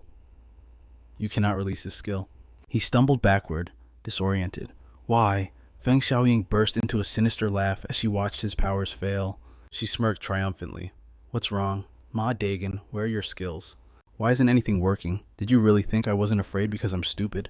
Ma Dagon stared at his trembling palms. Damn it, why can't I release my skills? His wife, standing beside him, asked in panic, Dagon, what is going on? It was time for Xiaoying to play her trump card. Let me spell it out for you, filth. From the shadows behind her, a figure emerged. her son a possessor of the rare hidden class, the forbidden magic warlock. Unbeknownst to them, he had already deployed his absolute domain, the anti-magic barrier. "Inside this zone," she sneered, "no one can unleash a single skill." His voice was cold as ice. "Mother, what is all this noise?" She immediately played the victim, pointing a trembling finger at their neighbor. "Dagen, he's trying to scare your poor mother to death. He's bullying us." The son's eyes locked onto Dagen, the family dog growling in unison beside him. "Is that so? There is no justice in this world." In a blur of motion, his hand clamped around Dagen's throat. A devastating punch followed, burying itself in the man's gut. Blood sprayed through the air as Dagen crumpled. His wife, Xiaoshui, watched in horror as her husband was brutalized. Dagen, Xiaoshui rushed forward, desperation in her eyes. She tried to cast a healing spell on his shattered abdomen. "Hold on, I will heal you right now. Stay with me." But nothing happened. Dagen coughed up blood, his face twisting in realization. "Damn it. I can't unleash any skills." Feng Yu sneered from above. "With your trash tier extraction levels, you dare cause trouble at my house." He snatched Xiaoshui up like a doll, startling her into silence. "Listen closely," Feng Yu declared with arrogance. "I don't beat women, so drag this piece of trash away and vanish from my sight forever." Tears of frustration streamed down Xiaoshui's face. "This isn't fair. You are clearly the ones in the wrong. Why should we be the ones to leave?" Her voice cracked with the grief. "You should be taking responsibility for what you did, responsibility for my son, for my husband." Feng Yu dropped her roughly to the ground. "Stubborn fool!" He raised a fist, preparing to finish them off. "Don't you get it yet? In this era, the strong devour the weak." Xiaoshu squeezed her eyes shut, waiting for the inevitable pain. But suddenly, a whip lashed out from nowhere, wrapping around her waist and yanking her to safety. Feng Yu's punch smashed into the empty wall, pulverizing the concrete. He glared, searching for the intruder interrupting his fun. Yiling stepped forward, her aura lethal. "You freaks made me search the entire city." He barked. "Who are you?" She replied coldly. "You aren't qualified to know my name, but I certainly know exactly who you are." Xiaoshu scrambled up, her voice trembling. "Thank you for saving me." Guiling ignored her, eyes fixed on the enemies, spreading rumors everywhere. Her killing intent flared. "Slandering the darkness. I will make you pay the price." Feng Yu hesitated. "Wait. Are you the darkness?" Xiaoying quickly interjected from the side. "Don't be afraid, son. That isn't him. The darkness has a much larger build than this little girl." Feng Yu's confidence returned instantly. "So what if the real darkness comes?" He flexed, his muscles bulging. "I am already level 16. Every single stat point has been dumped into constitution and strength." He grinned manically. "Inside my anti-magic barrier, purely on physical stats, I am invincible." Yiling's energy began to rise. "Idiot. I'll show you just how brainless you really are." Feng Yu dropped into a defensive stance, shouting his mantra. "In my domain, I am a god." Guiling's eyes suddenly glowed with an eerie purple light. "You are nothing but a frog in a well." Whoosh! She vanished, reappearing instantly as a blur past Feng Yu before he could even blink. Before he could react, a heavy kick slammed into his chest. So fast, Feng Yu staggered. High agility. An assassin class. He spun around just as she launched an uppercut from below, barely managing to dodge the lethal blow. However, a barrage of strikes followed. Raining down like a storm, Feng Yu was forced onto the back foot, absorbing blow after blow. But after eating several punches, Feng Yu began to analyze the pattern. There, he anticipated her movement appearing behind him. Clang, he caught her fist mid-strike, his grip like iron. "Humph, you have speed, but your power is lacking. Without skills, you're weak." He sneered into her face. "Your attacks feel like scratching an itch." With a roar, he countered, throwing a massive haymaker straight at her. The impact sent Guiling flying backward across the room. Seeing her hit the ground, Feng Yu flexed his muscles, drunk on power. "How did that taste? Now you understand the absolute gap between us." Xiaoying clapped from the sidelines like a cheerleader. "That's my son, show her who's boss. Good job." Silence filled the room. Feng Yu frowned. "Hey, don't die on me yet. You work for the darkness, and you're an assassin type. You must be connected to him, right?" His eyes narrowed with a personal vendetta. "I need to interrogate you. That bastard darkness killed my mother multiple times in the game. I will hunt him down and kill him." He stomped over to Gao Yiling and hauled her up by her collar. "You have 10 seconds. Tell me everything you know about the darkness, or I snap your arm like a twig. To his shock, Guiling let out a chilling laugh. She began to mock him. Heh, you utter moron. She smirked. Take a good look at your own body. Feng Yu looked down and froze. Poison. When did this happen? Yiling's expression turned mocking. You ignorant fool. You know nothing about the mechanics of the Godslayer game, and you call yourself invincible. She stood up, dusting herself off. Your barrier prevents casting new skills. It does not cancel effects that were already active before entering the range. Precisely. She grinned. I activated my enchant poison skill before I even stepped close to you. Every single hit I landed applied a stack of lethal toxin. You currently have 10 stacks coursing through your veins. The realization hit him along with the pain. Ah, Mom, help me. It burns. Feng Yu collapsed, writhing in agony. Xiaoyu shrieked in terror. My son, oh heavens, what do I do? Yiling looked down at the thrashing figure with absolute disdain. Screaming is useless. I investigated your entire pathetic family. She listed their failures like a judge reading a sentence. Xiaoyu, a level 3 mage, absolute trash who relies on age to bully others. Her gaze shifted to the dying boy. And you? The son of Hanbang Jiang, a priest class? You awakened the hidden class forbidden magic warlock, but you despised the healing path, didn't you? He dumped every attribute point into raw strength. His kit solely designed to hunt players' anti-magic barriers. Silence. Lifesteal. Feng Xiaoyu stands frozen, her mind blank. She can only shriek in horror. My son, my son. Yiling watches the aftermath from the shadows, eyes cold. Even as he died before her eyes, the truth remained. If he had just learned a simple dispel skill, the poison would not have claimed him so easily. Feng Xiaoyu explodes with rage. She snatches up her phone, her voice dripping with venom. You mongrel. You killed my boy. I'm calling the government right now. I will see you executed for this. Sudden movement blurs the air. Bam! A foot lashes out, kicking the phone from her grip before she can dial a single number. It is Da Gen, fully recovered and radiating power. He delivers a cold warning. Your son is dead. Get over it. The anti-magic barrier shatters into light particles. Xiao Shui steps forward, her gaze icy. Feng Xiaoyu, you are next. The woman flails wildly, screaming at the top of her lungs. Stay back. Help murder. They are killing me. She tries to frame them, but her performance is cut short. A heavy boot crashes directly into her mouth. Da Gen stomps her into the dirt, silencing her lies. He leans down with a dark grin. Relax. I will hand you over to the government myself, but before that I need to blow off some steam. Shoshokino Diaz, her staff glowing with ominous light. Da Gen, do not hold back. Break her as much as you want. I will keep healing her. Da Gen grins, muscles tearing through his clothes as he transforms into a hulking giant. Music to my ears, Xiao Shui. He activates his ultimate intense toxic strengthening. His stats skyrocket, even as poison courses through his own veins. He unleashes a torrential barrage of fists. Thud, thud, thud. With Xiao Shui cheering him on, his adrenaline spikes. The punches fly faster, harder. I can still take it, he roars. But Feng Xiaoyu, her mouth is pulverized into nothingness. Finally satisfied, Da Gen halts his assault. His massive frame shrinks back to normal human size. He rests his hands on his knees, gasping for air. Huh. That felt good. He wipes sweat from his brow. But Xiao Shui, are you sure she is still breathing? Feng Xiaoyu lies broken, hovering at death's door. Only Xiao Shui's magic keeps her tethered to this coil. She lives. Xiao Shui confirms. At the very last second, I used the heart of the Archangel. Daga nods, immensely pleased. Perfect. Call the authorities. Let them drag the trash away. And we really need to thank...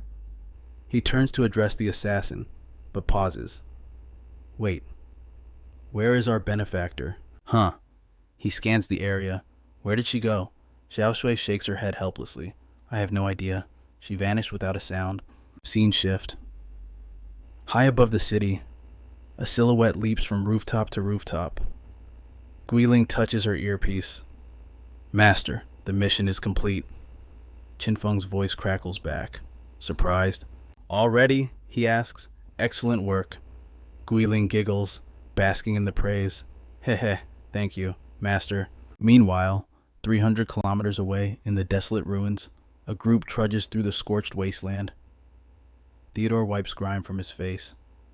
Kunshan, are you sure about this location? He scowls at the barren landscape. This place is a hellhole. The air is thick with poison. Just standing here drains our health points.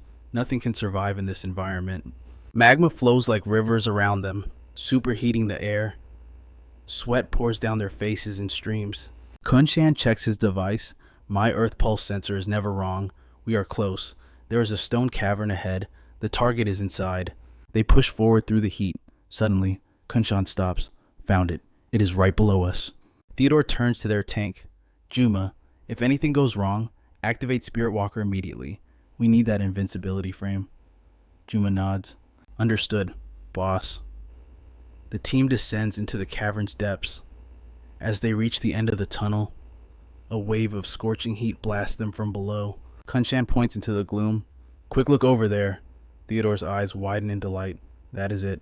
Before them, surrounded by a pool of bubbling magma, blooms a flower of radiant crimson. Theodore's voice trembles with excitement. Finally, the Hell's Nightmare flower. A cruel smile twists his lips. With this, Shadow is a dead man walking. Yeah,